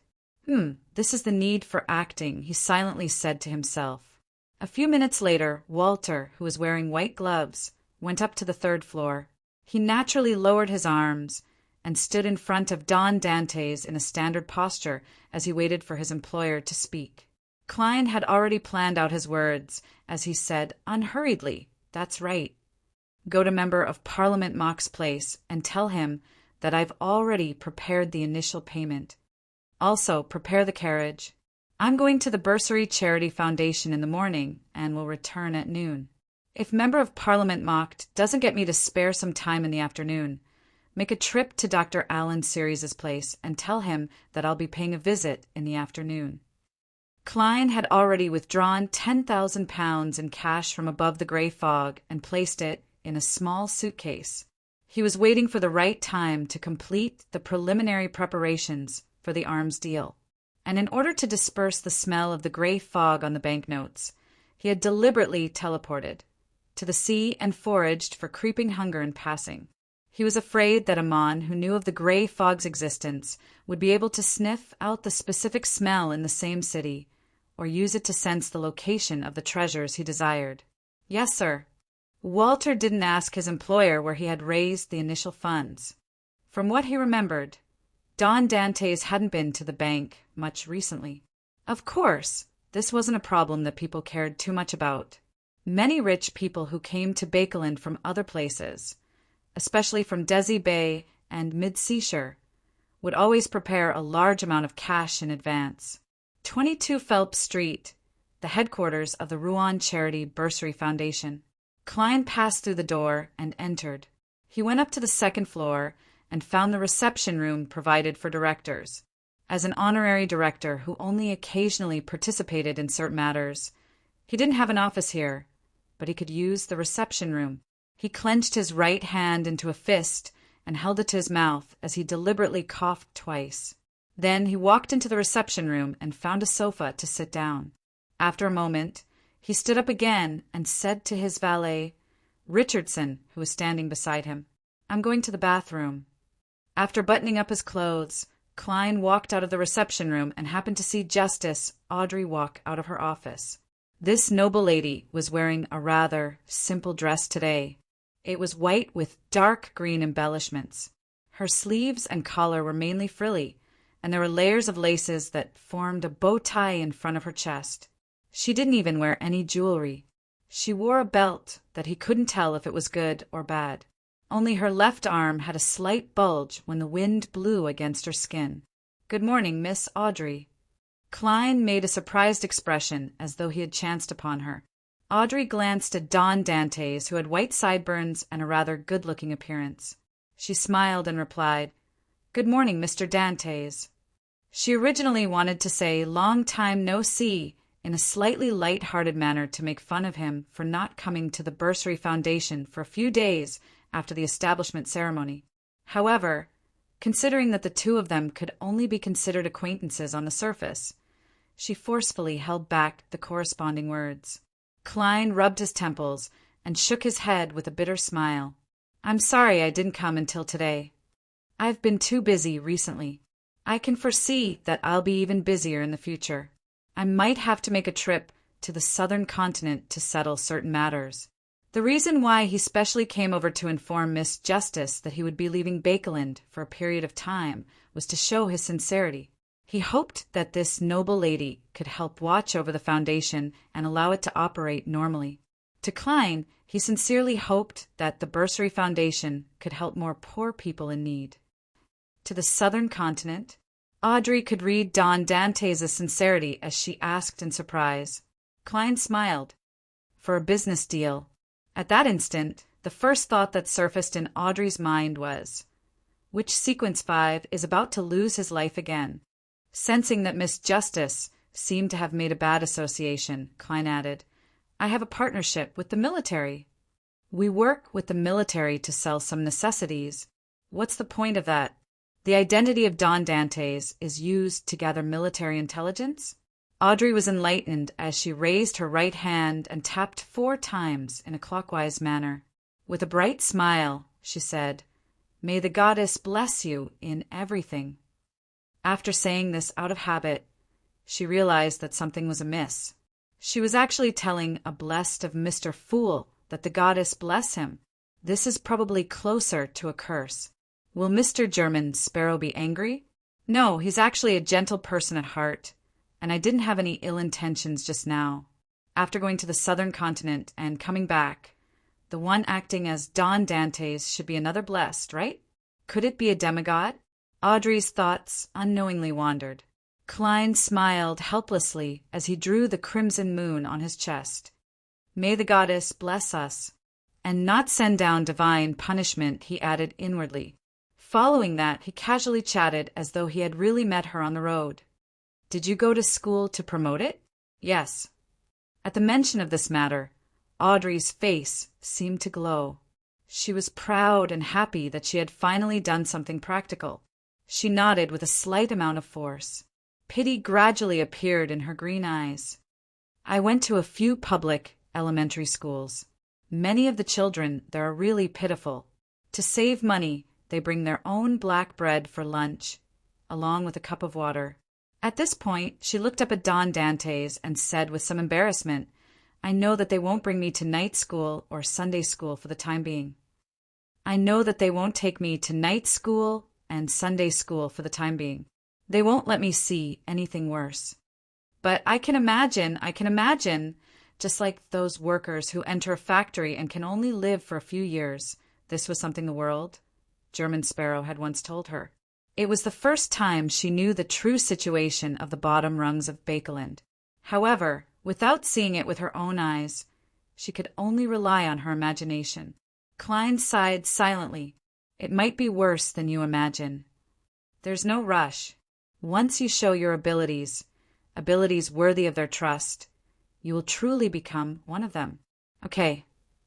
Audrey nodded, as though she was already thinking of how to perform better. Klein didn't continue the conversation. After all, this was only their 3rd meeting. They had only exchanged a few words previously, so it was easy for others to suspect them if they chatted too much. He pointed in the direction of the bathroom, apologized, and strode over to it. Audrey looked at Don Dantes' back and fell silent for a few seconds. She then muttered, What would it be like if it's worse? After receiving Mock's invitation to the East Balham Military Veterans Clubhouse in the evening, Klein followed his plan and visited Dr. Alan Series at 4 in the afternoon. Mr. Dantes, your butler didn't tell me what's going on. As his wife was about a month away from giving birth, Dr. Allen had recently declined a lot of work and often stayed at home. He was rather puzzled by the sudden visit from Don Dantes, who he wasn't too familiar with. Furthermore, he wasn't good at socializing, so after exchanging pleasantries, he directly asked a question. Klein smiled and said, It's this. I might be making a trip to the southern continent. As you know, the weather there is hot and humid. There are all kinds of bugs and diseases. I wish to prepare some medicine ahead of time to prevent any accidents from happening. I wonder if you have any suggestions? I'm really ashamed. You're the only excellent doctor I know. Dr. Allen accepted his explanation and began thinking seriously before giving the name of the medicine. Finally, Klein, who was filled with notes, found an excuse of having a stomachache and entered the washroom on the 1st floor. The mirror suddenly darkened, as though it was enveloped by a thick shadow, and in the shadow, a black pram slowly approached. Inside was a blurry child wrapped in silver silk. What's the matter this time? Willa Septon asked in a clear voice. Klein coughed dryly and forced a smile. You should have heard it. I'm heading to the southern continent. I don't wish to miss your birth, so I wanted to ask you which day you plan on having as your birthday? Willa Septon sucked on his thumb. I don't know. Even angels can't control when they're born? Klein asked in surprise. Willa Septon answered hesitantly. You don't understand. I've already chosen 3 birthdays. You don't understand. I've already chosen 3 birthdays. They all have unique meanings in terms of fate, but I'm not sure yet. I'm still not sure. Maybe when the time comes, I'll know what to do. This is a case of having difficulty choosing. He also has the strong aura of a charlatan. Klein clasped his hands and indiscernibly rubbed them. Then how do I learn of it in time and rush back to complete the transaction with you? That paper crane can no longer be used. P.S. Requesting for monthly votes on the last day of June. Chapter 909. Upon hearing Klein's question, the baby wrapped in silver silk raised his chubby arms and spread them out. I don't have a choice. I'm still in my mother's tummy. Although I can't write on that paper crane anymore, it can still help me locate you. If anything happens, I'll let you know. With regards to Willa Septon's answer, Klein had already expected it. Without changing his posture or smile, he explained, that's right. That paper crane is already a little damaged. I think there might be a problem with the positioning. Then he gave his own suggestion. Perhaps we can do this. After you are born, summon my messenger and write to me. He was worried that something abnormal would happen when Will Septon was born, causing this snake of fate to have no choice but to change locations with his infant body. When that happened, he would really be unable to contact him. In the black pram, Will Septon opened his mouth and closed it again. For a moment, he did not give a response. After a few seconds, the baby pursed his lips and said, Do you think that's realistic? Not only did you have a newborn baby write a letter to you, you even had to set up a ritual and summon a messenger. Klein laughed dryly. But you are the snake of fate. We still have to respect the laws of nature. Willa Septon swung his arm and patted the cushion beside him. The baby pondered for a moment and said, Let's do it this way. Get someone to keep an eye on this place. Once a baby is born, report to you immediately. Klein's eyes darted left and right. Sure. In this aspect, there were too many people he could find. He could hire gang members through Sharon and use the messenger to deliver the message. He could also find something for the usually idle Emlyn White to do. He could also entrust the bounty hunter, Miss Zio, to help. The corresponding results would be informed to the World and German Sparrow by Miss Magicians. He could also get a Rhodes to pay attention to the surroundings and report the situation through a one-way communication.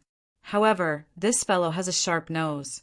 I wonder if he can smell the scent of the umbilical cord, blood outside the house, or even distinguish the corresponding essence. If that's the case, it might give him an impact similar to seeing a mythical creature. His rationality will be lowered, his mind will go haywire, and his body will mutate. Klein hurriedly asked, while Willa Septon's pram hadn't retreated into the shadows. I have a teacher that I haven't contacted in a long time. Can you help me take a look at his fate? His name is Aztec Eggers. As Mr. Aztec still hadn't replied, Klein couldn't help but feel a little worried. Previously, he had used the copper whistle to do the corresponding divination above the gray fog, but all he saw was silence and deep darkness. He heard distant and long breaths, but he was unable to decipher what such a dream represented. Willa Septon sucked his thumb and said, He's in a state of transformation. This might be a good thing or a bad thing. I can only see to this extent because that teacher of yours has something special about him. Something special? A godhood that directly stems from death? Transformation? Does this mean that Mr. Aztec has recovered more of his memories and has once again recovered his corresponding strength through his slumber? Klein bowed in thought. Thank you for your answer. Willa Septon immediately turned his head and looked to the side. Klein thought and reminded him, According to what I know, blasphemer Amon has come to Bakeland. According to what I know, blasphemer Amon has come to Backland. Of course, it's most likely an avatar. Willa Septon was taken aback as he chuckled. To you, this might be a bad thing, but to me it's rather good. Amon and that stupid snake, Ouroboros, are absolute enemies. No, a more accurate description is that he hates the true creator and is constantly thinking of pulling him down from his throne. As for Ouroboros, he is loyal to that evil god. After saying this, the black pram retreated back into the mirror's shadow as everything returned to normal. Amon hates the true creator? I'm increasingly suspecting that the true creator is a participant in the act of devouring the ancient sun god. It's that pitch-black baby in the middle of the storm angel, the white angel, and the wisdom angel. Klein exhaled, took 2 steps forward, turned on the tap, and washed his hands. In the evening, in East Balham Military Veterans Clubhouse, Klein didn't immediately see the long-faced Colonel Calvin. After placing the suitcase containing 10,000 pounds into a heavy safe, he followed Mock to enjoy the buffet food provided by this top club. The restaurant mainly focused on Southern Continent specialties. There was cheese bread made from cassava flour, ice cream with purple raspberry juice, assorted seafood broth flavored with coconut milk and palm oil, beef innards stewed with pepper, tomato, and onion. There was also Hagati roasted meat, Paws Valley mixed broth, as well as schnitzel and grilled squid. Compared to other places, the ingredients used here were of very high quality. The taste was also pure Southern Continent style. It left Klein rather satisfied. If it wasn't for his image, he would have felt that a mouthful of Hagati roasted meat and a mouthful of purple raspberry ice cream would have been great. Indeed, I prefer food with stronger flavors. What satisfied me the most today was the aperitif. If Mocht hadn't mentioned it in passing, I would have even imagined it to be a light fruit juice. The pale golden liquid had 2 lemon slices soaked in it with a few pieces of crushed ice. It's sweet and a little sour. It doesn't have the taste of alcohol, but it's refreshing and refreshing. It instantly takes away the heat from my body. Klein placed the tablecloth on his plate as he reminisced about the enjoyment he had just had. At this moment, Mocht, who had gone to the washroom, returned. He smiled as he bent down and whispered into Don Dantes' ear, "The room from before." All right. Klein got up and went to the room with the safe. He took out the suitcase containing 10,000 pounds before heading to the activity room where he had previously met Colonel Calvin. The long-faced Calvin was already waiting there. He glanced at the suitcase in Don Dantes' hand and got up with a smile. "You really are a gentleman of action.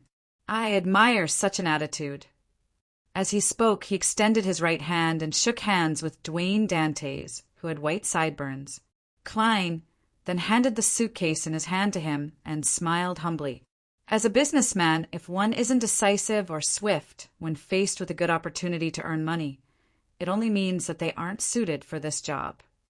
Calvin sat down again and opened the suitcase in front of Don Dantes and Mocht. He roughly counted the neatly arranged stacks of cash. He quickly made a confirmation and closed the suitcase. He looked up at Don Dantes, who was sitting diagonally opposite him. "Do you have any other thoughts on the exact details of the transaction?"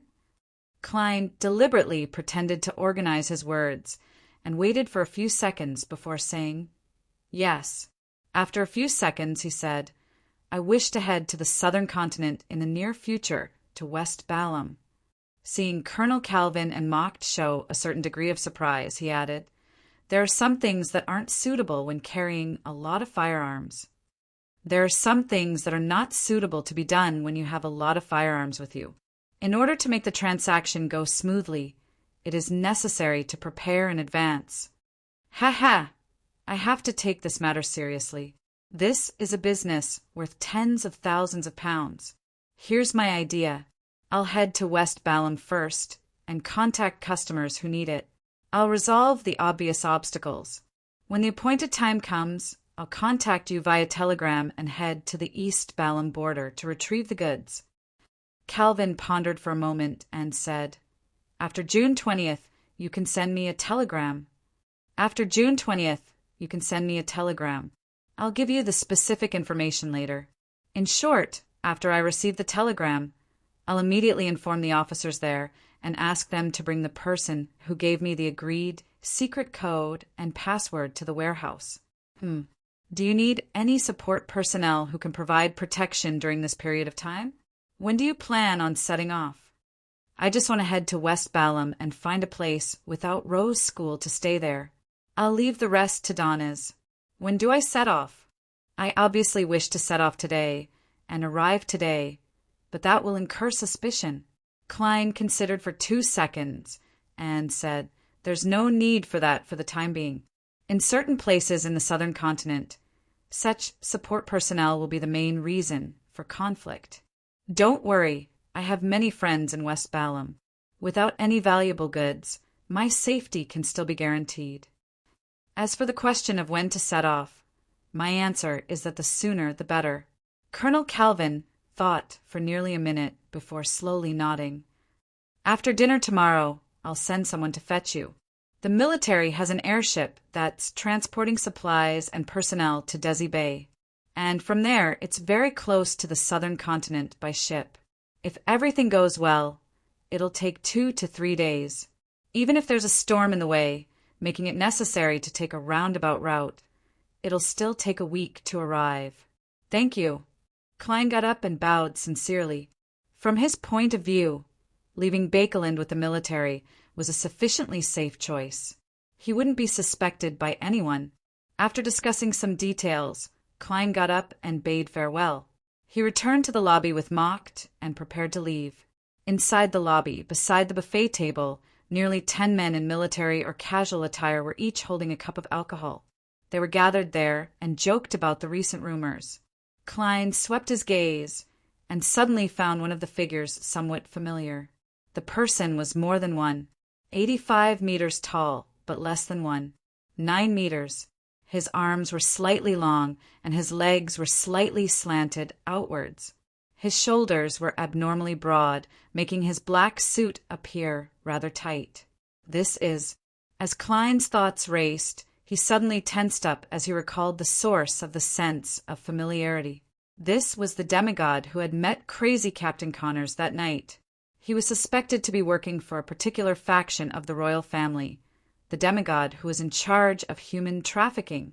Although this high sequence beyonder had been wearing a black cloak back then, interfering with divination and preventing his looks from being exposed, Klein had remembered the unique traits of his body. This was the specialty of a faceless. P.S. Requesting for monthly votes in the last few hours. It would be a waste if I didn't vote. Chapter 910. For an instant, Klein's casual gaze paused as it froze on the familiar figure. He immediately sensed that he was acting a little abnormal, and with his spiritual perception as a demigod, this was a problem that couldn't be ignored. His back muscles tensed up as thoughts raced through Klein's mind, producing sparks. He didn't retract his gaze reflexively. Instead, he continued looking at the demigod, suspected to be from the Black Emperor pathway, and smiled at Macht. He smiled at Macht and said, "Indeed, it's not only retired officers who are here." This was nonsense that seemed like a meticulous observation, but it was actually meaningless. Macht chuckled. Any club will eventually exceed its original boundaries when it develops. His answer didn't seem to say anything, but on careful thought, it made people feel like he had said something, or perhaps it was the exact opposite. At this moment, the man in a black suit with broad shoulders and slightly long arms naturally turned his head to look at where the duo was. He saw a tycoon who had donated 15,000 pounds, curiously sizing them up while whispering to Macht beside him. This made him feel that the other party's astonished gaze was a normal reaction after learning of his position. Then he retracted his gaze and continued the unfinished topic. And at this moment, Klein's back was covered in a layer of cold sweat. He felt his legs go limp. Although he had faced a demigod in the past, and had even fought one, this was the first time he was encountering such a situation in such a small setting. More importantly, He was far from being prepared to face a demigod. Not only did he not have a marionette, but he also had death knell, Aztec's copper whistle, and the adventurer's harmonica. The sea god's scepter couldn't be carried with one's body, and it had strict requirements on the environment it was used in. Otherwise, it would result in massive casualties. Once Rozelle's travels was carried on him for an extended period of time, it would cause Klein to enter the world inside the book. When that happened, it would be very troublesome to come out again. Creeping hunger was still unsealed, making it restless every day. Unless it was necessary, it was impossible for him to take it out ahead of time. The fate siphon charm was made from a worm of time, so it might attract him on. Unless it was used very quickly, Klein wouldn't have the guts to carry it around. If the demigod, who was suspected to be from the Black Emperor pathway, discovered the problem, the best solution he could think of was to blow the harmonica and summon Miss Messenger, asking her to bring him out of Bakeland with the help of the spirit world. He never thought of letting Rionette Tinker engage in a battle with the other party while he held death knell and looked for an opportunity to fire from the side. This was because this was Bakeland, the home turf of the official Beyonders. With Miss Messenger's strange appearance, any crime that the gentleman casually pinned on her would definitely result in a siege for Klein. There would definitely be more and more demigods and powerful sealed artifacts. What a close shave! Klein moved his gaze away in accordance with logic. He used his clown powers to control his legs and walked out the door without any abnormalities. He didn't ask mocked, nor did he ask who those people were. Clearly, he wasn't interested in them at all. This was to prove that he had only taken a casual glance. However, the other party's glance had exposed his appearance to Klein. He had thick but not messy black eyebrows, short and stiff hair of the same color, dark blue eyes that were nearly black, a high nose bridge that resembled a mountain, and a large beard that extended out from the corners of his mouth. His facial features were deep, and he had a rather long face as well as cold lines. This was a man with a very tough vibe. He might even be in his 30s or 40s, making it difficult to make an accurate judgment. Just from his appearance, Klein felt that he was more like an Arbiter Pathways demigod and not a Black Emperor's. Of course, this demigod's bearing was actually closer to a warrior's, but he was too short. With this clear appearance, Klein didn't need to ask any further questions. He could directly get an answer from Rhodes. Even if he was still wary of the magic mirror, he could still get Miss Zio, Miss Sharon, and company to do a simple identity check. He believed that no matter how a demigod hid himself, his position wouldn't be too low. It would be very easy to find out. 1 step, 2 steps, 3 steps. Klein left the East Balham Military Veterans Clubhouse in a normal manner. When he got into the carriage, he leaned against the wall and closed his eyes. After a few seconds of silence, he sighed deeply in his heart. The broken clue of the Great Smog of Bakeland is finally reconnected. He didn't open his eyes for a long time and didn't speak. It was as if he was still thinking about the business issues they had discussed before, but in fact he was trying to calm down the emotions he had just suppressed. During this process, Klein noticed that his valet, Richardson, wanted to speak a few times, but he would shut his mouth, as though he was troubled by something. In the end, he said nothing and focused on preparing marquee black tea for his employer. Because of what had just happened, Klein was not in the mood to care about his question for a while, so he pretended not to notice anything. Amidst the silence and the sound of wheels turning, they returned to 160 Buckland Street. On the 3rd floor, just as Klein was about to take a bath in the bathtub that had been adjusted by a first-class maid, Richardson, who was holding his hat and cane, took 2 steps forward and asked respectfully, "Mister, are you going to the southern continent soon?" "Yes," Klein replied frankly. He was even prepared to give Tanaja another £500 in cash to cover the daily expenses of the Don Dante's mansion when he was in the southern continent. At the same time, he gained a deeper understanding of the importance of the positions of butler and valet in the upper class. Master couldn't hide many things from them, so when there was an irreconcilable conflict in their beliefs attitudes, or political stance, they had to change. Richardson hesitated for a moment. Sir, I was born in the southern continent, and I'm fluent in Deutonese. I'm very familiar with the local customs, so I should be able to help you. Deutonese was the lingua franca of the ancient Balam Empire. In present-day East and West Balam, ordinary citizens still used this language. Only those in the middle and upper echelons knew foreign languages like ancient Faisak, Ruan, and Intis. Klein felt that he was lucky, as ancient Balam was once a unified empire with a true god. Although the various states had their own accents, they all used Deutonese. Similarly, the written language was the same. This saved him quite a bit of trouble. If I were to encounter dozens or hundreds of languages mixed together, that would be a headache.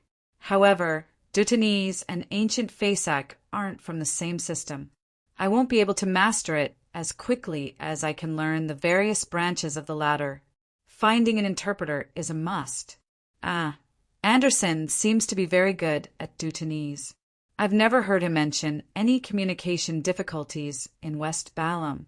After hearing Richardson's words, Klein suddenly understood why he was stumped. As a valet, he needed to follow his employer when they were out on errands. But a butler didn't. This also meant that a valet was a personal secretary, but to a certain extent he played the role of a business secretary. Clearly, Richardson liked his life in Bakeland and everything there. He didn't wish to return to the southern continent, nor did he wish to see any scenery or incidents that would remind him of the past. Therefore, on the carriage, he had wanted to explain his specialty a few times, but he couldn't bring himself to do so. He hoped that Don Dantes could find a more suitable candidate. Klein pondered for a moment and said, I can tell that you don't like the southern continent. I can tell that you don't really like the southern continent. Why are you telling me this? Richardson slowly lowered his head and looked at his toes. You've given me the opportunity to gain experience and grow. I think I should be able to help. A very simple sense of gratitude. If you hadn't mentioned it, no one would have been able to confirm that you know Deutonese. After all, you were born and raised in a colonial manner in East Balam. Klein carefully looked at Richardson for a few seconds and silently smiled as he sighed inwardly. However, he didn't plan on letting this valet follow him to the southern continent. Firstly, it would make it inconvenient for him to do anything. Secondly, if he were to be recognized by someone familiar from the Nation Restoration Charismatic Order, it might affect the rest of his life. Klein smiled. I have quite a number of friends over there. They know Deutonese and all sorts of customs. You have to stay in Bakeland. Every once in a while, help me deliver some gifts to some of my friends. When the time comes, I'll give you a list of names. Also, read more newspapers and take note of any valuable investment news. Do some field research and give me the corresponding reports. I'll get Ma and Taneja to specially prepare a sum of money for these matters. Richardson was a little taken aback at first before he said in pleasant surprise, Yes, sir. Yes, sir. I will try my best. At that moment, he felt that he had been put in an important position as his vision turned blurry for some baffling reason. Ever since he was born, this was the first time he felt that the future was filled with hope. After sending Richardson away, Klein took a comfortable bath to ease his tense mind. Then he put on his pajamas and returned to his bedroom. He took out a pen and paper and drew a complicated symbol that was a mixture of prying and concealment. On the full-body mirror surface, ripples suddenly spread out as silver light formed Ruan text. Exalted Great Master, your loyal and humble servant, Erodes, has come to answer your summons. Are you leaving Bakeland again? Klein nodded. Yes. Without waiting for Erodes to indicate that he could raise a question, he directly said, Can I still contact you in the southern continent? Of course, as long as you take out that magical transceiver. On the surface of the mirror, the silver words rapidly reorganized themselves. However, you mustn't let it stay in reality for too long or use it too frequently. There are many bestowments from the mother tree of desire in the southern continent. She might be able to sense it through this. Klein nodded slightly and took the opportunity to ask, "What do you know about the mother tree of desire?" A road suddenly fell silent. After a long while, the silver light on the mirror squirmed and formed a complete sentence. "I don't dare to say it, nor do I dare to show it. P.S. Looking for a guaranteed monthly ticket for July." Chapter 911. I went on a trip in June, and there were 14 days of single chapters. In the end, Mysteries was still ranked first in the monthly votes and second in the best-selling list. I was both touched and ashamed. Everyone was too tolerant of my stubbornness and love. In the entire month of June, the highest 24-hour subscription count rose to more than 55,000. Even after the plot calmed down, it still remained at a little over 50,000. It kept going back and forth, up and down.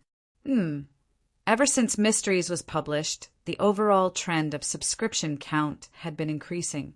Usually it would be due to a large increase in the climax of the plot, followed by a small decrease. Then it would fluctuate within a certain range, and the process would repeat itself. The plot of The Foggy Town and the structure of the scene were all content that I had envisioned for a long time. I was happy that everyone was satisfied. The ending of the fourth book was also a scene that had been present since the beginning of the book. I hoped that I would be able to vividly write the feeling of the undead, a gift or a curse. Perhaps I didn't even need to directly point out the theme. Just describing the scene would be enough.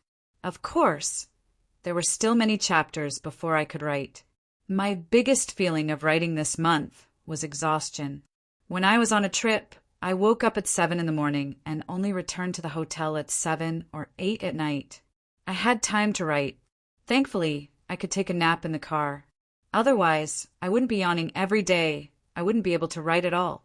However, going on a trip and relaxing did improve my mental tension and depression from staying at home for a long time. After I returned, there were a few chapters that I felt I had written to a high standard. Of course, I had also collected material. If I were to write about a foreign city in the future, I would write that the symbol of the brothel was a protruding stone on the door, symbolizing the reproductive organs. The prostitutes there were mostly plundered from war, so there was a language barrier. In order to call customers and greet the sailors who arrived at the port, they all imitated the call of a female wolf. The brothel was also called a wolf's den. This way, the atmosphere and texture of the entire foreign land would come out. This was all what I heard in Pompeii.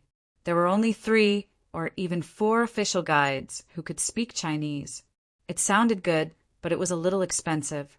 It would be more worth it if there were more people, because they all charged by the hour. Back to the topic of exhaustion. This wasn't only when I was traveling, but also after I returned. After the 4th book began, this became a common feeling. This was because the world of Arcana was growing larger and larger. I didn't want to just focus on the main character and run all the way to the end like I had done with Arcana and My First Life.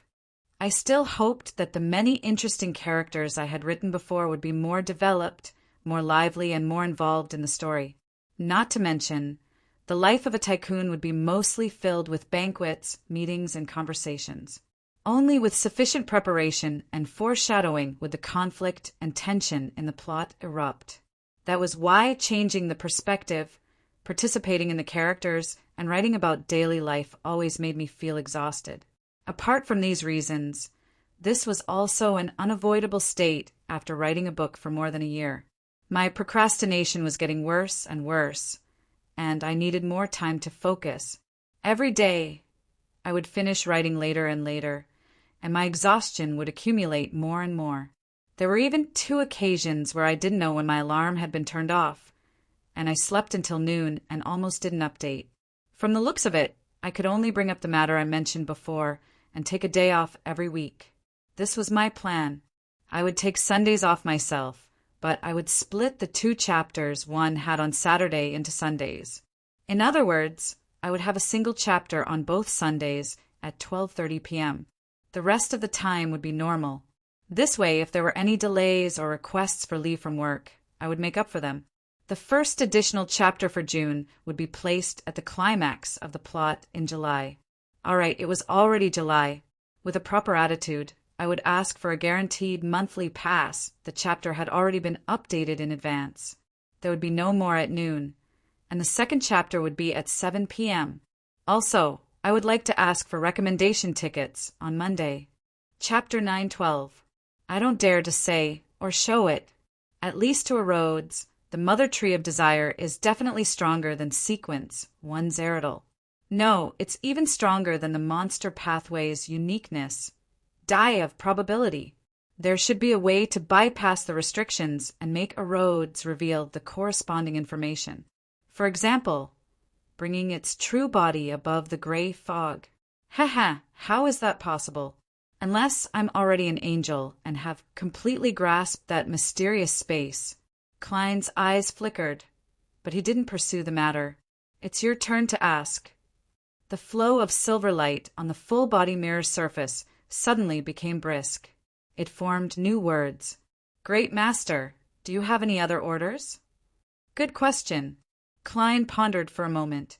After I leave Bakeland, pay attention to the situation at Dr. Alan Seary's home. Once his wife gives birth, remember to tell me when I summon you. After serious consideration, Klein believed that it was more appropriate to leave this matter to a Rhodes. After all, it was impossible for others to monitor Dr. Allen's residence 24 hours a day.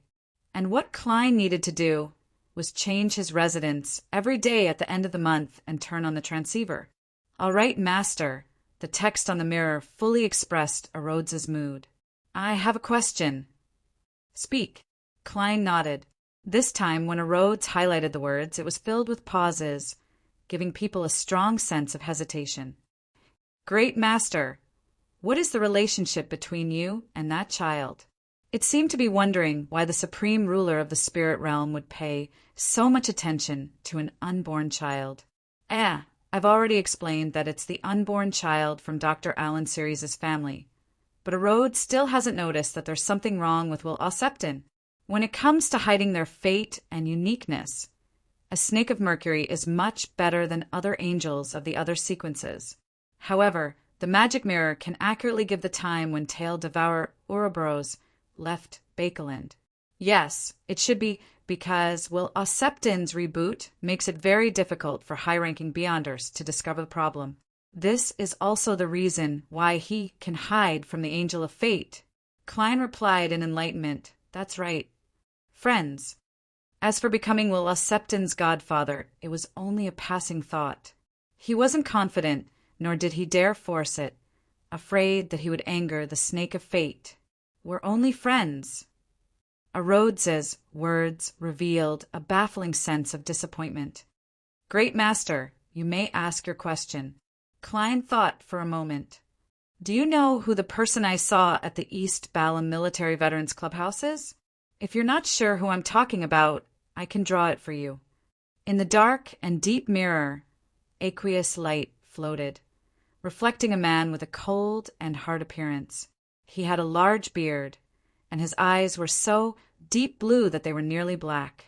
He was none other than the demigod that Klein suspected to be from the Black Emperor pathway. At the same time, the corresponding text description appeared below the photo. His name is Konas Kilgore. He's from MI9, and he's currently the deputy director of a major general. To the public, he's only a sequence 5 of the lawyer pathway, but he wields a powerful sealed artifact. Me9, deputy director of a major general. From the looks of it, he's the spokesperson of the royal family's faction in the spy agency. Klein memorized the information given by the magic mirror, but he was momentarily at a loss as to how to investigate or where to begin. After all, the other party was a demigod. Be it spying, probing, attempting it himself, or entrusting it to someone else, it would easily arouse suspicion and result in retaliation. The only reliable line of thought he had was to do some preliminary information gathering through Miss Justice. Not only did this girl have a high status, but she also had sufficient connections to obtain the corresponding information. Furthermore, she was a sequence 6 of the spectator pathway. She could guide the topic without arousing suspicion and complete her observations without batting an eyelid. I have to say that although a spectator is weak in head-on combat, they're very strong in other aspects. Furthermore, with the powers of a psychiatrist and hypnotist, a spectator can also control and guide the battle to a certain extent. Klein felt wistful as he wondered if there was anything else he should ask Rhodes. At this moment, the light on the mirror's surface receded as the words reformed and formed a new sentence. Great Master! Do you wish to know who the mastermind behind Quarren's suicide is? He's even taking the initiative to provide me with information. As for this matter, I didn't actively participate in it because I've already stepped forward. I'm just waiting for the Nighthawks to come to an end. I don't think there's a need to ask. Klein chuckled inwardly and nodded slightly. Yes. On the full-body mirror, a line of silver words appeared. Royal Family Consultant Vin Rambus, one of the counselors of the Psychological Alchemy Council. Psychological Alchemy? Royal Family Consultant? Klein immediately frowned. This made it difficult for him to determine if the psychological alchemy was plotting something, or if a particular faction of the royal family was dissatisfied with the current political situation and was attempting to nudge it. The psychological alchemy isn't as focused on academics and historical site exploration as I previously understood. Do all secret organizations attempt to grasp power and influence the world when they reach a certain level? The need for an anchor? I wonder if Vin Rambai's scheme is a personal act or an organization's decision. If it's the former, it's relatively fine. But if it's the latter, the higher Miss Justice's position in the psychological alchemy, the easier it is for her to encounter difficult decisions. Klein's thoughts raced as he returned to the question-and-answer game. He deliberated and asked, "Is there anything else you wish to say?" If it were anyone else asking such a question, Klein believed that Rhodes would definitely strike him with lightning or use other malicious means to tease him. However, he believed that the supreme ruler above the spirit world had the right to ask such a question. It could be considered an opportunity to test Rhodes's bottom line. On the full-body mirror surface, the silver light warped and transformed into new words without any delay. Great Master, as you expected, Amon has already arrived in Bakeland. As his avatar came, I was able to see it. What do you mean by as I expected? When did I ever expect it? Klein pricked up his brows. Got it. All right, that's it for now. If I encounter any problems in the future, I'll use that transceiver to summon you. Yes, Master. Your humble and loyal servant, Rhodes, is on standby. Goodbye. On the mirror's surface, a scribe waving his handkerchief appeared. Klein watched in silence until everything returned to normal.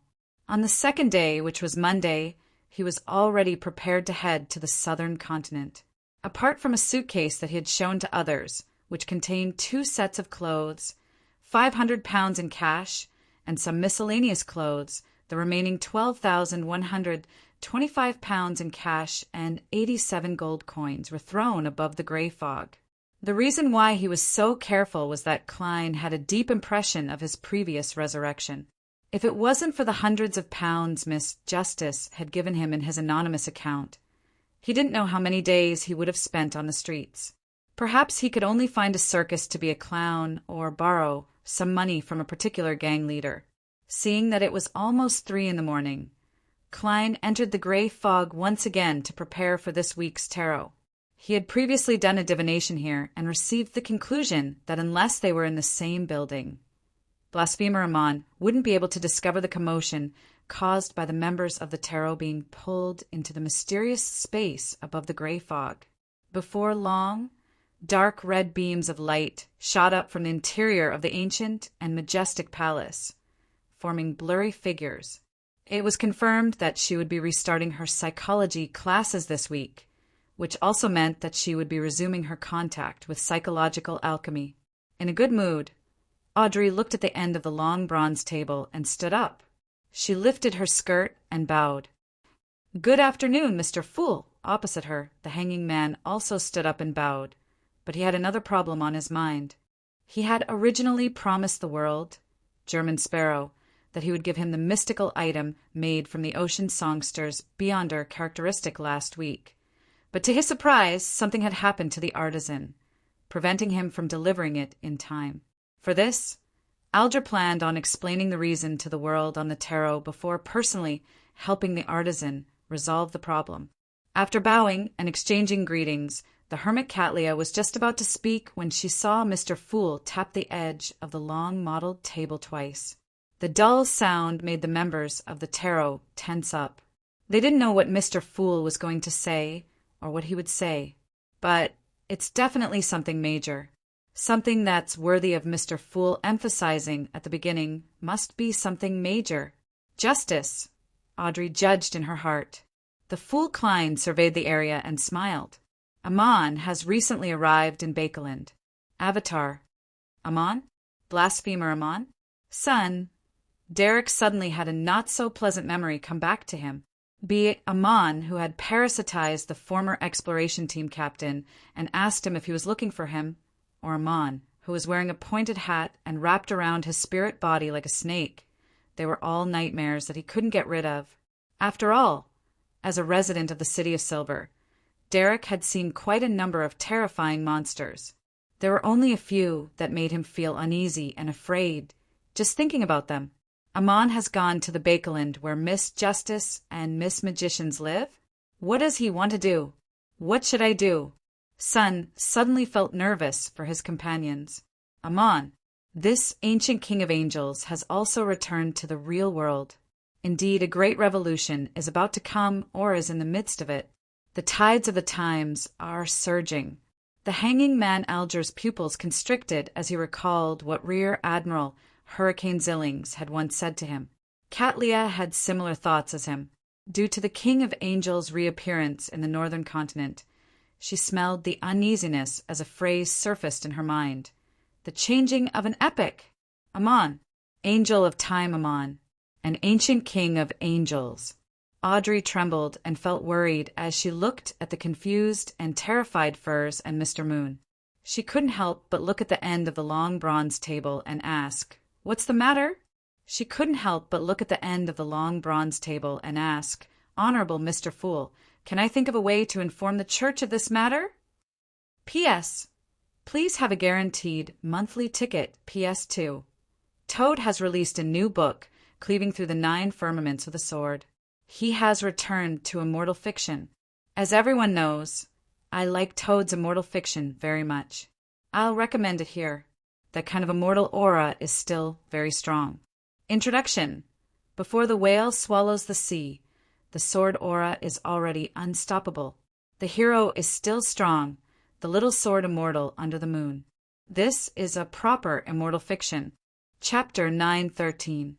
As for Miss Justice's problem, Klein had already considered it. After all, it was his habit to hand troublesome problems to official organizations that could resolve them. However, Leonard and Palazzoros' reactions made him notice something amiss. Leonard was a red glove of the Nighthawks. He could have easily fabricated an informant to hand the information of Amon's arrival in Bakeland to the Church of Evernight, allowing the Archbishop and high-ranking deacons to decide on countermeasures and take action. This way, he wouldn't expose his problems while also eliminating any latent problems. Yet he chose to use the mission as an excuse to leave. If there wasn't a reason behind this, Klein wouldn't believe it even if he used his toes to think. He suspected that informing the Church of Amon's matter would result in an unpredictable and bad outcome.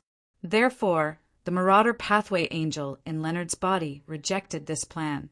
And he was one of the existences who understood Amon's various Beyonder powers the best. When you don't know what to do, there's no doubt that you should imitate an experienced person, although there's a layer of gray fog separating us, and if anything were to happen, it would only end with Miss Justice. There's no need to take the risk. There aren't many tarot members to begin with. Every one of them needs to be cherished. The Fool Klein's thoughts flashed as he shook his head. He said in a calm tone with a slight smile, "Ignore him. Ignore him." Mr. Fool's attitude is like he's facing a wild dog. In his eyes, only a sequence zero true god is worthy of being treated seriously. That's right. The last time Sun was possessed by Amon's avatar, Mr. Fool easily completed the purification. As long as Amon doesn't appear in his true body, it wouldn't cause any major problems for him. The reason why Mr. Fool emphasized this matter at the beginning is likely to warn us to be careful. The hanging man, Alger, thought in awe and enlightenment. Audrey also understood the meaning behind, it's just a trivial matter. She suddenly made some connections. Is Mr. World German Sparrow temporarily leaving Bakelin to avoid Angel of Time Amon? To Mr. Fool, although he is still recovering his status, level, and strength bit by bit, it's not too difficult to finish off Amon's avatar. Previously, Sun's encounter is proof. Did he get his blessed to avoid Amon because he doesn't want to lure out the Angel of Time's true body? This will cause his secret revival plan to be destroyed? Yes, he just emphasized to warn us, worried that we might encounter Amon and make inappropriate reactions. Mr. Fool, Mr. himself, is to remind us that we might encounter Amon. At this moment, Emlyn finally finished digesting the matter of the King of Angels, blasphemer Amon's appearance in Backlund. Although he had always been arrogant, after many tarot gatherings, he knew what it meant to be a King of Angels. It meant that he was second only to the sanguine ancestor, Lilith, and only second to the true gods who stood at the top of the sequences. He was the strongest person in the real world. What was going to happen to Bakelin? When that happens, there will definitely be dead, injured, or sick people everywhere outside. I'll have to be busy under Father's orders again. Emlyn recalled his life after the Great Smog as his expression revealed a hint of fear, afraid that something like that would happen again. Magician's Furs also felt that the problem wasn't trivial. This was because if Angel of Time Amon really wanted to do something, it was very likely that he would cause widespread destruction. It wasn't something she could avoid by hiding at home. She took a silent breath and looked at the end of the long bronze table. Honorable Mr. Fool, why did Amon send his avatar to Bakelin? Klein deliberated over his words and looked around with a smile. Looking for you. Looking for us. This sentence was like a bolt of lightning that struck Magician's Furs and company awake as they felt their spines go numb. Right on the heels of that, Audrey connected this answer to ignore him. She felt that Mr. Fool was like a boundless ocean, while a mere blasphemer Amon's avatar was equivalent to a rock. Throwing it down would only cause a splash, but it wouldn't affect him. Although Amon's avatar is here to find us tarot members, Mr. Fool said to ignore him. There's no need to care about him at all. Praise Mr. Fool. Audrey's heart, which had been tense for a moment, relaxed again. Emlyn, Magician's Furs, and Sunderek also sensed similar thoughts. They either leaned back in their chairs, exhaled without hiding it, or praised Mr. Fool inwardly. Katlia hadn't experienced the matter of Amon's avatar possessing the Sunderek. She had only heard a little of it during the subsequent exchanges, so she didn't know much about it. She didn't have a deep impression of it. However, based on the level of a King of Angels and Amon's search for the members of the Tarot Club, she felt a certain degree of worry. Why would a King of Angels like Amon target tarot? He should have discovered our organization from the sun. What goal does he want to achieve, and what confidence does he have? He is targeting Mr. Fool? He can sense the abnormality related to this gray fog? But Mr. Fool said to ignore him. Does that mean that under normal circumstances, Amon wouldn't be able to tell who is a tarot member? Kings of Angels have appeared one after another. Is the fifth epic coming to an end? The hanging man Alger thought of something else after his tense state was relieved. Back when he informed the church of the storm of the problem in Bancy Harbor, the excuse he used was that he had heard someone mention it in a tavern. And that person was described according to blasphemer Amon's image. Thankfully, even if the church were to encounter Amon, with their style of doing things, it's impossible for them to verify or question him. And no matter how Amon behaves due to his identity, he will definitely be very suspicious in their eyes. He has to be suspected. Alger wasn't worried that he would be exposed because of such a small problem. He only felt that in the future, when involving high-level figures, especially angels and above, he had to be careful. He shouldn't use them as a shield. Hence, he warned himself inwardly. Although not every high-level figure could reach the level of any mention of it will be known, or possess similar powers, if he mentioned it too much, he might be pushed by fate to meet the corresponding person. After all, the higher one went, the deeper the connection with fate. Klein saw that the members of the Tarot, especially the three in Bakeland, were already wary of Amon's avatar. They had also lost their rash thoughts and didn't plan on doing anything to the blasphemer. Calming down, he leaned back slightly and leisurely looked at everyone, indicating that he would leave the next segment to them. Katlia put away her worries about the current era, the northern and southern continents, and the 5 seas as she looked at the end of the long bronze table. She looked at the end of the long bronze table and said, "Honorable Mr. Fool, there are 3 new diary pages this time." She clearly remembered that after the tarot gathering ended last Monday, she had immediately written to Queen Mystic about the meaning of the 2 Roselle articles. However, she only received a reply over the weekend. Inside were 3 new diary pages and a question that wasn't too long or short. Where does his soul and spirit belong? Is it on that island or deep in the cosmos? As Katlia repeatedly read this sentence, she seemed to sense that Queen Mystic's emotions had fluctuated when she wrote it. She wasn't as reserved as she usually was. With regards to this, she sighed silently based on her understanding of Queen Mystic Bernadette. In Queen Mystic's heart, Roselle the Great is really a knot that can't be untied. Is this the reason why she doesn't dare advance to sequence 2? Klein had no idea what Ma Hermit was thinking. He nodded and gestured for her to conjure a new Roselle diary page. Soon, the 3 yellowish-brown goatskin pages appeared in his palm. March 10th. Once again, I participated in the most ancient and most secret organization's gathering. After so many observations, I'm more and more puzzled about a question. What does it mean to conform to the trend of the times? Who sets the trend of the times? If it's really as they claim, when everything ends, the original creator will revive from the dead and awaken from his slumber, returning everything to himself, creating a new world and a new history, then there's no need for them to make the development of the times conform to the trend and expectations. Wouldn't it be faster to plan all sorts of schemes and instigate a war between the world, a war between angels, or even a war between deities? Wouldn't that allow them to achieve their goals faster? Or could it be said that the times themselves are a part of the original creator? Only when the times develop according to expectations can he draw power from it and revive. This isn't scientific. Of course, what I'm seeing and participating in isn't scientific at all. Actually, according to my thoughts, why would they want to revive a creator who stands above everyone else? Wouldn't it be better for everyone to go through the motions and enjoy themselves, being free and unrestrained?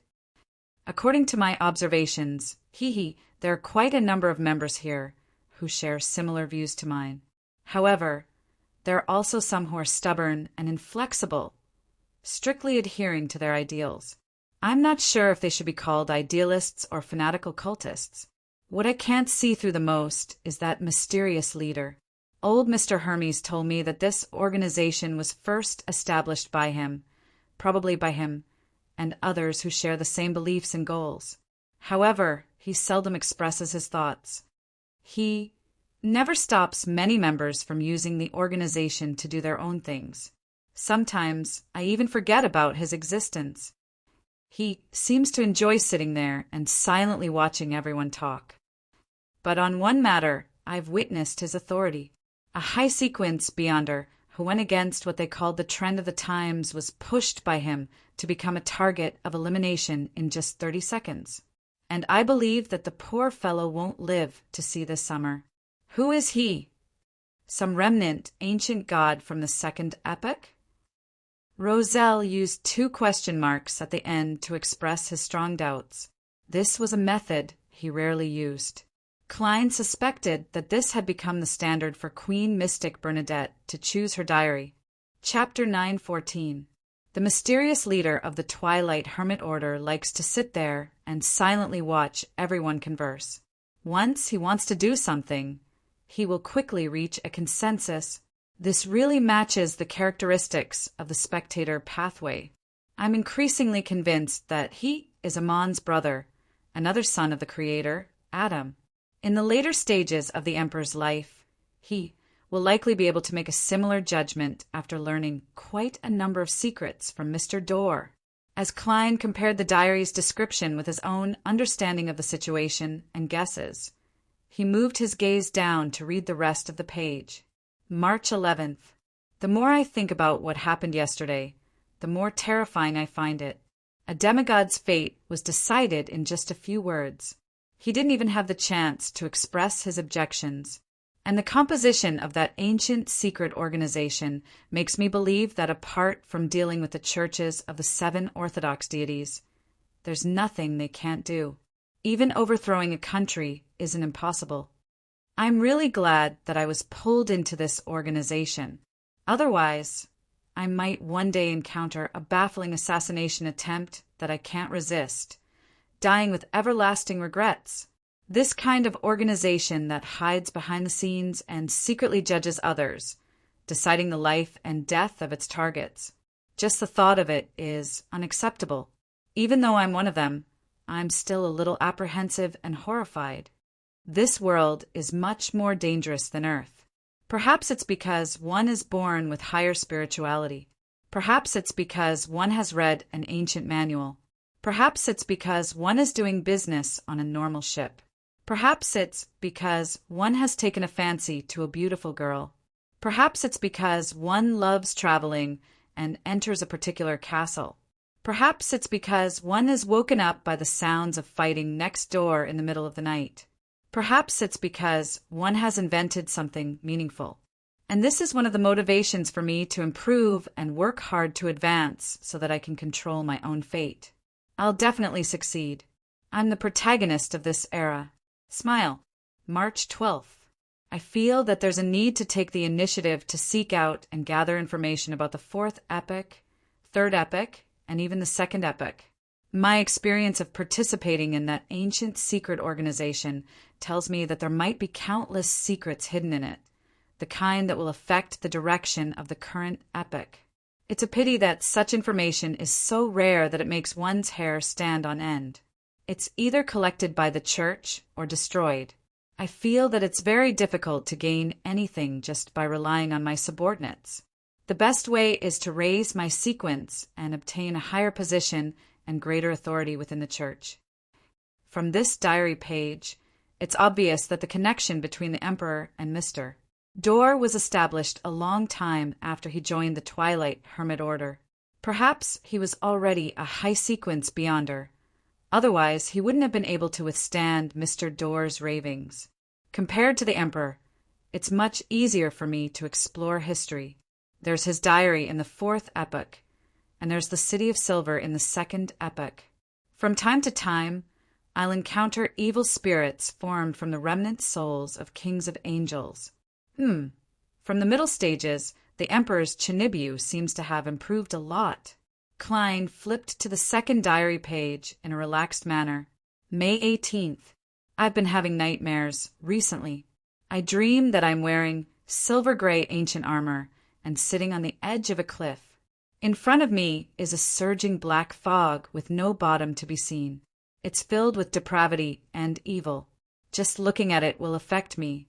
In the end, while monitoring the abyss, pitch-black, complicated patterns grew on my face. My skin became hard, and there was a viscous liquid flowing on the surface. My eyes completely lost their rationality. This is the reflection of the abyss. This is the reflection of the abyss I saw and attempted to enter last month. As the nightmares become more frequent, I realize that it's easier for me to have extreme thoughts. Usually it's just the anger of a beating, but it might lead to thoughts of dismembering a target. Also, dark red lumps are growing on my back. My body temperature is gradually dropping. Has this been corroded by the abyss? I have to think of a way to confirm and resolve it. I can't find the church for the time being. Otherwise, I'll have no choice but to reveal the existence of that primitive island and the abyss. Yes, I can find the priests and bishops of the eternal blazing Sunday. They should be better at purification. May 19th. Through my connections, I received a secret treatment. I felt a lot more relaxed, and all the abnormalities from before were improving. Amidst my joy, I was also thinking of a problem. I only explored the periphery of the abyss and didn't come into contact with any high-level devils. I even had some items on the Black King's throne to resist the corrosion, but I was unknowingly affected and showed signs of degeneration. The Beyonders of the criminal pathway have to make sacrifices to high-level devils from time to time, so the corrosion they suffer is definitely more serious. After a long period of accumulation, it's likely that there's no way to treat it. Similarly, high-sequence Beyonders, especially angels, should be able to actively influence low and mid-sequence Beyonders of the same pathway. Furthermore, due to the difference in levels, there's a corresponding range restriction. Once I become a true god, I'll likely be able to communicate with the entire world and the entire spirit world without any obstructions. Thinking about it in depth, wouldn't I be affected by the god of craftsmanship? No, I should call it the god of steam and machinery to a certain extent. This is a little terrifying. It seems that only by becoming a demigod can I escape from it. Fortunately, since the 5th epoch, there haven't been any examples of true gods leaving the astral world and descending to the land. Compared to pathways without true gods, the problem isn't that serious. May 20th. After being dispirited for a period of time, I've returned to society. F*CK, those bastards, privately mocked me for not going out recently because I had too much fun in the past, causing my body to become weak. Just because I always had nightmares and couldn't sleep well, resulting in more obvious dark circles under my eyes? I want to let them know what it means to be extraordinarily talented. I wonder what the influence of an angel on a low and mid-sequence Beyonder of the same pathway will be like. The transmission of ravings over a long distance? Active attraction of characteristics? No matter where, as long as the other party recites their honorific name, there will be a response from godhood. When they meet, the direct erosion or deprivation of Beyonder characteristics. If all of these are present, that would be equivalent to a lesser deity. It's no wonder angels are called subsidiary gods in the 2nd epoch. Klein's thoughts raced as he flipped the piece of paper in his hand and began reading the last page of the diary. October 12th. Edwards came to tell me that one of his knights had chanced upon a strange chapel that might be related to the worship of faith before the 4th epoch. This piqued my interest, and I immediately rushed to the small city called Beimeng. October 13th. Beimeng is a small city built on a mountain. All the houses have protruding domes, making it look like they're wearing a white straw hat. It's very unique.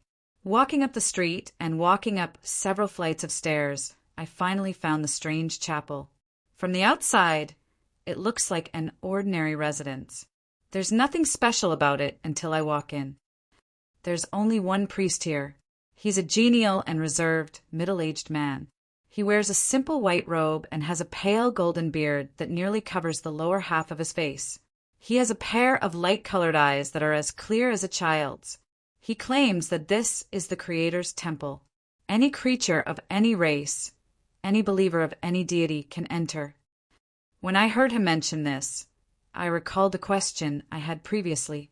Apart from the 7 orthodox gods, the other faiths are viewed as pagans.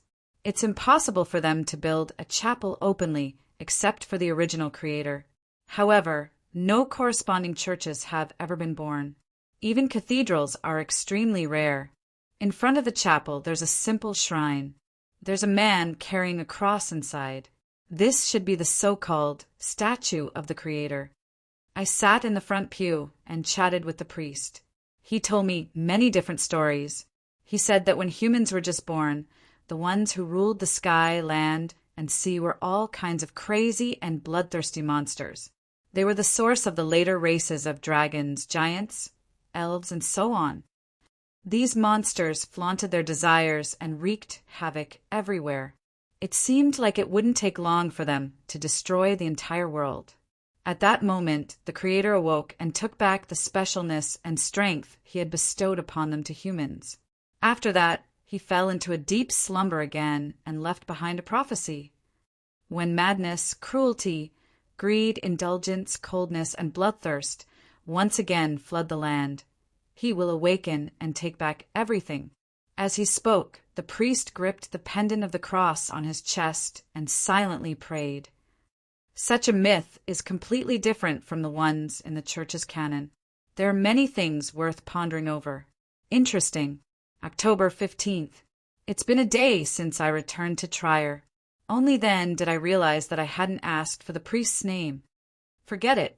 There's still a chance in the future. My sixth sense as a man tells me that I'll definitely go to that chapel again. Isn't this an abridged version of the City of Silver's myth? The period from the end of the second epoch to the beginning of the third epoch. That priest seems to know quite a bit. Or rather, the organization that has passed down the corresponding myths from generation to generation knows quite a bit. With a thought, the diary in Klein's hand vanished. Then he looked up at Ma and Hermit. Speak. Katlia immediately lowered her head. Honorable Mr. Fool, I wish to know where Roselle the great soul and spirit belong. Is it on that island or deep in the cosmos? That island? The primitive island that caused Grimm's death and the Emperor's astonishment? From the looks of it, the Emperor placed great importance on that island in his later years. Even Queen Mystic Bernadette had noticed it. What does deep in the cosmos mean? Astral world? Or other planets? There are many aspects of the Emperor's performance that transcends the times. So his daughter suspects him of being an alien? Although this is a little ridiculous, it's very logical. After all, many studies have proven that this is a planet and the sun is a star. Beyond this is the boundless universe and countless star systems. How should I answer? I can't directly tell her about transmigration, but I can't not say anything either. Klein pondered for a moment before shaking his head with a smile. Neither. Chapter 9:15. Neither. The hermit, Katlia, ruminated over Mr. Fool's answer and suddenly didn't understand the true meaning of the question. She originally believed that the destination of Roselle the Great's mind and spirit would definitely involve philosophical or mysticism factors. For example, that island referred to the divine kingdom of the deity he believed in, and the depths of the cosmos implied the meaning of the astral world, symbolizing that Roselle the Great only believed in his superego, and his goal was to reach the divine throne. However, Mr. Fool indicated that it was neither. This also negated almost all possibilities, making it impossible for anyone to think of any other answer. Perhaps the Queen's question isn't what I understand, and Mr. Fool's answer points to another meaning. It doesn't matter if I can figure it out. I'm just a tool for them to communicate. Katlia sighed inwardly and bowed sincerely. Thank you for your answer. The other tarot members were even more at a loss when it came to this question and answer. Although they knew the antecedents and could understand the specific meaning of the mind and spirit's destination, they were completely unable to connect it to the island and the depths of the cosmos. Therefore, they had their own interpretations and guesses, but they felt that it was far from the correct answer. In the subconscious thoughts of magicians' furs, that island might be the place where Roselle buried his most beloved woman. The depths of the cosmos meant that in his later years the Emperor had cast his gaze to the so-called Sea of Stars. Audrey, on the other hand, believed that the island was an island of self-consciousness at the psychological level. The part above the sea was the conscious, and the part at the bottom of the sea was the subconscious. As for the starry sky, it referred to the spiritual sky and the astral world. Therefore, the corresponding question became whether Emperor Roselle believed in himself, deities, or pure nature. From this angle, the answer given by Mr. Fool was rather strange. It was as though he was saying that Roselle the Great didn't believe in anything, including himself. I seem to have misunderstood. But if that's the case, the Roselle the Great mentioned by Mr. Fool might seem contradictory, but he's actually hiding some deep secret. Or could it be that in his later years, he saw through life and considered the essence of the universe, the world, deities and humans, becoming a pessimist and nihilist? Audrey thought with interest, as if she was training her own ability. The hanging man Alger's thoughts were similar to Catlia's. After some consideration, Emlyn felt that he had no clue and decisively gave up on his speculation. Son Derek had no interest in Roselle the Great, but he didn't break the silence. He kept thinking about what he wanted to communicate with. Finally, the fool, who was shrouded in the gray fog, chuckled.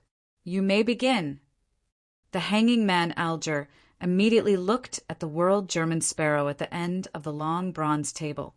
He deliberated over his words and said, "Sorry, that mystical item of yours might have to wait a while longer." Without waiting for him to speak, he quickly gave an explanation.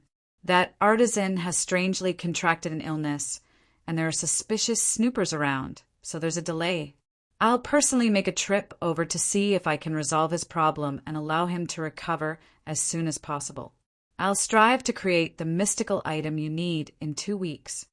He spoke very sincerely and expressed his apologies and how much he valued the matter. But in his description, he had secretly pushed all the blame to the artisan. It was as though he was saying to the world, "If you're really unhappy, I'll help you teach him a lesson. If that's not enough, I can even give you the exact address and get you to visit him personally. That artisan is in trouble. Mr. the Hanging Man still places a lot of importance on him. Yes, there are very few artisans who aren't official, or should I say, are willing to accept orders of unknown origins. I should try my best to protect this one." Klein pondered for a moment and made the fake world reply hoarsely, "I agree to this delay, but there won't be a next time." He spoke calmly, but it left the hanging man, Alger, alarmed. He seemed to sense the killing intent in the world's German sparrow. "Thank you for your understanding," he said with a composed expression. When Catlia, who was listening to their conversation, saw this, she looked at the hanged man and curled the corners of her mouth. She nudged her glasses and took the initiative to speak. She nudged her glasses and said, "If you can't resolve that problem, I can help." From her point of view, if the problem wasn't serious, she could even do it for free. After all, this meant that she could bypass the hanging man and directly establish contact with the artisan. How could Alger not understand the true intentions of the pirate admiral, the hermit? All he felt was that the other party was displaying a powerful aggressiveness that made him feel a certain degree of pressure. He paused and replied without batting an eyelid, "That's not the case." He paused and replied without batting an eyelid, "Then I'll thank you for your kindness in advance on his behalf." On the one hand, he expressed his close relationship with the artisan, and on the other hand, he didn't directly reject it. He had left himself a way out. Compared to being troubled by German sparrow, sacrificing some benefits wasn't unacceptable. The hermit Catlia didn't harp on this matter as she turned to look at the world's German sparrow. "Are you satisfied with intelligence on West Balham?" Last Thursday, she had already gathered and organized the intelligence on West Balham that German sparrow needed. With the help of the strange messenger, she had handed it over to him. She was filled with fear towards Mr. Fool. As long as she had any other means, she wasn't willing to disturb this existence. "It cost me £300. If it's not up to standard, I'll return it on the spot." Klein mumbled, making the world's German sparrow terse as an answer. Then the fake person cast his gaze at Miss Magician's. Furs immediately felt uncomfortable, as though she was a mouse being stared at by a cat. She couldn't help but wonder if she had done something wrong again. Could it be that when I was communicating with Zio, he heard my description of Don Dante's "no slander"? Or is he displeased that I didn't refund him? Furs didn't think about how many days had passed since the bodyguard mission. She asked in a trembling voice, "What's wrong?" She asked in a trembling voice, "Mr. World, is something the matter?" The world's German sparrow nodded. "A commission. To obtain information on the spirit world's Calderon City from the House of Abraham. The most important thing is to locate it. Calderon City. Why is the world suddenly searching for this mysterious spirit world city? Mr. Fool's instructions? This is a new segment in his revival plan. The hermit Catlia had a certain level of understanding of Calderon City. At that moment, she was somewhat surprised. The other tarot members, including Magician's Furs, weren't sure what city the world's German sparrow was looking for. All they could do was maintain their silence. Among them, Emlyn vaguely felt that he had heard of it somewhere, but he couldn't recall the exact details. 3 to 4 seconds later, the Magician's Furs forced a smile. No problem. I'll help you ask. How much do you need? The world's German sparrow asked calmly. 1,000 pounds. No, 500 pounds.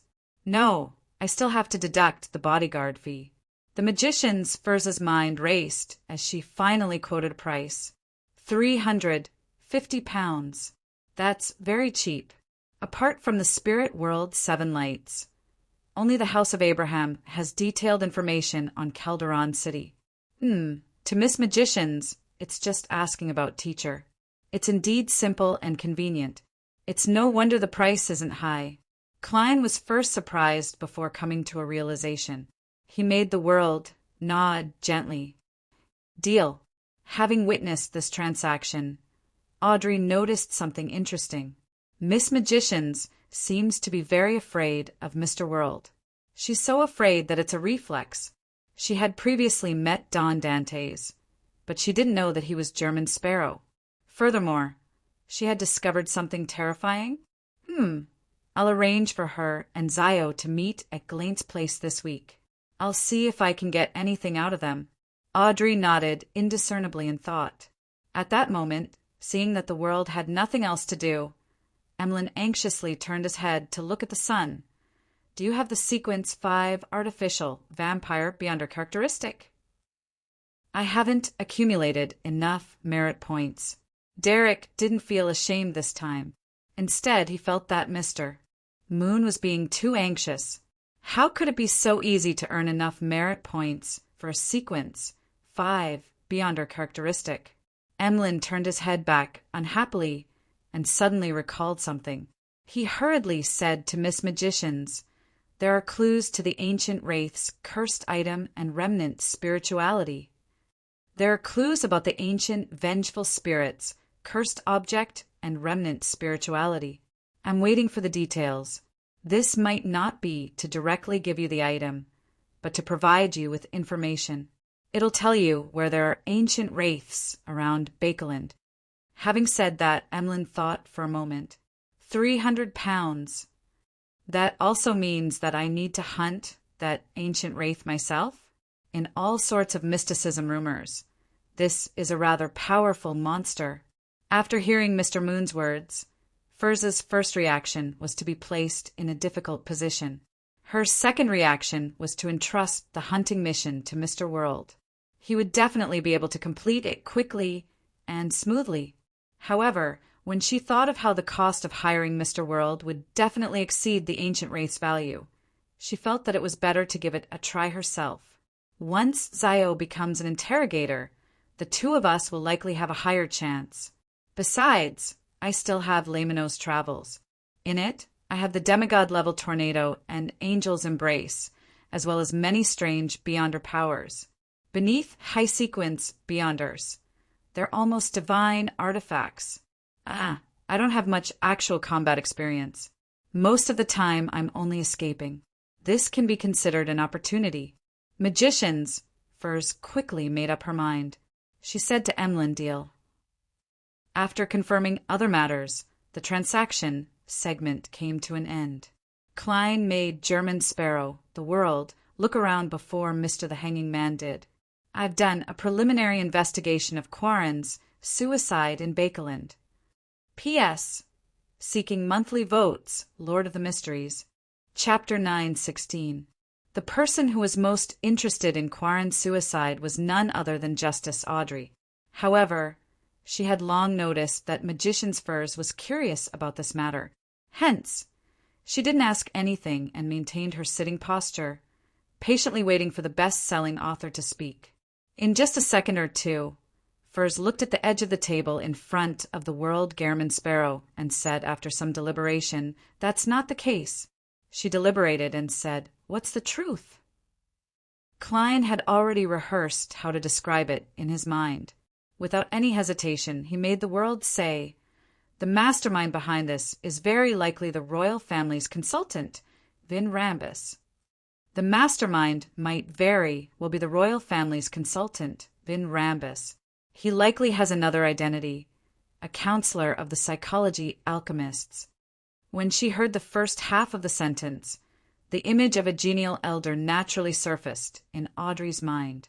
This gentleman was from a noble family and had graduated from the University of Perth. He had profound knowledge and outstanding views, and he had been a consultant to the royal family for more than 10 years. He was widely recognized as a scholar, a good man, and a gentleman. Audrey had previously suspected that Quarren's suicide might have been a result of the royal family's influence, but she never expected that the mastermind would be the gentle, kind, and humorous Vin Rambus. When the World, German Sparrow, revealed the gentleman's other identity, she could no longer contain her shock and surprise. Vin Rambus is a Beyonder, a counselor of the Psychological Alchemy Board. This also means that he might be a demigod. I've seen him many times, but I've never thought that he would be related to the mysterious world. I've always believed that he was a pure scholar, a scholar with broad horizons, and if Mr. World's investigations weren't misguided, it's really hard for me to imagine that Vin Rambus, who is known to be willing to help others, would be so indifferent to a life. He would coldly cause a child to lose his father, a wife to lose her husband, and parents to lose their son. He usually acts so cultured and loving. Politics is dirtier than I imagined. Same goes for the royal family. Speaking of which, I've never met a counselor of the Psychological Alchemy Board, nor have I come into contact with their upper echelons. I never expected that this secret organization isn't much different from cults like the Aurora Order or the Charismatic Order. It's still better for us, Tarot. Mr. Fool is always stopping or destroying the plans of evil gods and devils. As Audrey's thoughts raced, the hanging man Alger acutely caught the scent of gunpowder hidden in Bakelin's politics.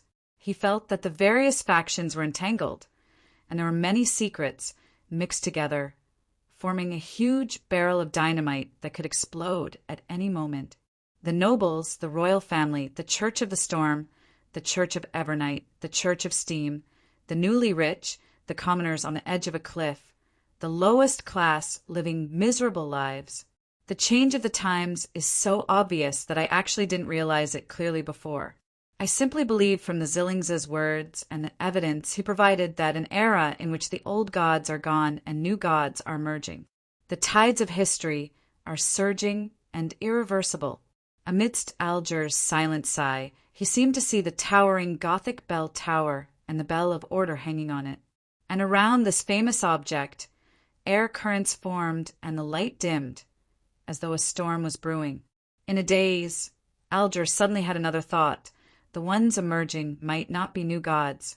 Perhaps there are ancient gods that have returned from an even more distant era. He instinctively glanced at the end of the long bronze table before quickly retracting his gaze. His heart was in turmoil, and he found it difficult to calm down. At this moment, he inexplicably felt that his previous ambitions and goals were too small. He only wanted to become the Archbishop of the Church of the Storm and become a saint. He wanted to have the right to speak in the entire world and secretly direct many things. Since the old gods are gone and new gods are emerging, and Mr. Fool is returning to his throne in the astral world, why can't I consider becoming an angel?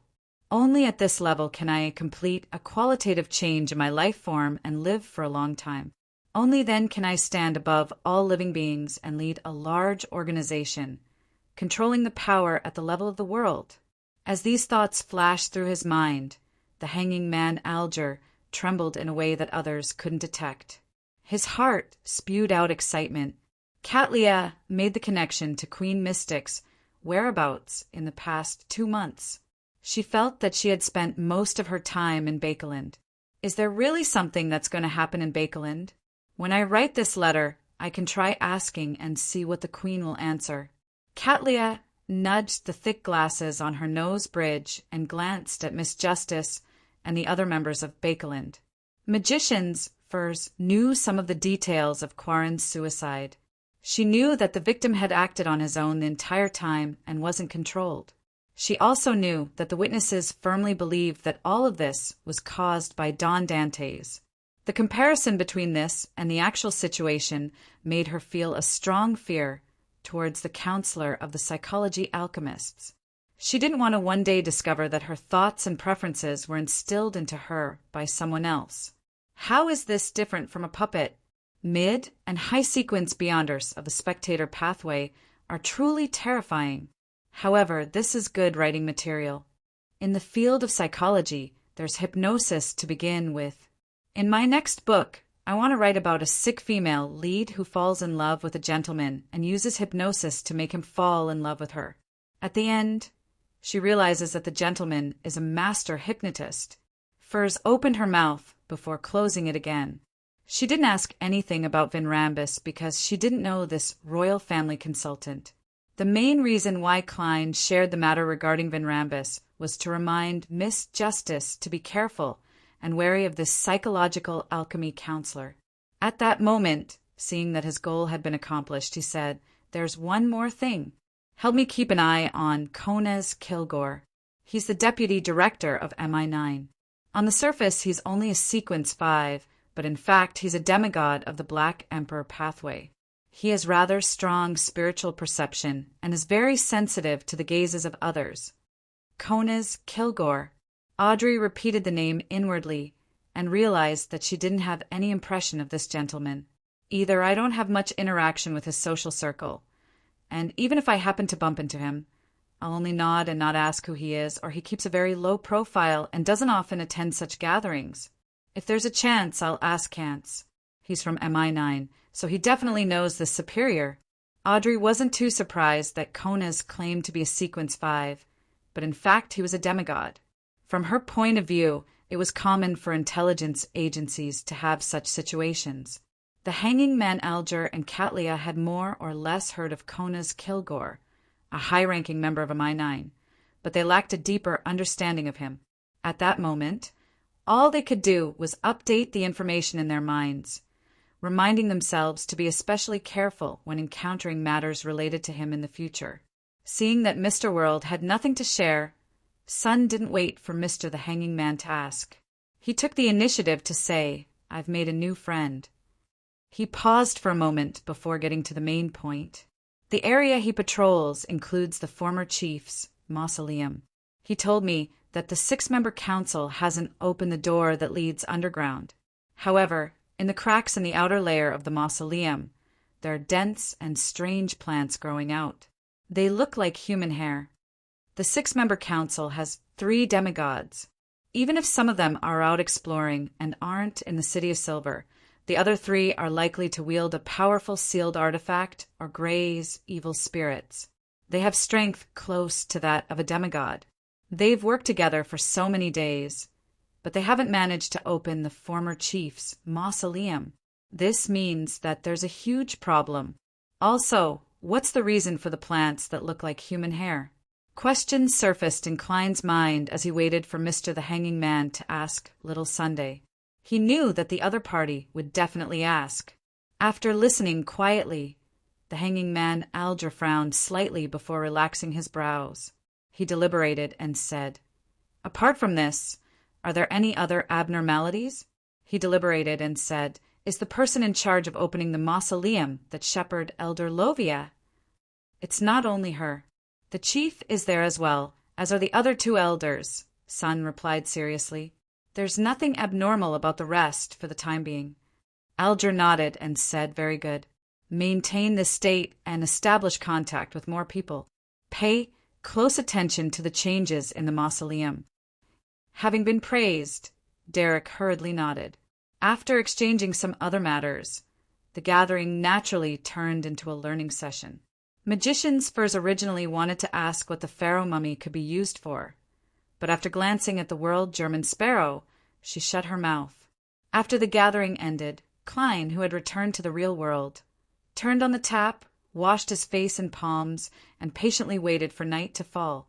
When the time came, he would take a military airship to Desi Bay, southern continent, Barents Harbor. As the Golden Dream was cruising south of the Fog Sea, it didn't take Donnas a few days to arrive at the northernmost port of West Balam. He wore a dark-colored cloak and carried a suitcase. He wore the sun brooch on the inside of his clothes, and he carried an iron-black boxing glove. He was sweating profusely as he walked along the dock's road. He felt like he was armed to the teeth, and he was much stronger than before. After leaving the dock, Donnas looked around and reached out to stop a carriage. The carriage driver looked at him and spat out a series of words. Percent hashtag at and asterisk. What is he saying? Donnas looked at him blankly. After a few seconds, he recalled something. He didn't understand the local Didonese at all, and back when he came to West Balam, he didn't need to worry about not being able to understand because of his captain, a linguistic expert, leading him.